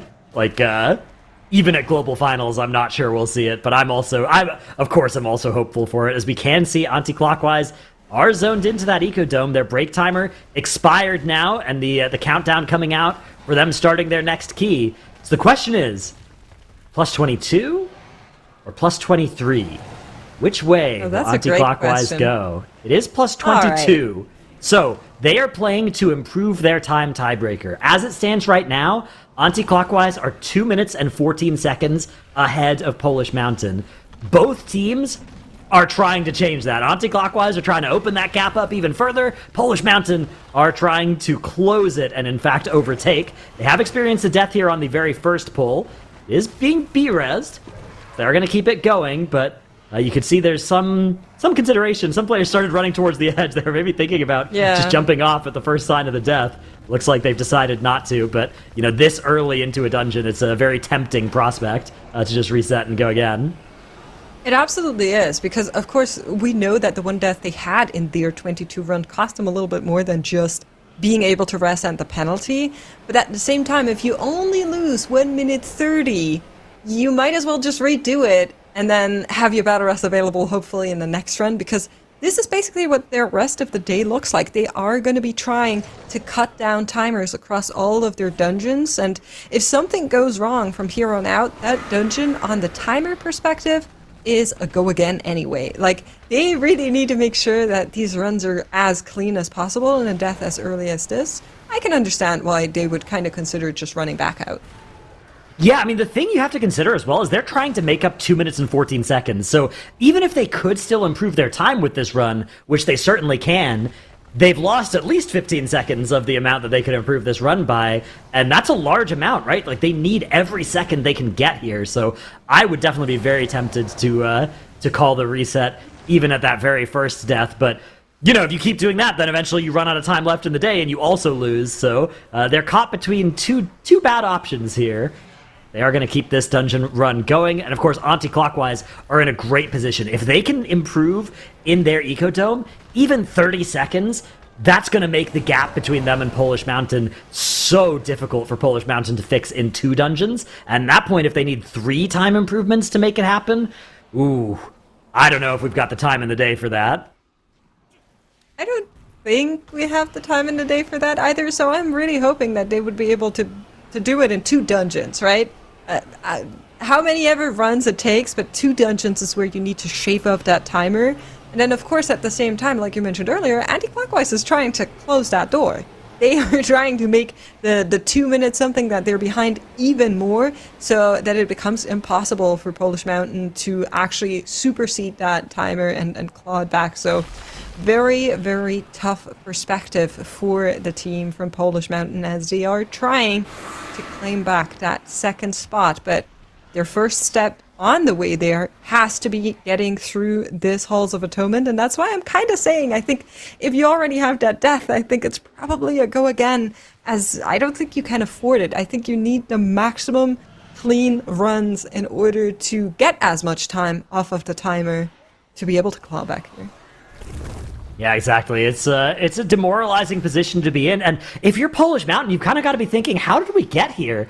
Like, yesterday, didn't we have the fastest times in a lot of these dungeons? How are we finding ourselves behind on the time tiebreakers by as much as we are? But anti-clockwise really clutched up in a lot of their runs. And the thing is, anti-clockwise depleted several dungeons, but when they did actually finish their runs, they did them super fast. So that's where you'd rather be, right? You'd rather take the time and get it done right rather than have to come back later and improve the time anyways. Yeah, absolutely. Maybe let's take a look at anti-clockwise and their dungeon timers in their 22 that we saw earlier, because I'm pulling them up right now as we speak to try and give us a little bit of an idea of what they're trying to meet to maybe be faster in their own 22 Ecodome. So as they did, they had 2 deaths. We're not exactly sure where they were. And their first boss timer was 5:51. So that is kind of what they're trying to be under. Right now they're on 4:16 with Ara-kara on like 34%. I think we're probably pretty close to that. Yeah, the thing is, I mean, this dungeon doesn't have an awful lot of variance in the first 6 minutes. So, you know, you could probably gain 5 or 10 seconds here or there, but for the most part, the big inflection point in this dungeon, the most important part is that trash before the second boss, and then the second boss itself.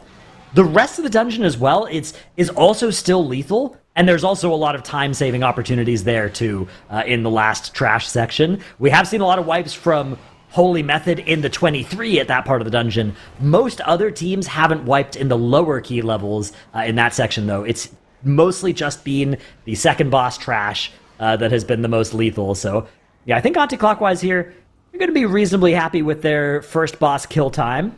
Maybe a little slow even on that, but still plenty of room for improvement in the remainder of the dungeon. Dratnos, is there an uncle clockwise and a cousin clockwise? Yeah, that's been a big question for me. So here's the thing. I think Auntie is it's like a Finnish name. Yeah, somebody sent me a Auntie. pronunciation guide. So yeah, Auntie, it's yeah. You're right. Auntie. Yeah. Yeah, I like how you guys are saying it, though. It's funny. Yeah. It makes me laugh seeing chat type like Aunty, Aunty. I think honestly both great, but sorry, please continue, Mix. No, I thought that was very valuable. But just a little bit of an update. Anti-clockwise are faster, so around 30 seconds to Nice. what we saw in their 22 thus far. Now, like you mentioned, lethality and danger in the Ecodome is still very much present everywhere in this dungeon, and particularly with the part that is coming up where you play that Sentinel into the pre-boss trash in the next room. I guess you could call it a room, but it is under a dome after all. So that is kind of where we'll need to really pay attention to what exactly is happening and make sure they don't have any additional deaths. But as of right now, they're flooring it. Yeah, this is going great here for anti-clockwise, and if they just stay and, keep this run as clean as their previous run, and they just don't have if they do it even a little cleaner, and they don't have those 2 deaths, they're going to be gaining more than a minute in this dungeon, which means they'll have like a 3-minute, 30-second time advantage over Polish Mountain. At some point, like if anti-clockwise succeed at this, and Polish Mountain don't improve in halls in the next 30 minutes, I actually think that will force Polish Mountain to change tactics and instead start going for a +1 in one of the dungeons, because I think at that point, the time tiebreaker might become insurmountable for them. So which dungeon would they choose? I think for Polish Mountain... There's no free points! I think That's for Ecodome sure. is the likeliest one. I mean, of course, that's the one that Holy Method have done. Now, does that mean it's likely? No, right? You'd be playing at you'd maybe give yourself even a 5% chance of success there. But if the next 30 minutes go well for anti-clockwise and bad for Polish Mountain, I think they might have a smaller chance than that of fixing time tiebreakers by enough to overtake. It's a tough choice, right? I'm inclined to agree. I think definitely if anti-clockwise is able to lock this one in and lock Polish Mountain out of a potential time tiebreaker win, then your Hail Mary is essentially trying to get a point. However, we saw how much it took Holy Method to get that 23 Ecodome on the board. That doesn't mean it takes as long or as many tries for Polish Mountain. They could just have favorable RNG or just, press their buttons a little bit better. We don't know. We don't know what their chances in a 23 look, but we know it's a very hard key. So even if we're erring on the caution side of things, I don't think it's a one and done. So you'd probably need a couple of attempts in that dungeon. And right now, they still have a little bit of time to maybe get the time tiebreaker in the halls. But at some point, they would need to make that decision to allow themselves the best chance to actually get the 23 timed, right? So you would much rather be in there right now and get a couple of goes on that attempt on the board than do it in 5 minutes before overtime starts, right? Yeah, exactly. It'd be ideal, but all of the options are bad. I'm very, very worried here for Polish Mountain, but I'm very proud of what Anti-Clockwise have been putting together here. If they can survive this pull in particular, they are going to be in such good shape for the rest of the dungeon. This is one of the most lethal Ecodome pulls, though. You can just watch the health bars on everybody getting absolutely murdered as those phase blades jumping around, those bolts all needing to get interrupted as well. And this Sentinel, once they push below 50%, once they break that shield on the Sentinel, things are going to get even more deadly for them. It's looking Absolutely. very, very dicey, but I mean, it's something where right now they are holding on, and it looks like they're going to be. Fingers crossed, I don't want to curse them. They're going to be doing okay, and everything's going pretty all right. So we are going to have a little change around while we keep an eye on the situation currently unfolding for Anti-Clockwise. And Dratnos, we'll see you, I guess, at the end of day again. Bye. Bye. Zyronic, meanwhile, coming in. So now, of course, these two teams are so close. Hello, this weekend. Honestly, this is where I think we've seen some of the most intense competition all around. We thought Polish had it yesterday, then Anti seemed likely this morning, then they started to get overtaken by Polish. Now they're making a huge comeback. So, I mean, it's amazing seeing the same kind of skill level that these two are on. What do you think these teams' kind of strengths are, and how can they play into them here in the last couple hours? Yeah. It's a tough thing to really quantify, especially when you consider that we've been watching all 6 teams over the course of the weekend, and it's really hard to just take a close look at one team and try to diagnose what the problem has been or what they've been doing well. Something that I can say for Anti-Clockwise is, while they might not have been the more consistent of the two teams, Dratnos was alluding to this earlier, when they do get a run timed, they get it done very, very quickly. They're in the upper tiers of their potential whenever they get their runs done, and that's played out really well for them here. Hour left in the day, 2-minute time advantage on Polish Mountain here. they've been playing really well when it counts. Polish Mountain, I mean, they were in the lead heading into the day today. Consistency was the name of their game, and unfortunately dropping that consistency really has set them back here. They have a chance still at the end of the day. They're not out of it just yet, but like Dratnos and Mix were talking about for the past 30 minutes or so, it's a rough spot to be in when you're going for time tiebreakers, and you have to complete multiple dungeons in order to make up the time tiebreakers. They definitely can do it, but it's going to be a stretch. It absolutely is. So what we're thinking, just to recap, is they need to get through this Halls of Atonement cleanly, and they already had one death in there. So the best case scenario is also already not kicking in, which is suboptimal for Polish Mountain. And then across the other dungeons, they still need to shave off over like a minute 30 in another dungeon as well to try and be faster than what Anti-Clockwise has on the board right now. That is, if Anti-Clockwise is unable to get a faster time in their 22, because as of right now, they are faster. Point blank. They're faster right now. We'll see if they're going to be able to time it and be faster at the very tail end of the dungeon, but as it stands right now, they're definitely on a good trajectory there. Now, what Dratnos and I have been saying is it could go into the 23 Ecodome. It could try and just not care about the time tiebreaker and instead get another point on the board. Zara, do you agree with the 23 Ecodome, or would you rather see another dungeon for that extra point?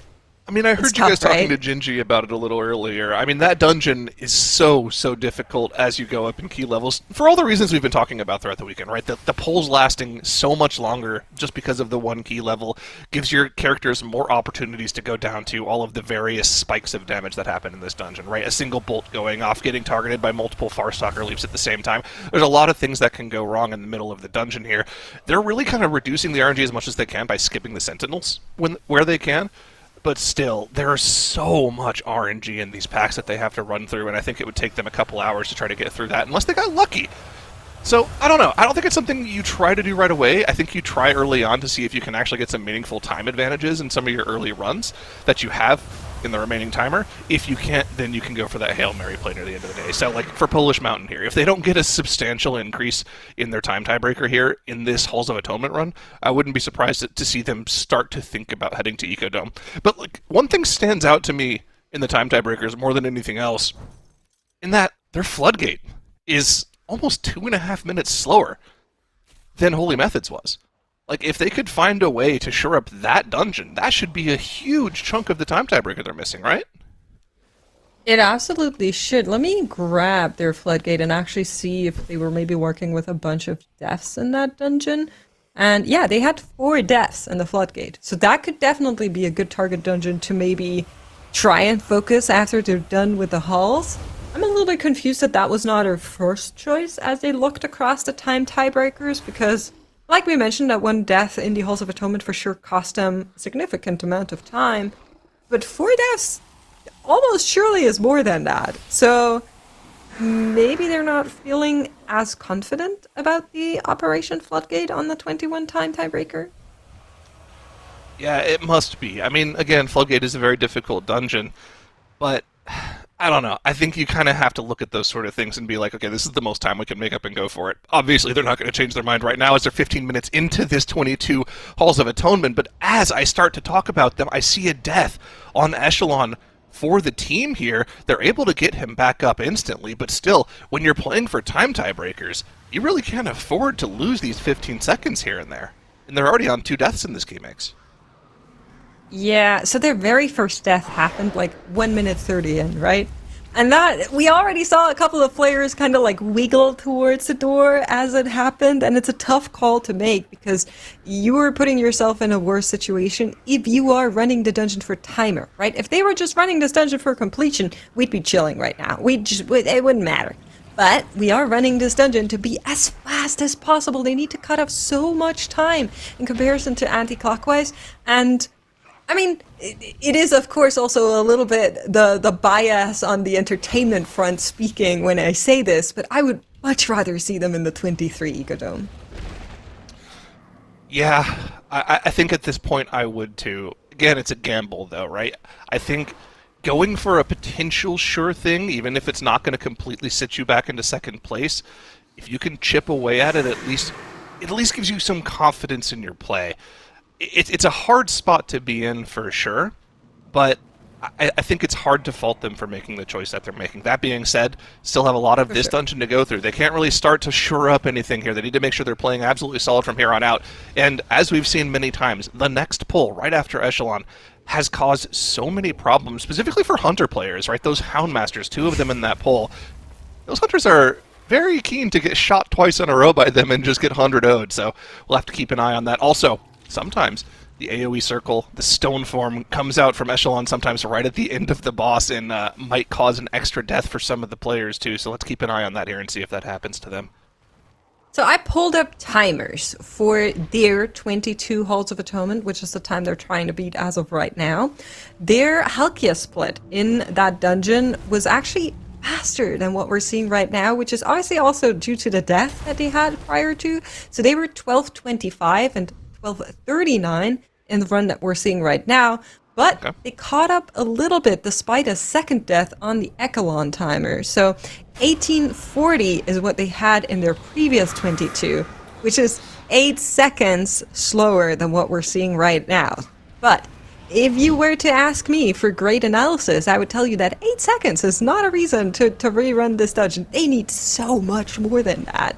And at that point, I think you're probably looking at your timers and you have to make a tough decision, because do you really believe that you can shave off another 30 seconds from here on out towards the rest of the dungeon? And okay. call They me only a have to do doomer, but I don't believe that that happens. They only have to do it 15 more times. It's okay. I mean, yeah, it's 8 seconds is definitely not, like, ideal. I do remember in their previous run they had a couple of issues laid on. I believe we saw a death to Cigar as well. So, like, there's definitely more time to make up here. But, like, at the top end, we're talking maybe 30 seconds of time shaved off here. Maybe the plan was to try to shave off just a little bit of time in this Halls of Atonement. Maybe they didn't think they were going to get a whole bunch of time out of this dungeon, and maybe go to the Floodgate afterwards. We'll have to see what the plan is, but for the time being, again, we're 20 minutes into this run in Halls of Atonement. They're definitely not going to call this unless they have some catastrophic wipe here, so see if they're able to pull it off. Of course, that being said, they have no battle reses here, so it could be a little scary. I'm sorry for maybe being a little bit of a negative Nancy, but shouldn't they call it? Looking at their timers, knowing that that will not put you in a position to get one more dungeon to... You know what I mean, right? Yeah. If they only need 2 dungeon runs, then they need to shave off over a minute in each of those dungeon runs to catch up to Anti-Clockwise, who are, by the way, on their way to lock in that 22 Ecodome at a much faster pace than they did before, as Yant actually does drop Yant, really hold on. low. Hold on. He's been at 1 HP for almost 10 seconds now. That was a little scary, but must have eaten one of those Gloom Bites accidentally, but somehow Robin able to keep him alive through that debuff. Healing Absorb being really, really nasty here, but somehow, some way getting away with no deaths here. And as we've seen, a tank death very often leads to multiple other deaths, if not just a full-on wipe. So the fact that they're able to keep Yant alive here through that is insane. And like you said, yeah, Anti-Clockwise on a blistering pace in this run so far. 14:30 Tibetan Awaj kill time is incredibly fast. It is. For reference, their previous 22 was over a minute slower. They were at 15:48, so over a minute that they're currently shaving off of their own dungeon timer. And if they are to finish this dungeon run, that puts 3 minutes between Polish Mountain and Anti-Clockwise. And at that point, the only other choice you have is to run the 23 Ecodome as Nesru goes down here from a warp, immediately rest up, but I mean, that's kind of what Polish Mountain is hoping for right now, that something goes wrong in the tail end of this dungeon. It's a little unfortunate. Sometimes those frontals are hard to see as you start to drag that trash down the slope here. Can look at a little bit of Z-axis gameplay sometimes, making them hard to see. They've been playing perfectly throughout this dungeon so far, so the battle reses were available. Again, that's 15 seconds of time that's no longer going to be available for Anti-Clockwise here as they try to put themselves out of reach of Polish Mountain's last second Vi to catch up in the time tiebreakers. Anti-Clockwise not out of the woods just yet, though. This Pact Speaker's still alive. It's casting yet another erratic ritual, doing tons of AoE damage to the group. Robin has the healing Heart of the Wild used here to help to keep the team topped. I think they're going to be good to go here. I mean, that 15-second time loss, obviously, it's going to hurt them. But again, still on blazing pace in this key. Outside of a full wipe, anti-clockwise is easily going to be able to make up upwards of 30 seconds, maybe closer to a minute here off of this timer. This is going to be very, very difficult for Polish Mountain to come back from it. And I think, like, even at this point, if they think the 23 is completely out of reach for them, I think you just have to go for it if you're Polish Mountain. It's your only road to the grand finals. Absolutely is. Just to repeat what's on the line here, both of these teams want to lock in the second place. Holy Method already ended their day saying, we're good with our scores. We're not feeling threatened by anything else that's happening right here. And it is between Anti-Clockwise and Polish Mountain to fight for that second place that will qualify them to the global finals to meet the other teams that are also going to be sent there from next group weekend and the one after that, as well as the CN group that is also still coming up. So a lot of pressure to be one of the first two teams to move into that global finals as Anti-Clockwise finish out their trash pack here.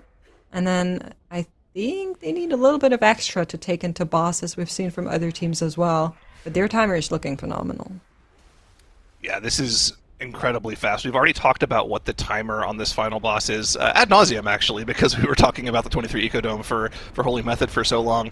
5 minutes is roughly what this boss took on the 22 for Holy Method, but they actually had insane DPS RNG on their 23 and were able to kill the boss in 4 minutes 30. So Anti-Clockwise, if they're able to match that 4 minute 30 mark, they could take this dungeon down in 27:30, which would be incredibly fast. But we're off to the races here. The Bloodlust popped with the trash on top of the boss, as we're going to start stacking up those glaives and start to do a ton of damage to the boss. That AoE pulls from the boss is expected. Robin can easily top them back up after that. Absolutely right. Bloodlust does help as well, as they are blazing through that segment of this boss fight. Just a quick reminder, the timer they had before was 28:06, and right now they have a little over, quick math, 5 minutes, 30 seconds to finish out this boss, which should be enough. Bloodlust now over. They still need to be a little bit careful, as these phase blades are still in the pack. Very dangerous mobs, as we've been going over again and again. But slowly but surely they should be falling. As we wait to see where oh wait, hold on! Anti-Clockwise, another death, 15 seconds more of that potential increase gone from them. On top of that, Divine Field might be losing out on the damage buff from this Eternal Weave here. Actually, no, we can see him starting to gather those buffs as well, using the turtle just to make sure he doesn't accidentally get hit by that frontal from the Eternal Weave as well. That's another problem. We've been talking about this all weekend. The death on the Beast Mastery Hunter is a brutal damage loss for that player. You lose all of your tier set stacks, which means your Black Arrows are that much less valuable during your Call of the Wild, which he just now popped. You lose any potential Nether Prism stacks that you were saving up, although he probably would have popped that on the pull with the Bloodlust, but still, for the second send of that trinket, it's going to be that much worse near the end of the boss. That alone might erase the advantage they've worked up for themselves over the course of the dungeon. We'll have to see where they can stop the clock, but man, a perfect run in the last couple of polls has turned into maybe not even a time increase for Anti-Clockwise. I'm not sure if we're already at the maybe not time increase, but it's definitely getting closer, and it's definitely getting less and less time, which is great news for Polish Mountain, who are currently working on their Halls of Atonement. They want to be faster than 30-minute 23 in this dungeon here, but they still have to chew through 78% of Lord Chamberlain. And just remember, chat, don't eat rocks. It's not good for you. I thought eating rocks was good. Is that not the conclusion we arrived at yesterday? Mace, you said were that. on. You said that. You were on the Eating Rocks have no squad yesterday. recollection of these events. You must confuse Rock me. gang. Fair lady, I'm innocent. Oh, sure. But yeah, so they have 3 minutes and 20 seconds to beat this boss. How are you feeling about that, Zyro? It looks like they'll be able to increase their timer here. I mean, we've been in combat with the boss for 1 minute 30, done 35% of the boss's HP. Quick maths, the boss should die in about 2 minutes 40 to 3 minutes. So, like, they might gain like 20 to 30 seconds here. That's in the not best enough. case scenario, I don't think I mean, it's that's better than enough. nothing. that's better than nothing, but that's not what we were hoping for. Over a minute in this dungeon, just to reiterate. I know we said it a couple of times, but we were hoping for over a minute of time save in this dungeon for the Polish Mountain fans as they are traversing through the halls. And I agree with you, Zyra. I don't think the math is favorable here for them as they finish out Lord Chamberlain. Quick update to anti-clockwise, because despite the death stare, they should be significantly faster than what we saw from them previously, which was 28:06. We're now 1 minute under, 15% yet to go. I don't think it takes them another minute to deal with the remaining percent on this boss. It doesn't, but again, it could have been so much faster. These 2 deaths Could've. costing him in 30 seconds, in addition to whatever potential damage Divine Field lost on that death as well, as it made his next Call of the Wild that much worse. He lost his Nether Prism Stacks, which is probably popping with this next Call of the Wild that he's getting. They probably wouldn't even have gotten this, actually, if he didn't die there. They'll gain time, but again, it's going to be very minimal here. It's going to be below 30 seconds. Where exactly they'll stop the clock, we'll have to see in a moment here. But again, any extra time pulling themselves away from Polish Mountain is a godsend for anti-clockwise here, as they're just trying to make sure they are that number 2 seed. Stop the clock at 27:47. It's only going to be about a 20-second time increase for them. Well, 20 seconds is more than what we maybe will see Polish Mountain save here, so it might just be a net zero between those two teams. And I think at this point, like, once Polish Mountain actually gets through this boss fight, they have to count the math, they have to look at the timers, they have to realize that it's going to be very hard to ever catch back up on the time tiebreakers, and I think they have to floor the 23 Ecodome. Now, that sounds way easier than it is, right? Just play the 23 Ecodome. On the paper, it sounds very simple. It is an incredibly tough key. We saw Holy Method send in like 10, 12 attempts before they were really close to timing it, and then they had another redo because the timer was too tight. So that is by no means an easy feat to do, but I think it's going to be their last chance here as they are finishing out Lord Chamberlain. They're going to be around 30 seconds faster, yeah. And the funny thing is, this is like kind of a metagame sort of situation here, right? Where if either team heads to the 23 Ecodome Aldani, the other one has to bluff catch and go there instantly, right? Time tiebreakers no longer matter. We do have a clock stop for Polish Mountain at 30:08. That's only going to be a 15-second time increase for them. So the net between the two teams for these two completed runs was anti-clockwise pulling away by 5 seconds. So we'll have to see what the play for Polish Mountain is. I think you have to go Ecodome. You have to force anti-clocwise's hand. We see anti-clockwise heading to Halls of Atonement, though. Not going to Ecodome. What is Polish Mountain going to try now? We're getting on a mage? Excuse me? Hold on. They're going to streets. Well, that's the only place you would bring a mage. So, for anti-clockwise, it does make sense to go into the halls. Just to reference that, they have 4 deaths in their runs, which is a lot to have in a single dungeon run on this key level in particular. But the street difference between those two teams is not enough to shave that up. Like, even if they locked in the time that Holy Method had in streets, they would not catch back up the time difference. I don't know. Okay, so the mage is an interesting concept to talk about for streets because it can save you a ton of time. And I actually need to go back and look at Polish Mountain Streets of Wonder. Here we go. Thank you. They only had 3 deaths in the streets, so that means their actual time was at 31:56. Maybe they have some extra tech they could potentially show off in this dungeon, because this is the team that's been using that year-old Shadowland tech of getting pulled to the menagerie by the grip of hunger. You used to also have teams that would use Warlock pets to pull in trash on top of the boss as well. Maybe they can do that with Hunter pets at some point as well. They have to try something, because I think just a perfect clean run in the streets would not be enough for them to catch up, but we'll have to see. And again, talking about the bluff calling here, neither of the team has headed to Ecodome Aldani, so that means the other team won't be going there either. I want to love this, but I dislike it. I just can't help it, Zyra. I don't know how you're feeling about this, but even if they're able to save a lot of time in the streets, like, let's say they're saving 2 minutes here, that's not enough. Like, they're so far behind anti-clockwise on the overall timer difference.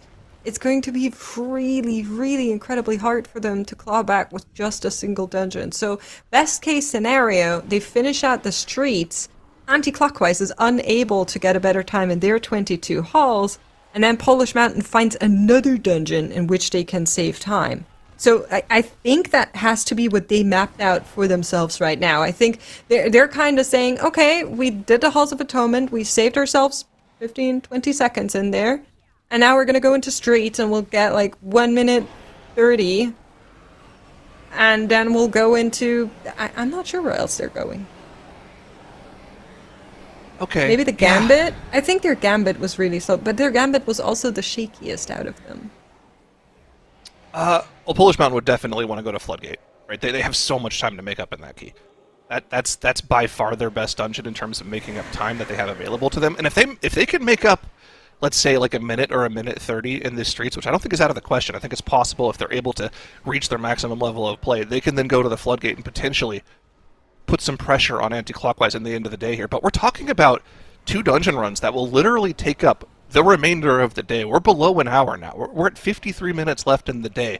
Streets is a 30-minute affair. Floodgate is a 32-minute affair. We're talking about 2 perfect runs, one of them happening in overtime with no chances of a reset after like 20 minutes. And Polish Mountain have to do that to give themselves a chance of going to globals if this is the route that they're going to try to take. At the same time, they need to hope that anti-clockwise doesn't get a meaningful increase in this Halls of Atonement, because if you look at the timers for Halls of Atonement, anti-clockwise have tons of time to make up here. Their timer nearly was at a 31-minute run. That's a minute and a half slower than Methods. Yeah. I will say, anti-clockwise also looked the most shaky in halls. So as shaky as Polish Mountain has looked in the Gambit, anti-clockwise definitely found their maker in the Halls of Atonement, at least from what we saw yesterday. Now it might be that they looked back on that and said, we can do so much better. We're actually usually pretty good at the halls, and it was just yesterday that somehow that dungeon did not go in their favor.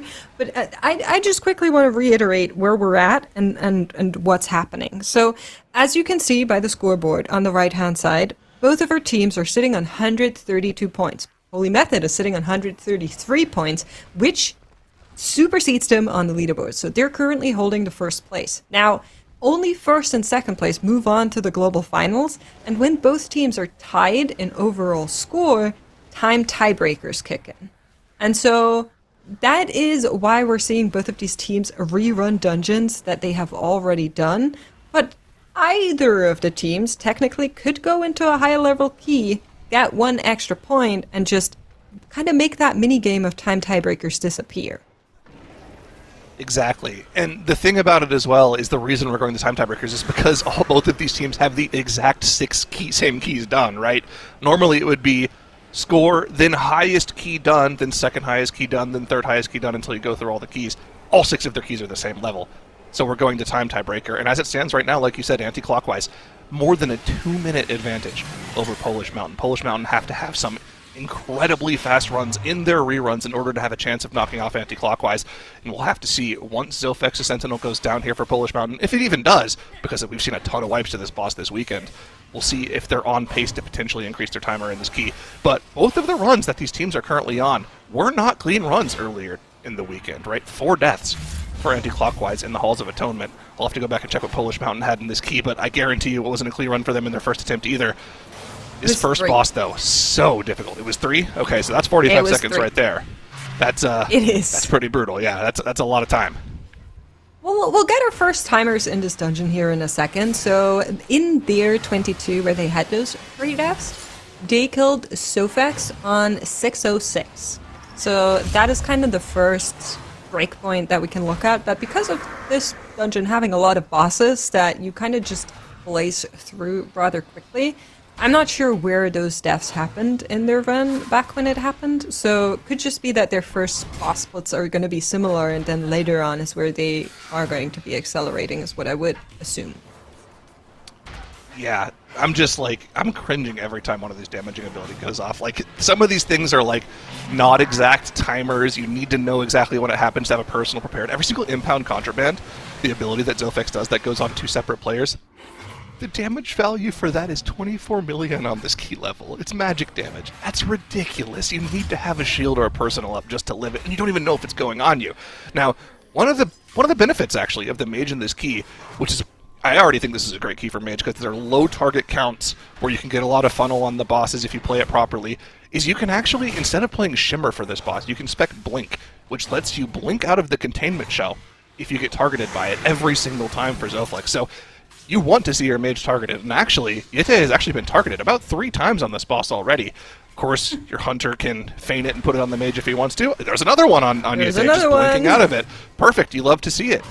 And the nice thing is the hunter can feign it, which gives it another chance to target the mage. And if it goes on the DK, he can just AMS it. So, like, this is a great comp for this. IBF even.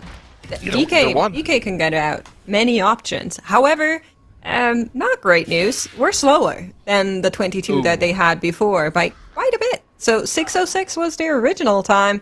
We're on 6:22 here, Zyro? Question mark? Okay, so a little slower, 15 seconds slower. But I still think there's time to gain in the rest of the dungeon, especially if they can be deathless. I believe we actually saw one of their deaths in this run. I want to say it was to the frontals from these Magma Hounds. Don't remember exactly, it was yesterday, but we've seen a lot of hunters die to the frontals from these Magma Hounds. This pull is quite dangerous. Your group has to stack together perfectly to make sure you're baiting these frontals from the Core Hounds perfectly. You also need to make sure you're baiting the circles in a proper way. You don't want to make sure those beams are in your way when you're moving around. We'll see them moving together as a squad, of course hitting the kicks to make sure they don't get AoE feared. Oh. Clockwise is going to wipe here in the first 9 minutes. It's going to be a town portal and go again. There's a little less pressure on them right now. They kind of have the hounds at their back right now. They really want to increase their times to make it harder and harder for Polish Mountain to catch up, but I don't think they're up against nearly as much pressure as Polish Mountain is right now. Yeah, it's kind of like you're just casually walking through the forest, whereas Polish Mountain are running for their life, is basically what's happening between the two teams. Yes. However, the bears and the campers again. Exactly. For anti-clockwise, they also still want to get those time tiebreakers on their favorable side, right? I think as soon as they're able to get like a really good Halls of Atonement run without the 4 deaths that they had in their run, I think then they close that window. I don't think there's a world where Polish Mountain is able to catch back up all the time that they're currently behind, as well as the additional time that anti-clockwise is currently trying to put between them. And so then it's either get an extra point or you're just losing the time tiebreakers. So there is still some pressure on anti-clockwise to really make sure that that window is closed. However, they're just going to go again here. Just a little quick redo. I mean, those are your best redos, truly. Yeah. The early 2-minute redos, you don't fret too much about those unless they're happening back to back to back to back, so we'll see. And of course, this key level, when they're playing for time increases, you essentially want these first few pulls to go essentially perfectly, otherwise you're not really going to be gaining any time. So we'll probably see a few more resets. It wouldn't surprise me in the first few minutes for anti-clockwise, as they're essentially going for a perfect run here. Polish Mountain, though, we'll have to see a time increase for them here. We can see Yete run into the door earlier to start the RP for the Grand Menagerie. That way they'll know the first boss will be ready for them when they head into that boss room here. We'll probably see them pull a couple Peacekeepers on top of the boss as well for some Arcane Mage funnel. Might even potentially pull these Trailing Frenzied Nightclaws. Nah, they don't want to deal with those debuffs actually on top of the Peacekeeper charges. We do want to finish these mobs off very soon, though. You can see without the cooldowns available, the remaining 10% health bar on those Nightclaws was taking forever to die out. This Arcane Mage replacing either the Havoc Demon Hunter or the LA Shaman really doesn't alleviate the problem that we've been talking about with the comps that the teams have been putting together all weekend, and that almost all of their damage comes from their cooldowns. There is very little damage on these characters that they're playing outside of their CDs, so when those CDs run out, Mob's HP deficit slows to a halt, but we haven't made it to Alcrux, the first of the 3 bosses in the Grand Menagerie. We'll have to see if Polish Mountain can make up any of their time here.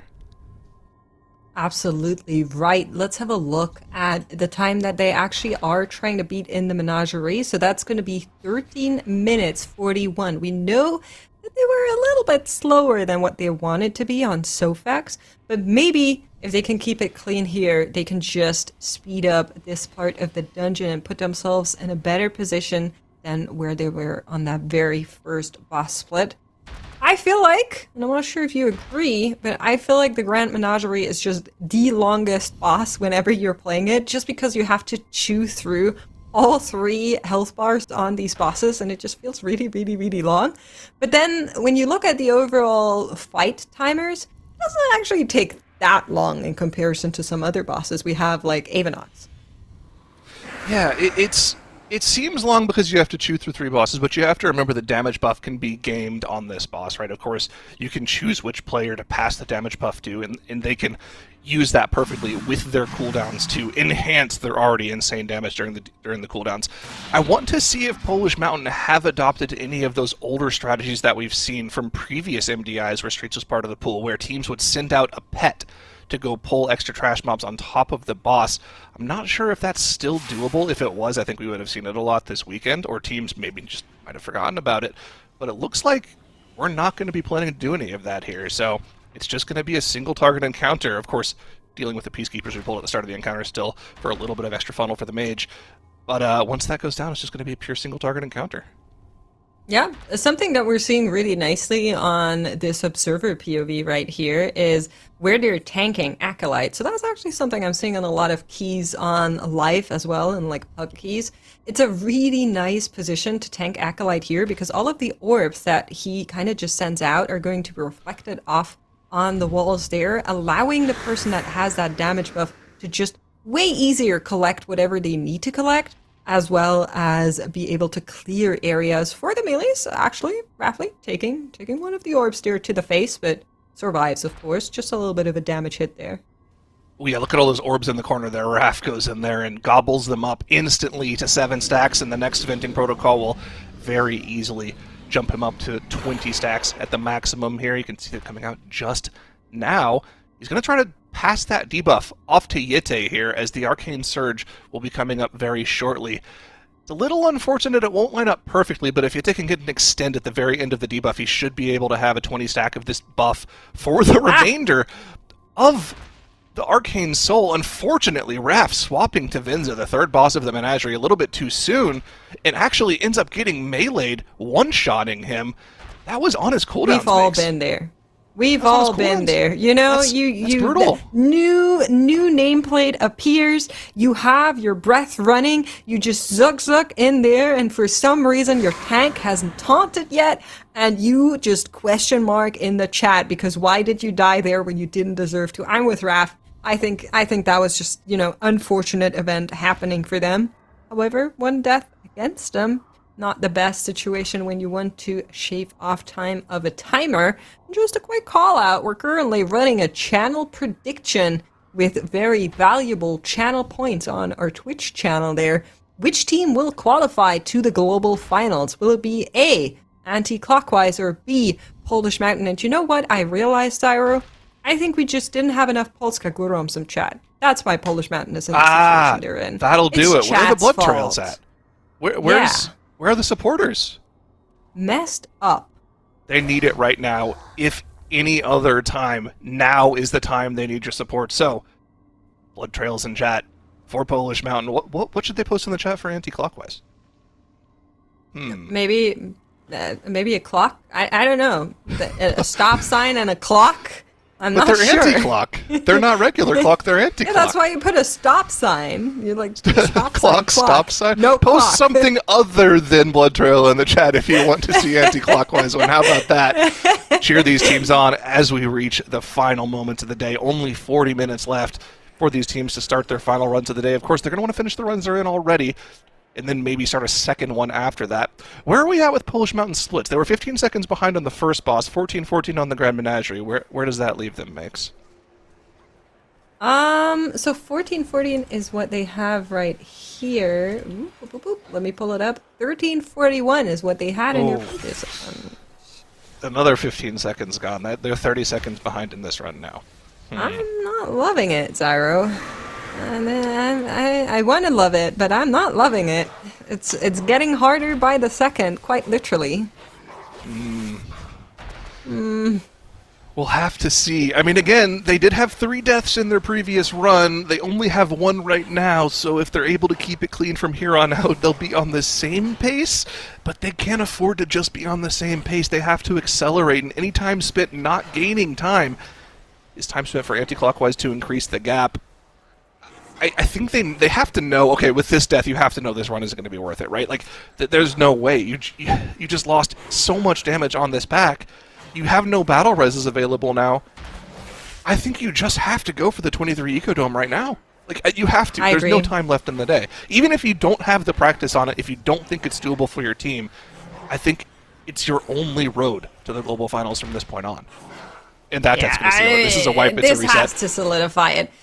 They really, I don't know, they really need to read the room and see that this is their only way out. There's no way within the given time restriction, there's less than 40 minutes in the day, they can make the timer. They need that extra point. And like you're saying, if you haven't practiced it, well, you're gonna practice it now. Get in there. Ecodome 23 has to be your move if you're Polish Mountain.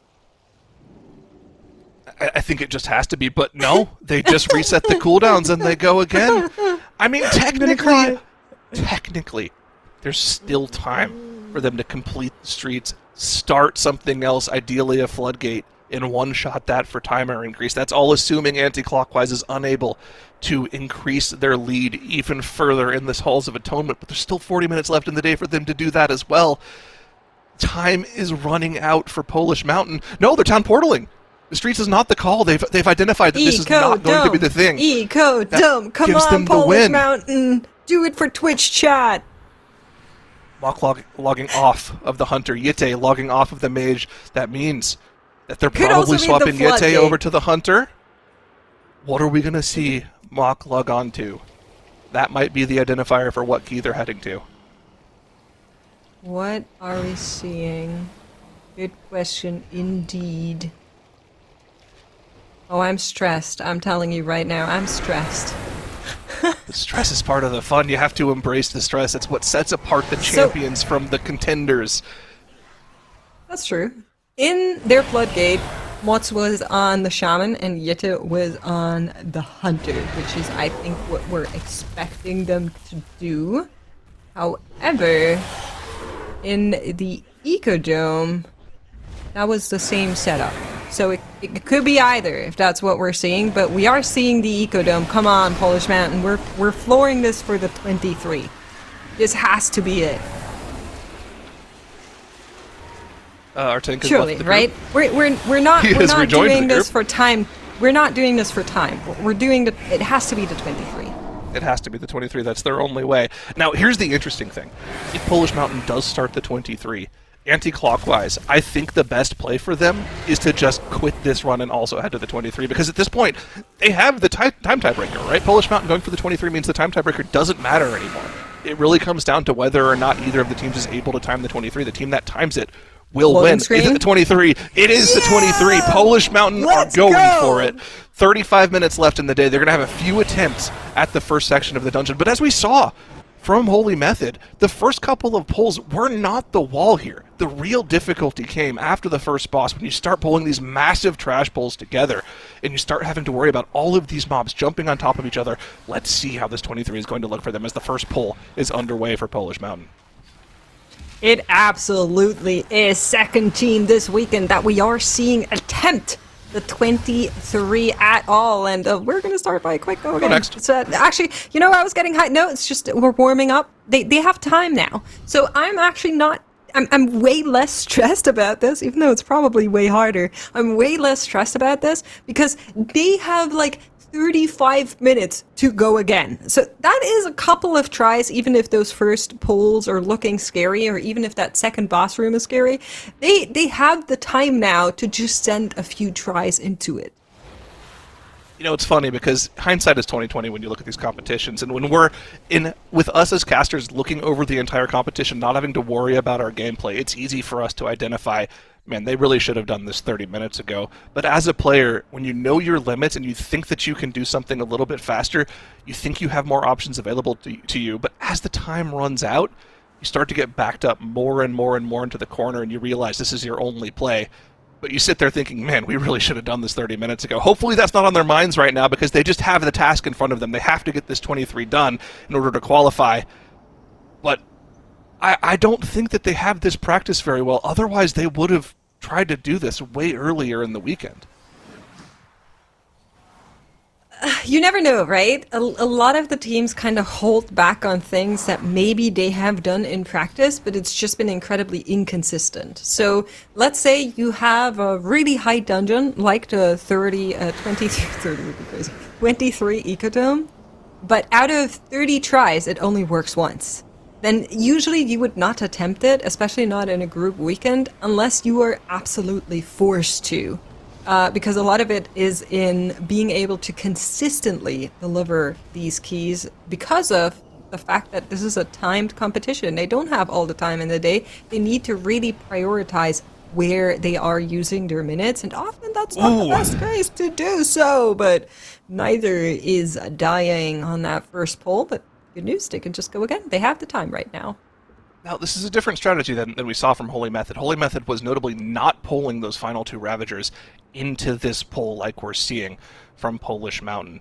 That might be the thing that's causing the tank death here for tankiers. We'll have to see. They have quite a few more attempts at this first poll. They'll have to figure it out if they want to have a chance of being our number 2 seed. Surprisingly enough, though, Anti-Clockwise hasn't answered the call from Polish Mountain to go to Ecodome, which means Polish Mountain have the next 30-plus minutes here to try to figure this out, and if they can get a good run going, that really puts Anti-Clockwise on watch. I mean, it's for Polish Mountain, it's do or die right now. Anti-Clockwise are kind of just spectators right now. Well, it depends a little bit how actively they're following, right? I mean, they obviously did the math, and they know how much time tiebreakers are between them and Polish Mountain. So if they just want to finish this dungeon run because they think it is going to stay on those time tiebreakers, I could see the reasoning. But of course, for entertainment value, I would much rather both teams go into the 23 Ecodome. I'm with you, Zyro. Well, it just doesn't matter. This run does not matter for Anti-Clockwise at all. They could cancel this run right now, and they would still be 2+ minutes into the lead. It really comes down to right now, can Polish Mountain do the 23 or not? And, like, even though Anti-Clockwise might not have practiced the 23 Ecodome, it's probably the correct play for them to just go to the Ecodome anyways, just to try to cover their bases if Polish Mountain is somehow able to do it. They want to give themselves more time to also get that 23 done. There's not enough time left in the day for Polish Mountain to try to do some Gigabrain, like, 2500 IQ play where they okay, let's go to Ecodome and try to get Anti-Clockwise to cancel the run that they're in so that they lose 15 minutes and then we'll go back to the run and do our time increase. Like, there's no time in the day left for that. There's no mind games here. Like, that is crazy. It's that all you on even the field. thought about that. That was phenomenal, Zyra. We should get you on the caster or something. That was great. But 30 minutes, 45 seconds left in the day, and I agree, not much time left for 2 remaining contenders as they fight it out. Who's going to get that second place? Who's going to make it to the global finals out of our Group A weekend? And Polish Mountain back at it in the 23 Ecodome. Only one other team was able to do that. Can they pull up? Can they get that point? They are trying with everything that they have because these runs, as we approach the last 30 minutes of the day to queue in, will determine who is going to be our second place competitor moving on to the global finals. It has been so fierce between Anti-Clockwise and Polish Mountain, and chat, no doubt they feel your energy, but we're going to be bringing some additional energy on the desk. We're going to have Tettle and Dratnos coming in, and Makes, we'll see you next weekend. Bye, I'll be watching. Bye. Mix is always watching.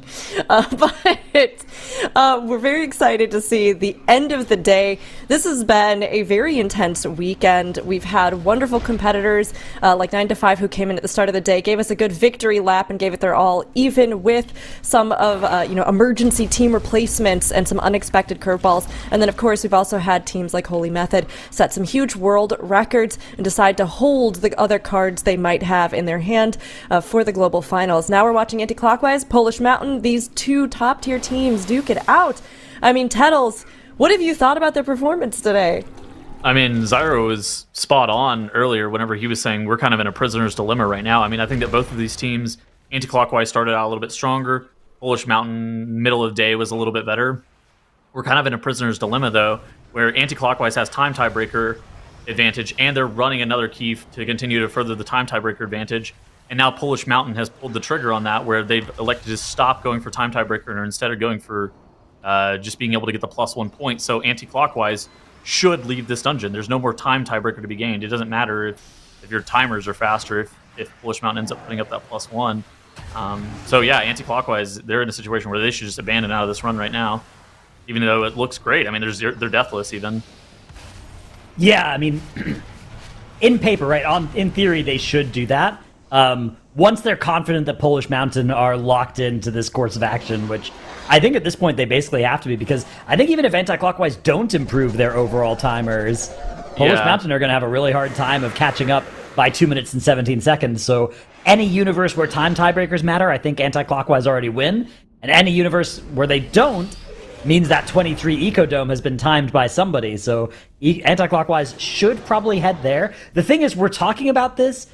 We don't have a good estimate of what the % chance is that either of these teams will be able to complete a 23 Ecodome with 30 minutes of attempts, right? We know that Holy Method were able to do it with about, 2 or 3 hours of attempts. Polish Mountain and anti-clockwise, lower-seeded teams, significantly lower-seeded than Holy Method. What is the chance that they can succeed given 30 minutes and then overtime on this? It has to be in the single digits, right?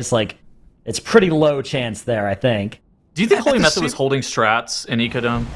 Maybe. I don't know. I heard you talking about that, and I think it might be a possibility. At the same time, something that we actually have kind of forgotten about, or I did until somebody mentioned it in chat yesterday. Shout out to Twitch chat. You guys are right 100% of the time. Is that there were actually nerfs in between time trials and the competition at the same time Turbo Boost came out, right? There was a 3% Aura nerf to Frost DK and about a 4% overall nerf to BM Hunter. They nerfed Black Arrow by 8%. So that alone could have been enough to make up for the time difference from Turbo Boost for them. I mean, it's too hard to say, right? Of course, Gingi wouldn't give us anything in the interview earlier. He's just yeah, you'll have to wait for Global Finals. As he should, right? You should try to save something if you can, but I don't know if they actually were saving something. I think if they have anything, it's not in Ecodome. I just feel like that dungeon, the 23, I don't think that they're in a place where it's oh yeah, we've got the 24 in the bag, and we just spent 3 hours struggling in a 23 for fun on a group weekend. I suspect that they... the places where they have secrets still held are the other dungeons. So all of this is to say, though, anti-clockwise timed Ecodome on a 22 during time trials, but for Polish Mountain, they only timed it on a 21. Oh, actually, no, they also timed it on 20. Both of them timed it on 22. Right, so... again, and the thing about the time trials as well is that still doesn't do a great job of answering our question of, what are their chances of being able to do it in any given run? Yes. Because, if you have a 1% chance of doing a key in any given run versus a 50% chance, that might look the same on the time trials page, right? If you just do enough attempts at it, the two teams could have the same time trial outcome, but then when you get to an actual weekend, things can look very, very different. So that is, for me, the big question is, will Polish Mountain be able to get this 23 done with any chance in just, 1 or 2 attempts, which is pretty much all the time they have left now. 25 minutes left in the day. The first section of the dungeon is going okay for them. The Azakar split's going to be all right, although with the death and the B-res already expended, and with the timer being relatively tight, we talk about Ecodome having a generous timer. That stops being true at plus 23 in this dungeon. That's no longer the case. You're no longer feeling fine after having even 1 death, I think. It's generous to the mobs, maybe. Yeah, exactly. I mean, and it's, it's doable, right? It's generous in the sense that you can complete the key. Holy Method have proved it, but not by a lot. So Holy Method actually had a 6:05 to 6:15 first boss split most of the time whenever they were making pretty deep runs into the Ecodome. And I mean, we saw how tight their timer was. Polish Mountain, on the other hand, they're going to be 57 minutes even here? Their first pull's a little different, though, right? Because they pull the 2 Ravagers as part of their first pull, whereas Holy Method killed both of them. So that might make up a little bit of the difference. I don't know if it makes up 45 seconds of the difference here. Yeah. I mean, there's count differential. I think Ecodome is one of the most complicated dungeons to compare teams to, though. I will tend What's to the agree total with that. timer in here? Is it 31? 31 minutes. Okay, so Holy Method did it with... They did it with 1 minute and 42 seconds to spare. Yes. So, that is wiggle room in theory, but if you watched Holy Method's runs, several of their runs before that winning run were time sensitive, right? So it's a case of they maybe made it look easy after working on it for 3 hours, but it's not. They didn't make it look easy every single run by any stretch. No. I mean, this dungeon's going to be tough. At the same time, whoever makes it through to the global finals out of Anti-Clockwise and Polish Mountain, good news for them, they have a month to practice. Like, they get another full, like, almost 30 days to be able to continue to improve on their runs, and they get to see what happens in Group B and Group C weekend and continue to iterate on their strategies. So even if there are crazy strategies that develop, like, there is a lot of time available to be able to push the envelope on things like 23 Ecodome, where you can make that consistent. Wow, and as we switch over, Polish Mountain, right as they get into that trash pull after first boss, are going to go down. This is going to be a reset angle for sure. There go 10 minutes of their remaining day. 23 minutes left before overtime kicks in for these teams to start dungeon runs that they are happy with.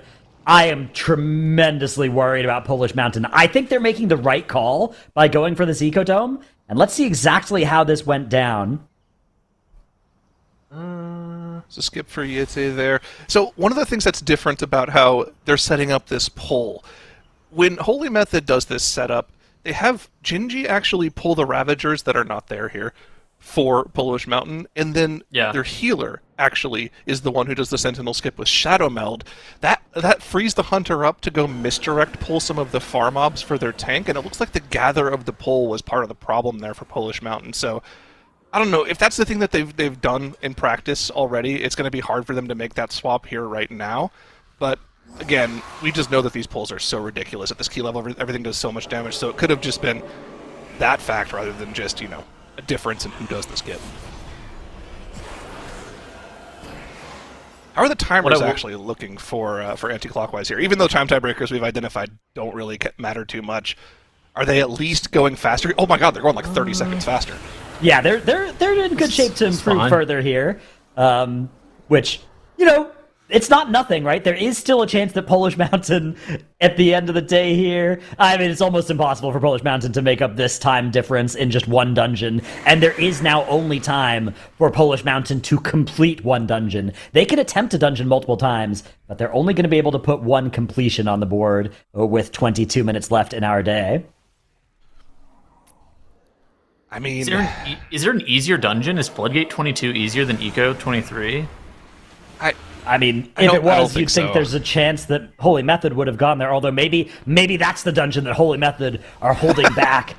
The orbital laser beam technology that they have, ready to blast that dungeon by 3 extra levels in global finals. Gingi 5,000 IQ strategies. Yeah, it's the Dev Evoker, the Aug Evoker, and the Prez Evoker flying in. What? Yeah, the air squadron combo? Exactly. Deep breath cleave, of course. Yeah. And then it's Havoc DH, Vengeance DH, and you can just glide through the whole dungeon. Yeah, with that comp, you actually unlock tattoos for your entire group and not just for the Demon Hunters. That's right. Yeah, it's a special hidden passive. Okay, will Anti-Clockwise be able to beat this upcoming Dark Communion cast? Oh, they've actually I think they just killed all the ads as well. I didn't see any of the Ghostly Parishioners left there, but they are going to get into boss combat. Nice on pull. Like you said, Zyro, you actually can keep that for a couple of seconds there. So a little bit of free DPS funnel on the opener. Here's the funnel mobs, assuming that they don't melee our healer to death. Very valuable funnel for our Havoc Demon Hunter here. Yeah, that Wounded Quarry getting a bunch of free damage on to the Lord Chamberlain here, so they should be in good shape to improve their timer. Their previous timer in this dungeon was a 30:54. So they have 5 minutes left before their previous timer would have expired. So they'll probably get a minute out of this dungeon. Easily. At this point, a minute on top of the 2:30 they have is pretty much going to put the nail in the coffin for any chance of the time tiebreaker. I was going to say there might be like an outside possibility for Polish Mountain to maybe go back into 21 Floodgate, because that's the biggest time differential they have to any other team. They have like a 32-30-ish, where Holy Method had a 30 flat. That's 2.5 minutes they could make up if they could find a way to go as fast as Holy Method. I think they have 4 deaths.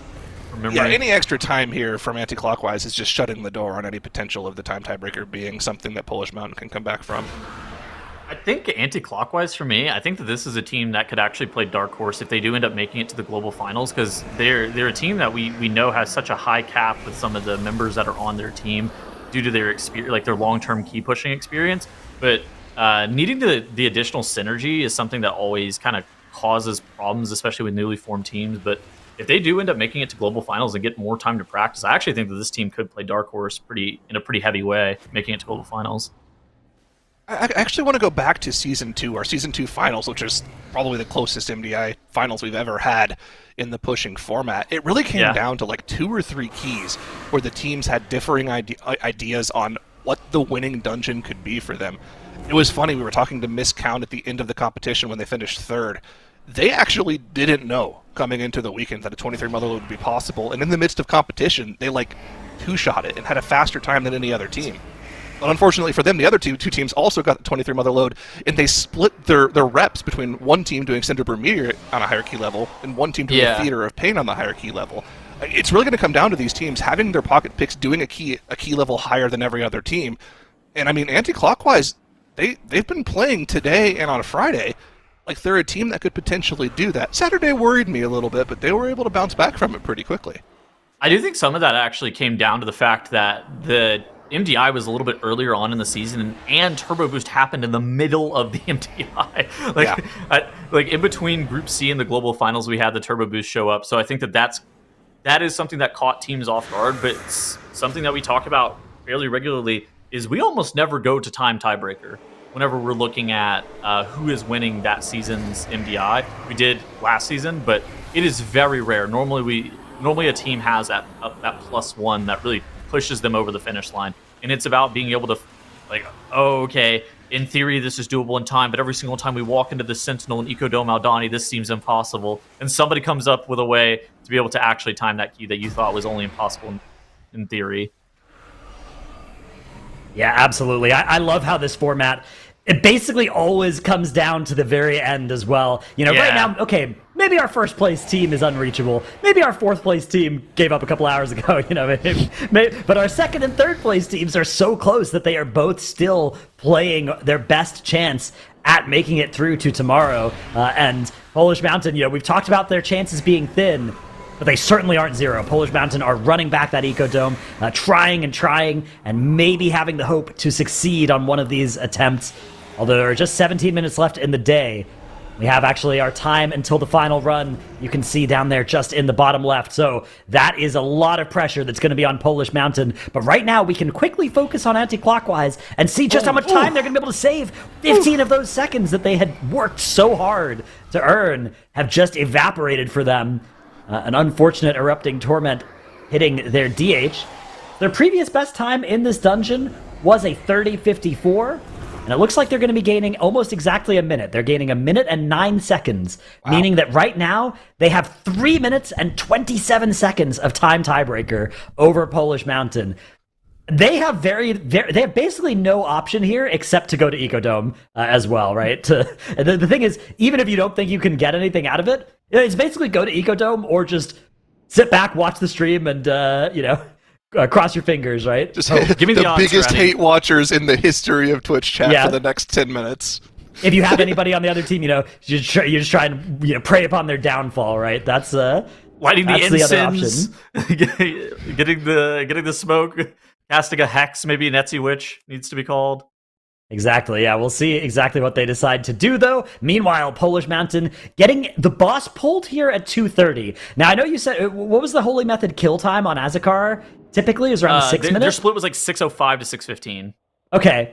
Do you know when they were pulling the boss? Was 2:30 like a good time for that, or is it not something you've been tracking? I can go look if you guys want to. Yeah, because I wonder how much of the time that Polish Mountain have been losing in this section has been before versus during this boss. That's always something. Like, if you look on pull here, right, you can see the way their cooldowns have lined up. The Ellie Shaman is currently doing basically nothing right now, but I think that's a result of committing a bit more to make sure that trash goes down. And I guess now we're getting to that second storm, Ellie, so things are going to start to improve very shortly here. That Ascendance should be off cooldown soon as well. They did have more. They have more count, right? Because of the destroyers, like Zyro mentioned earlier. Right. Okay. So maybe the destroyers is throwing throwing a wrench in the timer as well. So, you know, even if they're a little slower here, if the extra destroyer count helps them later, that could be good news. Well, it's not by a lot, actually, because I have the VOD open on my other monitor. I didn't see when they pulled the boss, but Holy Method has killed all of the trash on the way to Azikar, and they are at 15.3 count. Now, Polish Mountain has 2 scavengers here, so it's going to give them a little bit of count, but they're not going to have that much more than what Holy Method had. So maybe they skip something else at the start of the dungeon to get those 2 in, and it actually ends up being the same count here, just a different like configuration of enemies. Holy Method had its 85 count, and they pulled the boss at 2 minutes and 21 seconds. Okay, so Polish Mountain are going to end up with a little more than 85 count, but not much more, yeah. Theoretically, this should be better, right? Because they're also getting a little bit of extra trash on the boss, which, I mean, they don't have an insane funnel comp, but this should be essentially free cleave for them since they're already AoEing down the mites anyways during this boss. So, I mean, all things considered, it should be about equal, but for some reason, their boss here is just taking so much longer than what we saw from Holy Method. I mean, this is not even the hardest part of this dungeon. The middle part of that dungeon, in the Tabat and Nawaz area, that Sentinel mob, most of the teams are only fighting one across this weekend. That is a literal raid boss. They've summoned a mob harder than Dementia Smithing, and they have to battle him in the middle of the dungeon. And the only way to make it consistent is to press Ascendance, Call of the Wild, and Breath of Sindragosa on him, and even still, he might just end your lineage with 2 jolts back to back. Yeah, you try and do it all like in that 1 second burn window when you break the shield, right? Yeah. And then nuke it down the rest of the way, because that's when it gets super dangerous, is from 50 to 0. But let's not get too far ahead of ourselves. Polish Mountain still have a ways to go before they even get to that enemy. And you can see in our smaller camera as well, anti-clockwise have also entered this dungeon. All right. Their run is a lot less important. It only matters if both teams are able to win the 23, then it will matter anti-clockwise. But otherwise, every other combination of a team succeeding or failing here renders their run irrelevant. We'll have to see if they're going to find a little bit more consistency in these early pulls than what we've seen from Polish Mountain here. Scary There moment is good here. news, actually. Anti-clockwise, if they can do the run in like 22 minutes, they will get first place via time tiebreaker over Holy Method. So they are still playing for something there as well. You gotta keep in mind, you know, if they crit everything, we could be in for good news here. Dratus, let him cook. Yeah. If Divine Field has every single global during his Call of the Wild, just black arrows, maybe they have a shot here. Already using the battle res in the first 2 minutes in the first attempt, not looking great for anti-clockwise though, but again, like you said, largely doesn't matter unless we see Polish Mountain make significant progress in this run. Yeah, and there is very little time, right? There's 10 minutes and 57 seconds left for teams to start an attempt, which means that there's roughly time for this run and at most 2 more attempts that get past the first boss for Polish Mountain and even get into the area of dangerous trash. Not to mention the actual most dangerous pull, which isn't even the first one here. They probably only have time to attempt that once and then reset still before overtime. Still using Hunter for the skip here. It's unlikely for that to change. They've practiced that so many times in this key. They probably won't even have seen what Holy Method was doing with their double skip earlier on, and no point change what They you've already probably been practicing so saw far here. it. I mean, they probably saw it across like the in between days and whatnot.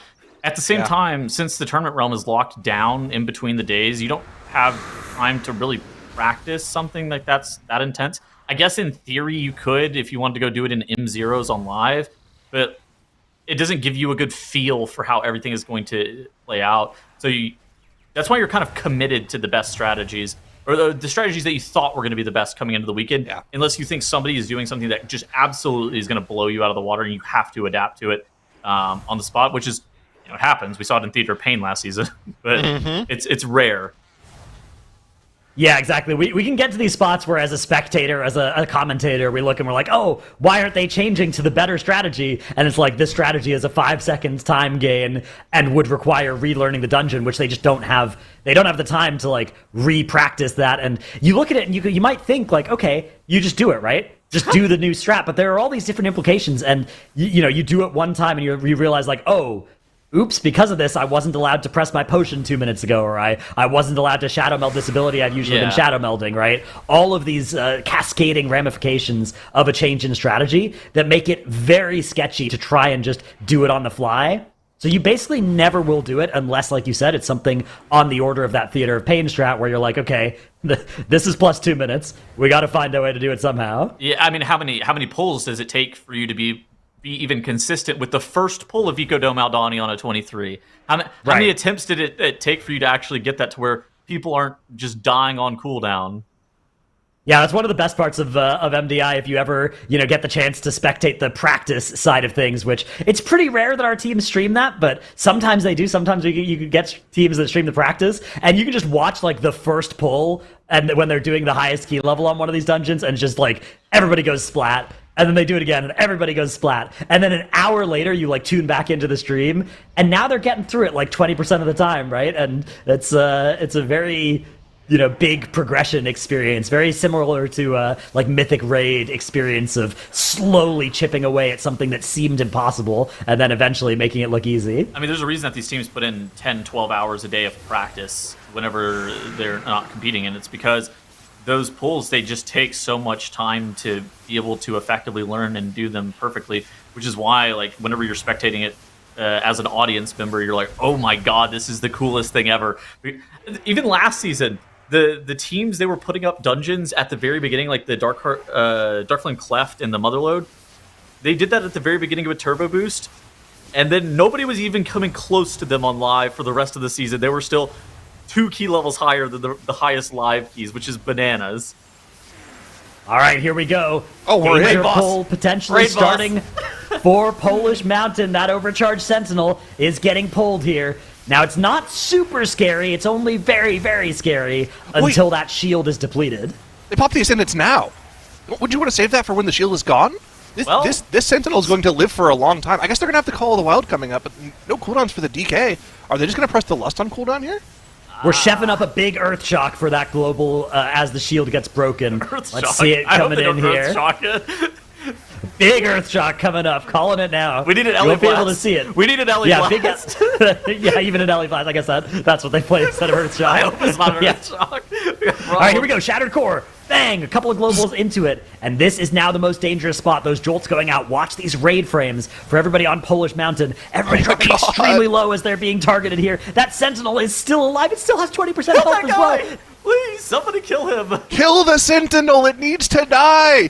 One last zap goes out onto Kyoma, and they're able to keep the team alive, but they're not done just yet. Still one large pull of trash needed before they want to engage the boss, if they are going to be going for the same strategy as what we saw from Holy Method. And these Ruin Stalkers are going to be warping all over the place, and they still have yet to pull the pull that took out Gingi 2 times in one pull. Those Fellstalker leaps can be brutal here if they keep going on the same players. So this is the hard part, right? You've just committed every single offensive button, and now the boss is spawning, but we have no cooldowns. And so what do? You go and sit here and sandbag on this hill pack for 2 minutes, waiting for your CDs to come back up. And that's what I think makes this so just technically difficult. Polish Mountain are actually doing something different from what we saw from Holy Method. They're just going straight into the boss, no CDs, just jamming the Lust. The only thing they have available here is Call of the Wild.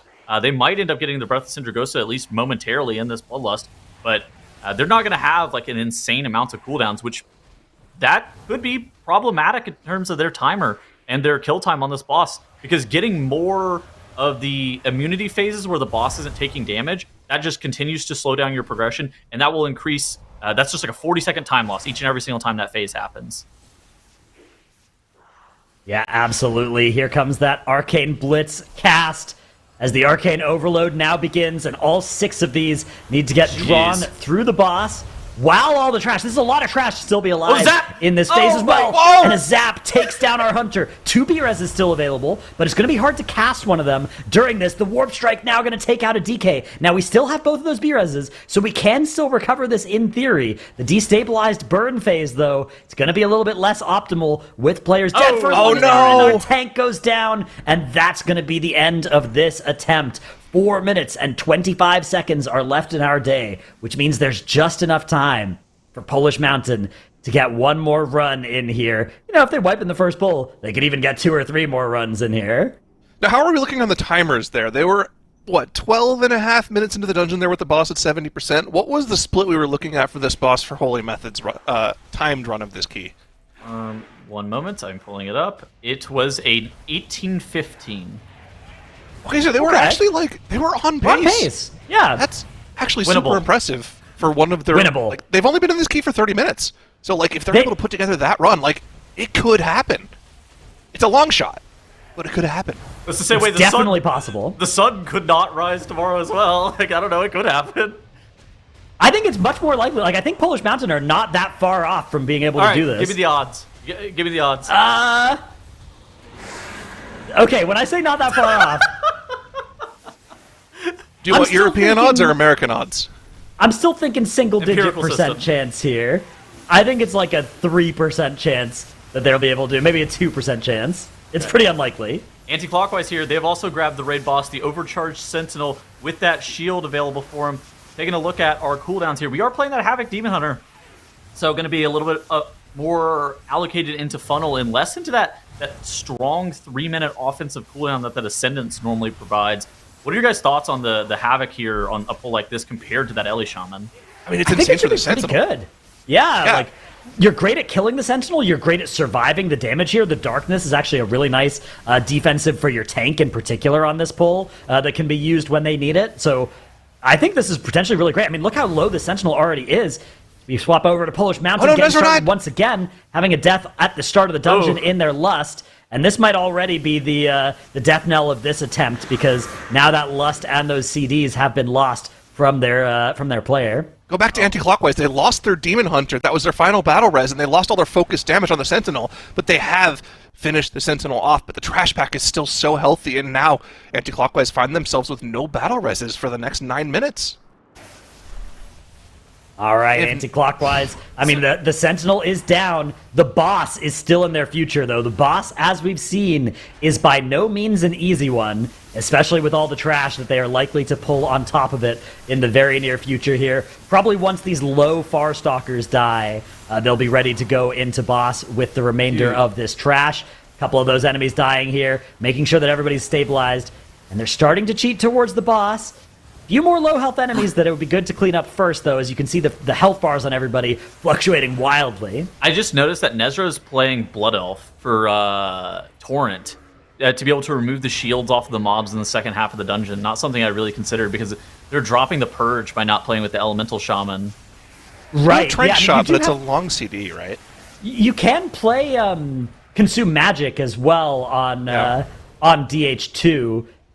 But yeah, I mean, you can't play Dwarf on it, right? So you're giving up just a Shadow Meld, and it's a Shadow Meld on somebody who doesn't really have anything they need to meld in this dungeon. Threat, of course. Yeah, that's true. That's Have you ever played Demon? Yeah, Threat. Yep, hunt and then meld, as we do see one more wipe from Polish Mountain. So the 3 more attempts prediction, I think, is going to be accurate here, because there are 52 seconds left in the day. So Polish Mountain have time to start this dungeon one last time. All right. Last hurrah. All or nothing. For real this time. Anti-clockwise are looking pretty decent here. I mean, they've got the boss engaged. They are pulling a bunch of trash on top of the boss, getting that Havoc Demon Hunter a bit more funnel. And now they are going into that first intermission where they have the Arcane Overloads and they need to dash these Warp Strikes straight through the boss. This is probably the most deadly part of this encounter here for Anti-Clockwise, and just making sure that they get through this. It's probably going to be, what are we thinking, 4 of these intermissions that they have to play? Ideally, you'd like to see 3. Yeah. I think. I think if you get a 4th, you're kind of cooked on the timer. We'll have to see if they're able to pull that off, though. It's about a minute in between each phase, right? So we'll have to see. Through the destabilized phase, more trash pulled on top of the boss, and we've seen that timer fade in the bottom left corner, which now means, waiting admin approval, all of these runs should be final. This will be the last hurrah for Polish Mountain. Can they get the 23 done? Can they overtake Anti-Clockwise at the last moment? This is it for them. Meanwhile, Anti-Clockwise working on this boss fight, 60%. They're doing a pretty good job of keeping everybody alive, but you gotta remember, this boss does pick off players randomly from time to time, and if somebody dies here, they don't have any battle reses, so that will basically be the end of their run. Even just a stray death that would normally be recoverable if they had that B-res, which I think on this boss, a lot of the times is how people do die. They set up a good lucky targeting there, Divine with the turtle available, able to completely mitigate that javelin. The other one in melee on the Demon Hunter. Blur, a very nice answer for that dot. 3 stacks of it, does get killed before the 4th, though. All right, fellas, I got some news. So, Holy Method, they killed this boss off at 18 minutes 31 seconds, but their count, they had 61.8% enemy forces. Ooh. Okay. So a little difference there, I guess, because anti-clockwise here, only going to be at 52, right, after this phase blade goes down that's on the boss. 51.5 even, so a little bit of count that they've missed compared to Holy Method. And, yeah, these runs are officially both final now. These are the locked-in final runs. Official confirmation has been given. What? So it's all going to come down to these two attempts. This is looking really, really good for anti-clockwise, and they're also benefiting from the fact that they can continue to pull individual packs on top of the boss for extra funnel for the Demon Hunter here. There was a pack on their last pull they did before they engaged this boss that they skipped that Holy Method did pull. That's probably the difference in count here. We'll have to see them make that up in the next section of the dungeon right afterwards. Yeah. But anti-clockwise, do we think they can go for a kill here? Let's look at the cooldowns across the board. I think they've popped everything they're going to pop here. Maybe Desired could send this next set of cooldowns that's coming up in 10 seconds, but I don't know if that's enough to do 20% of the boss's HP. I think anything sub like 18 minutes for anti-clockwise here puts them in a position where the key is timeable. Going to be tight, but it is absolutely timeable given their count. I'm budgeting like a minute and a half to be able to find 10% enemy forces in a pull somewhere. That seems relatively fair. So yeah, that's kind of the timer that we're looking at, is like somewhere in the like sub 18 would be fantastic, and it looks like anti-clockwise is going to be there. Darkness being used for the binding javelins there. We are going to get another phase though, for sure. Yeah, of course. Unfortunate. This arcane blitz mechanic. This is why you really want to save Bloodlust for him, because if you had just slightly more damage and you were able to beat that, we're saving 40 seconds off of our timer just by itself. Yeah, you can see everybody patiently waiting their turn, identifying which order they're going to be in this, and then bringing it through the boss.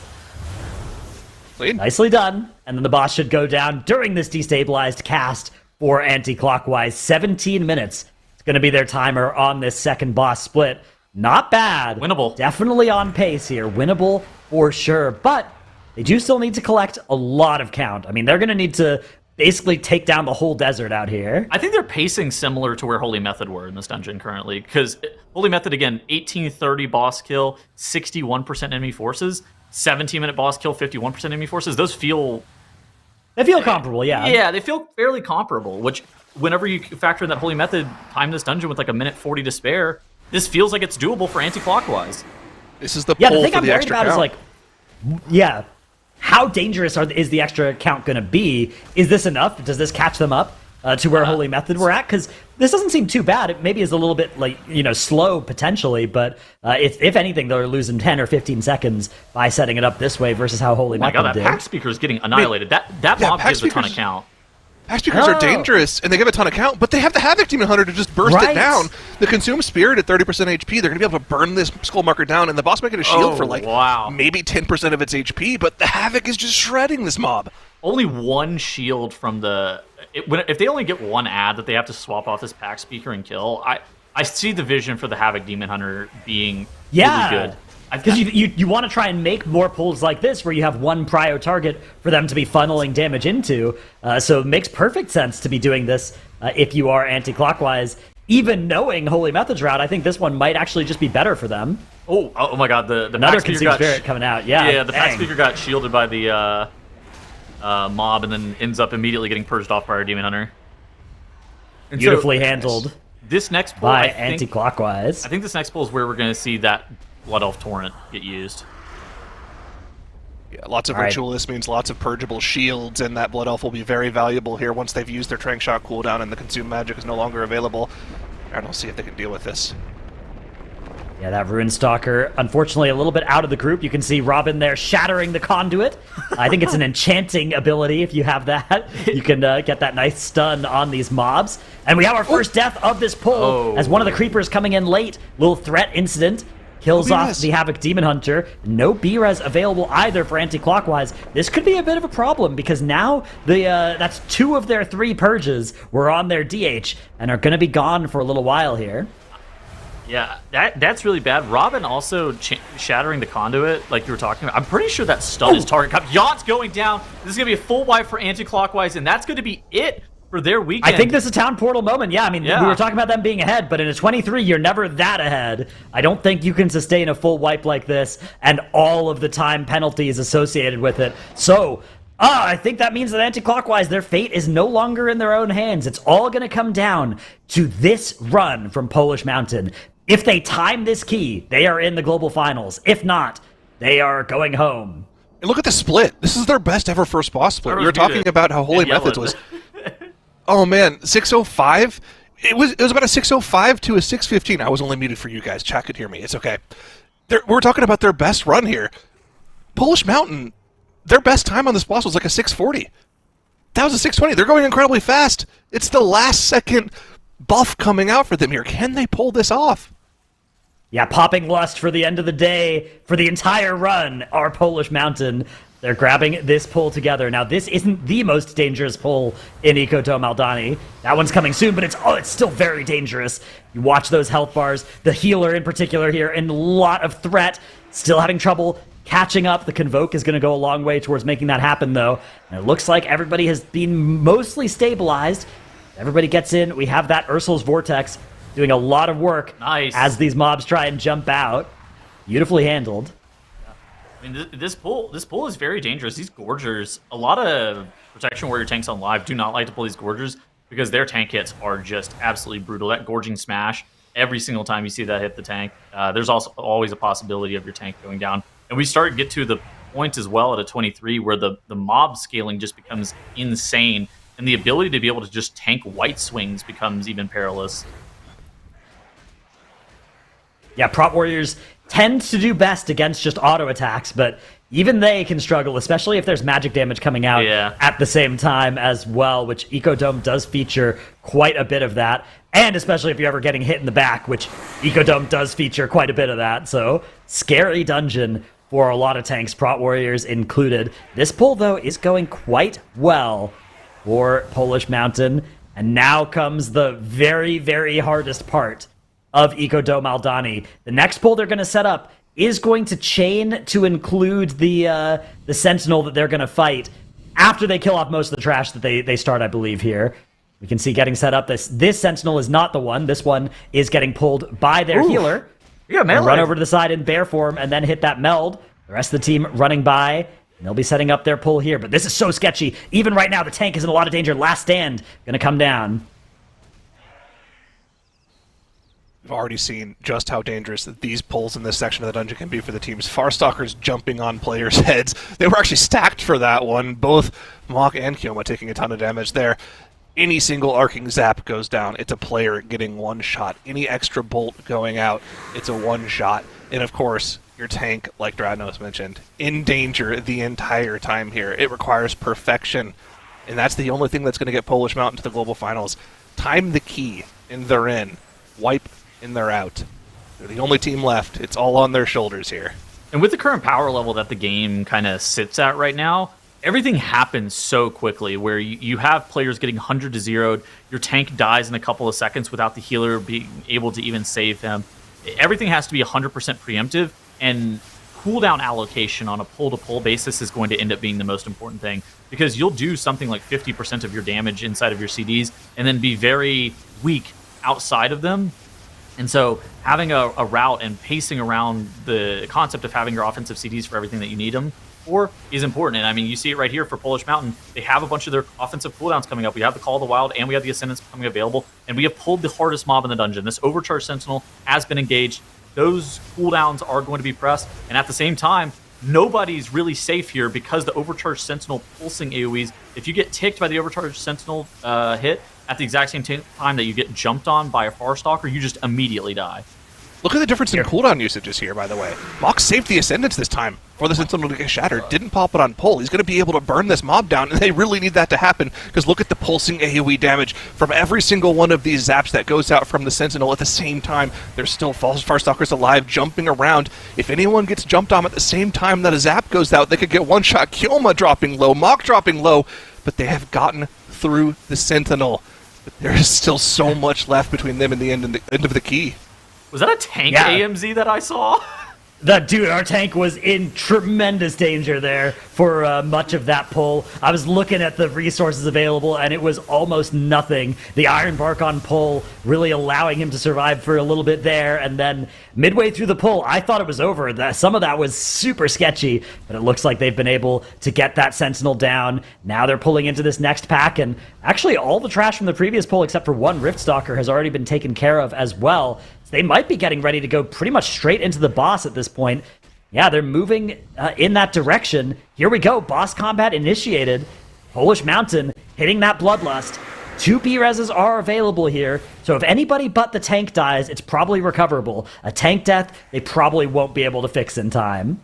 Ooh, bad targeting here. Terrible. Nobody with an immune. Oh yeah, so this is God. bad. They're going to have to kill one of these javelins and then kill the other one. And the problem here is the boss is about to do one of its charges as well. The Warp Strike you can see coming out. So this is going to have to get aimed away. But unfortunately, that Binding Javelin kills off their Shaman. And the problem is it killed off the person whose javelin they were closest to killing. Right as it was about to die, it ticks away their Shaman. But the healer is able to stay alive. They get into this intermission. That is not even a battle res. That's just an Ankh being committed to that particular death. So I'm only terrified. minus 15 seconds. Oh my God. Yeah, this is so scary. Like, I'm worried that they might end up wiping to the trash.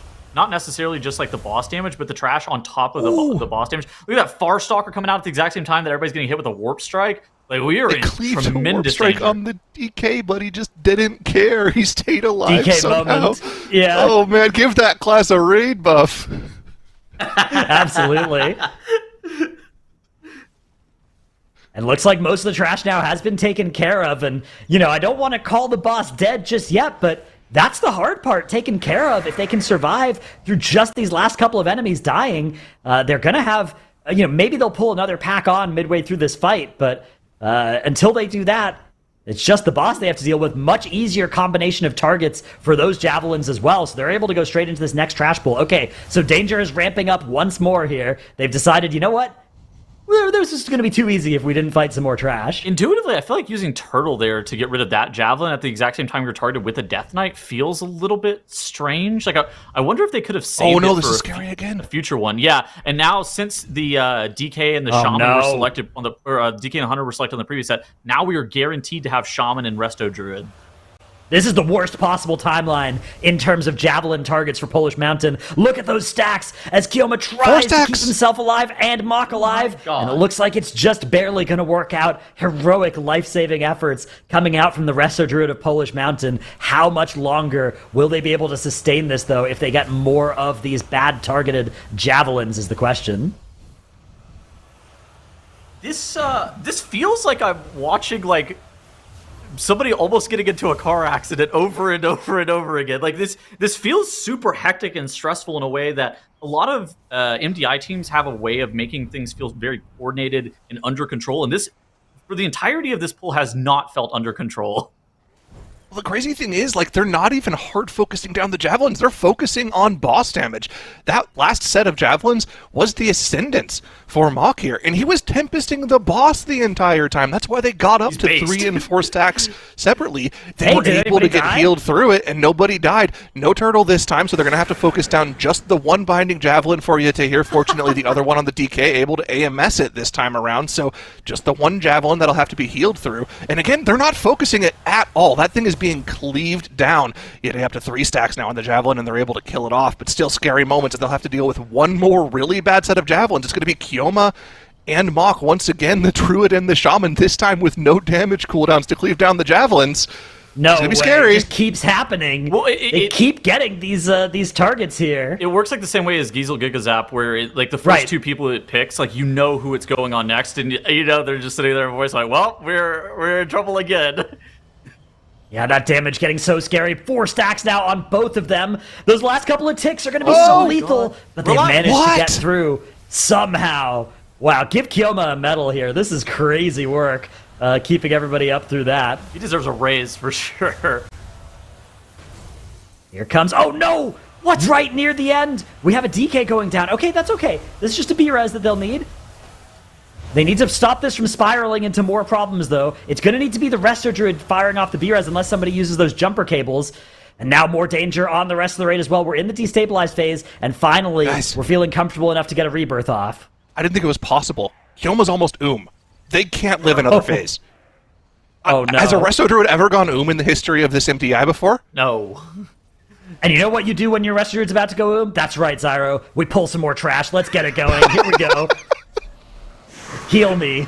Heal my character. I think you want about mana. You want to see DK Hunter here on this Javelin. Okay, it is DK. It's DK the Shaman's Elemental fine. Shaman. That's fine. Yeah. DK will immune. Shaman will get cleaved down. They need to focus boss here. They can't get another turtlenecks. phase. I think we might be able to just burn the boss. Hunter has turtleneck, so it's just going to be Yeah, over go boss, Kioma. go boss. Yeah, For sure, go boss. I think we can just like slam this straight into the boss, and Kioma heals himself. Exactly, yeah. We've got Bear Form always available here. Ironbark's going to be up, but a little bit late, but it'll be up for the 4-stack at least on this upcoming Javelin that is going to target Kioma and Yite. Firing off Here's that the turtle. Yeah. 3% on the boss. They just have to focus down the boss. But I think, miraculously, Polish Mountain on the last run of the day are going to be able to get through this boss. Now it's 17:27 going to be their timer here. But they are going to have a decent a bit more count. Let's take a quick look, though, earlier in this pull as the tank 1 HP incident occurs here. So this is midway through the pull. You can see that Sentinel about to get to 0. Oh, wow. That's why we got the tank AMZ, I see. We're feeling good there. That's definitely not worrying at all. Could do this on a 24. Okay, so they left that area at, like, let's say 1745 at 54% enemy forces. Holy Method, for example, who ended up clearing this dungeon, left that area at 1830 at 61% enemy forces. So Polish Mountain have a little bit less count, but they have a little bit more time, and I think that they're in a similar situation timer-wise to where Holy Method are. Yeah, I think it's comparable. I think they're maybe 30 seconds slower, but like you said, Holy Method finished the dungeon with more than a minute to spare, so Polish Mountain are certainly in range here. But we saw this was the section of the dungeon where anti-clockwise wiped on their attempt. Will Polish Mountain be able to get this area strong? I feel like you're feeling pretty good about making it to this part of the dungeon. You know you're kind of past the hardest part, but you probably haven't practiced this area of this dungeon on this high of a key level very much because you've wiped so much at the start and the middle of the dungeon. So that experience, that muscle memory in this section of the dungeon is probably a bit more lacking. Tels, break down the type of thought process that the players are going through right now. What are the things that are gonna wipe them on this pull? I think tank deaths are always perilous, especially at this dungeon level. Oh my god. Okay. So those creepers, they're the most efficient count mob in the dungeon, and all DPS don't really care about them too much because they're kind of free. But for the tank, they need to be backstepping them because they do an ability called Gloom Bite, which does an insane tank heal absorb effect on your tank. Now, for Protection Warriors, they're normally fine versus it, but the initial hit of it's very dangerous. Now they've just this chain is diabolical. I don't know who came up with this. What? But this should be against the law. They have we do have a pack speaker in here. There Yes. comes that evoked spirit that they need to focus down. The skull marker on it does get killed off nice and quickly, though. So a pretty small shield that they'll have to contend with on that packed speaker. And no, our tank goes down that tank death. as foretold, is going to take out their tank. Tettles laying the curse of the Gloombite upon the Polish Mountain, and unfortunately, that means that Polish Mountain will not be making it to our global finals, but what a great attempt from them to end the day. What a phenomenal run. I mean, even with that wipe there at the end, I know we were all on the edge of our seats just wondering if they were going to pull it off, and honestly, seeing what they did accomplish, especially with that tight healing, oh man, during Tavat, that was unbelievable. So well done to them. Great finale to the day. And although they will not be continuing on, it was great to have Polish Mountain in the mix. That does mean, however, that anti-clockwise will be our second place team, and they will be continuing on to our global finals. They also worked real hard for this one. I mean, it was unbelievable seeing the gameplay today, and anti-clockwise is really a team that we are learning we have to contend with, right, Zyra? They played unbelievably well today. They played well on Friday. They kind of had a hiccup on Saturday, but they played lights out today. And if that's the team that we're going to be seeing at Global Finals, they can absolutely play upset to the pre-talked about juggernauts of the competition, one of them being Holy Method, obviously. They played incredibly well this weekend, but what we're going to be seeing in the next couple of weeks in the form of missed count and mandatory, I think anti-clockwise, if they're able to bring this level of play, they can definitely throw their hat in the mix for sure. Yeah, 100%. I mean, even taking that world record for Ara-kara today from Holy Method, just dinging that one off of their perfect run of world records was so fun. I mean, Tettles, did the weekend shake out like you thought here in Group A? Interestingly enough, I think it ended about what I expected. Whenever we came into this weekend, we saw Anti-Clockwise and Polish Mountain. They were the 6th and the 7th seed, so you expected them to be very close to one another. You expected Holy Method as the number 1 seed to kind of run away with it. And so in that regard, yeah, it kind of played out as expected. But I think that just the moment-to-moment situations that we saw from this weekend were very, very entertaining in ways that I didn't necessarily expect. From the world record keys to just how hard these capstone level dungeons look, to how powerful each and every single individual specialization is inside of their offensive CDs, and the way that that kind of plays out with how you route around the dungeons. All of this has made this weekend very enjoyable to watch because everything feels like it's on a knife's edge at any given moment. It does. I mean, this is what you want to see from an MDI, right? Especially right at the start, kicking things off, and it just makes you go, okay, where do we even go from here? And I know it's going to be just an incredible climb. All of our teams this weekend did so well, so a huge thanks to them again for coming in and competing, and to all of you who cheered them on in chat. But, I mean, looking at our teams, we've got Holy Method, we've got Anti-Clockwise. I mean, Dratnos, with these two, what do you think they're going to be bringing to the table as contenders in the global finals?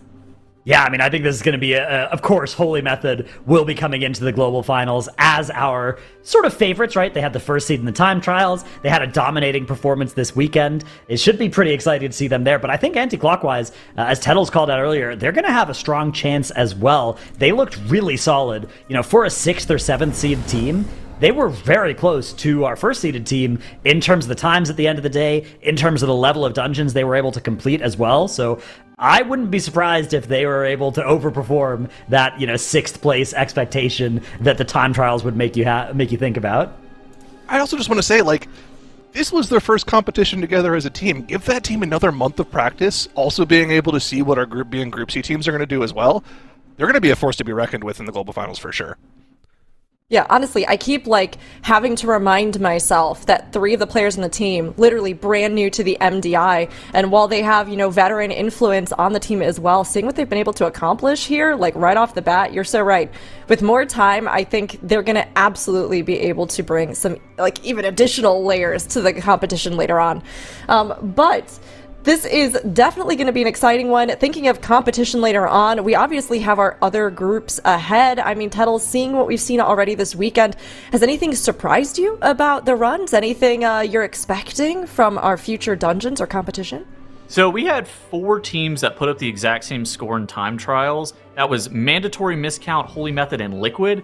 And so I think that for those 4 teams that ended up putting up the same score all at 45 points during time trials, are they going to be able to match kind of the dominant performance that we saw at a Holy Method? That's kind of one of the big questions for me. And then on top of that as well, there is a question of underdogs being able to overachieve and upsets, because that is something that has a tendency to happen with this format, where teams can put in a ton of practice and kind of come out of nowhere and be able to overperform some expectations. A team that I'm looking at, One Hill, as the 9th seed, I think that team could really overperform some of the expectations given their seeding. And Group C got the NA deathmatch, maybe.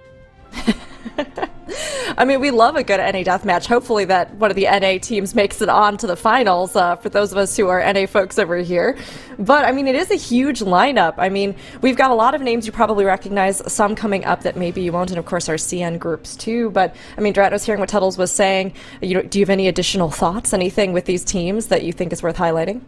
Yeah, I mean, it's going to be pretty cool to see, a Liquid team in this event. For a long time, we've had an Echo team, we've had Method teams in the MDI. We've had Liquid players in MDI before, but we haven't really had this degree of, a real super try-hard 5, Liquid players that are all on the, or, 4 on the raid team, right? All that many players all concentrated into one MDI team before, so I'm really looking forward to see how that stacks up in Group C as well. But Group B, actually, I think Miscount being the 2nd overall seed as well is a really exciting thing to look at as well, because that's a team that really hasn't be that high before, right? They've been a team that's come in and overperformed like a 5th seed, right? They've overperformed a 4th seed. Those kinds of things have been what Miscount have done in previous MDIs. Now they're coming in as the 2nd seed. They beat Mandatory in the time trials. Will they be able to live up to that hype next weekend? I mean, Miscount had the fastest time in Gambit and then had not a great time in Ecodome, but still put up the exact same score as Holy Method. Miscount has been on the cusp of winning an MDI. I feel like this we talked about it last season. It could be their season. We talked about it in season 1. It could be their season. This could be their season as well. I feel like we're always waiting for it. We want it to happen. And this really does seem like they have put in the work and they're coming in a strong position. Absolutely. You know, of course, there are names like Miscount and Mandatory that I think a lot of folks are keeping on their radar. But I've got to be honest, I'm excited to see Ducks Can Fly again. I always like seeing what they do. I always like seeing how they've improved, and they bring a good energy as well in the mix with a lot of these other teams out to prove themselves too. But of course, those big hitters are going to be exciting to watch, and I can't wait. I also hope this will be Miscount's big time, but they will have the dungeons to contend with, and I'm curious, Zyra, we've seen now a bit of a preview and a good push on a lot of these dungeons. Is there anything that you think the dungeons still could have? Any secrets, any discoveries, or anything you think is likely to still have more to show? It's hard to say, right? Because every single season of MDI, we see the first initial weekends and we think, man, how could these get any better? In every single season, between group play and global finals, tech is saved, new, faster strategies are found out, maybe a comp difference makes it play in one dungeon. Like, for instance, we saw the Warlock tech in Cinderbrew last season. It's hard for me to see right now what teams could do to do better. But with a full month of evolution, I guarantee you we'll see new strategies, new comps that make these teams do even better between now and global finals. Absolutely. I mean, there's nowhere to go but up from here, right? And especially having seen what Group A put down, no doubt the other teams are looking at it, considering their own strategies and seeing what they can do as they continue to look ahead to their own competition. And of course, Group A is going to be watching, and that gives them a lot of time to prepare. And as like we were talking about, especially with anti-clockwise, that's a huge amount of time to continue to figure out, you know, how this first run went for them and how they can keep coming together as a team. But Holy Method, of course, it's going to be a huge one to beat, and I can't wait to see how everything pans out or what surprises we might have in store. I mean, already Season 3, this has been a good one. We're here at the final MDI of the Mythic Dungeon International titles, with this one being our final one of the expansion. How have you felt about the journey of Mythic Plus over the course of the War Within? War Within's been interesting. I mean, they got rid of affixes, 12 keys are different. Now Resilient is a system that is implemented into the game as well. I mean, I feel like the evolution of Mythic Plus over the last few expansions, Blizzard has really continued to push the envelope really hard and trying to continue to iterate with what's going on, whether it be rotating dungeons and the sort. It feels like every single time we see an MDI as well, there's always something new and something kind of crazy that's happening. This season's MDI, I think a lot of what's crazy is actually the spec variety rule, which doesn't necessarily play into exactly what's going on with Mythic Plus in the live game, but we're seeing so many specializations that are fairly good, and I think that the live game has a really healthy meta game all around, which is why whenever you saw the spec variety rule this weekend, we saw so many specs. Like, we saw every single class even see play.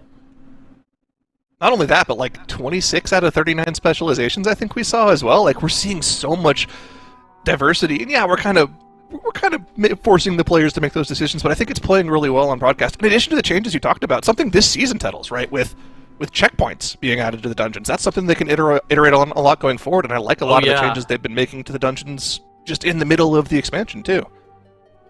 Yeah, I mean, that's a huge thing. It's been great to see. There's been a lot of really good changes and a lot of things that I think have continued to make this exciting, not least of which were those spec bans that we've seen play out. I know a lot of folks wanted to see a variety of specs showcased, and it goes to show that these teams can use these in a lot of the keys, working their way up. And even if that meta is strong for a reason, it's still great to see how they can kind of innovate and make use of specs in such, honestly, awesome ways across the board. So it's been really cool to see. And I do think that here in just a moment we will be able to have a little bit of a finale, a little bit of a final touch. But as we look back on the Group A weekend, I mean, it has been really exciting, and even more excitement to come right here, right now, because we've got Robin and Desired with us from Anti-Clockwise. We are so happy to have you, so excited to see your gameplay this weekend, and honestly, congrats to making it through to the global finals, you two. Thank you. Can you hear me? Yeah, we can hear you both. Yeah, we can hear you. Thank you. Can you hear us? Nice. All right. yeah. Perfect. Awesome. I mean, you played so well today, and I know it's been a long day, but we really appreciate you taking some time to talk with us in the chat. It was so close for the second place spot, so I'll start out. Desired, maybe. Today, did your approach over the day kind of change, seeing what Polish Mountain was doing, or did you pretty much stick to the strategy that you had? I mean, we stick to the strategy we had until they went to the 23 Echo Dome, and then we tried to send it to. That's pretty much it. Yeah. Okay. Yeah. Robin, I have a question for you. Can you give us your favorite and least favorite mob in Ecodome Aldani real quick? That's a rough one. Favorite? I don't know if there are any favorites really. I kind of like the big AoE mob at the end of the dungeon. I don't remember what's it called. The Brawler, oh yes. Yeah. Oh. Yeah. Or the pack speaker, the pack guys speaker, that summon yeah. the spirits. Yeah, Good exactly. time, yeah. Least favorite is probably the Farstalkers. They're kind of annoying, constantly having to pay attention to the cooldown of the leaps, and you can get got really bad by them. What were you guys' thoughts on the comp differences? I mean, of course, there were the spec variety dungeons on the first couple of days where we saw a lot of different stuff between the teams, but you guys were using the Havoc DH in a lot of places where other teams were using, the LA Shaman, that kind of stuff. What was the thought process there? I mean, basically, every time we played Demon Hunter, it felt so much easier. So we kind of just stuck to that. We tried a lot of LA, but I don't know. Like, things just died quicker, and everything was just so much more comfy with DH for us. Yeah. So this is kind of a question for both of you, and I guess we can start with you, Robin. If I'm reading your character sheet that you guys sent us into us from the questionnaire properly, but this was both of your first MDIs that you competed in. So, Robin, how did you feel about the process of practice leading up to the MDI, and then, of course, the competition itself? It was definitely a new experience. I think both me and Desirous tried to qualify twice in the past and didn't make it. Obviously, having Divine feel on the team helps a lot with all of these things. He kind of just knows how we should do everything, like structurally set up practice and how we approach the tournament and dealing with all of this new stuff that neither of us has really dealt with before. And Nice. you desired anything to add? I mean, yeah, this was really the first time we went this hard, but yeah, it worked out at the end, so. Love it. I mean, it was awesome seeing the world records you were putting up today, for sure. And, you put one up at the start of the day only for Holy Method to take it. Then took one of theirs with that Ara-kara and claimed it with the fastest time, which was amazing. So, I mean, Desired, we can start with you this time. How did it feel getting that up on the board? You feeling good getting that world record? Yeah, it's definitely a big mental boost. Gets you pumping a bit, and yeah. It feels good. At least you know that you can compete with Echo, so something maybe. Yeah, I mean, absolutely. Robin, did you have any thoughts or feelings as that world record went up? I was definitely a big relief. The first area of Ara-kara is pretty rough to heal, and I feel like I haven't done really enough practice as much as I want to. These small charging mobs that isn't like the second area. Really brutal sometimes. Just one-shotting people left and right. We play too many. So getting that done definitely felt good. We struggled a bit initially in the Ara-kara after having a really good Gambit run. So it was nice that it was done. Yeah. Yeah, you did it, and you did it in style. So well done. Honestly, well done across the board today, and we really can't wait to see what you're going to be able to do in the global finals. So excited for those of you who are new, and also, of course, the teammates who are coming in who have more experience, like you were saying, with Divine. But it's going to be awesome seeing what you can showcase. So we'll give you a chance here to do any final shout-outs before we let you go. Desire, do you have anything you want to say before we let you go for the night? Not really. Shout out to Divine, I guess. Nothing else. GG's. Thanks for rooting for us. Love it. Robin, anything you'd like to say? Big shout out to our guild. 4 of us play in the same guild, and they've been cheering us on. That's been nice to see. So shout out to all of them, and shout out to the rest of our team members. It's been a blast. Awesome. Thank you so much. Please go get some rest and, get your practice on for the global finals. We can't wait to see you again there. But until then, take care. Bye. Thank you. Bye-bye. Thanks, guys. Thank you. Bye-bye. All right. With that, we wrap up our Group A weekend. I mean, Holy Method set the bar incredibly high for the rest of our upcoming groups. Their clean gameplay and world records speak for themselves, but there may be some other teams that have something to say about that in reply. And of course, Anti-Clockwise, who we just spoke with, came in with new and old faces to the MDI, but quickly proved that they have what it takes to set world records and put pressure on the competition. Time might be on their side, but will they be able to beat the clock when it comes to the global finals? We'll find out in the weeks to come. There are high keys and epic plays ahead, so join us next weekend as Season 3 of the Mythic Dungeon International continues on Friday at 10 a.m. PT, 7 p.m. CET here on the Warcraft channels. Don't know what to do until we're back? I don't know. Run some keys or play some Legion Remix this week. Until then, we'll be doing the same probably. Bye, everyone.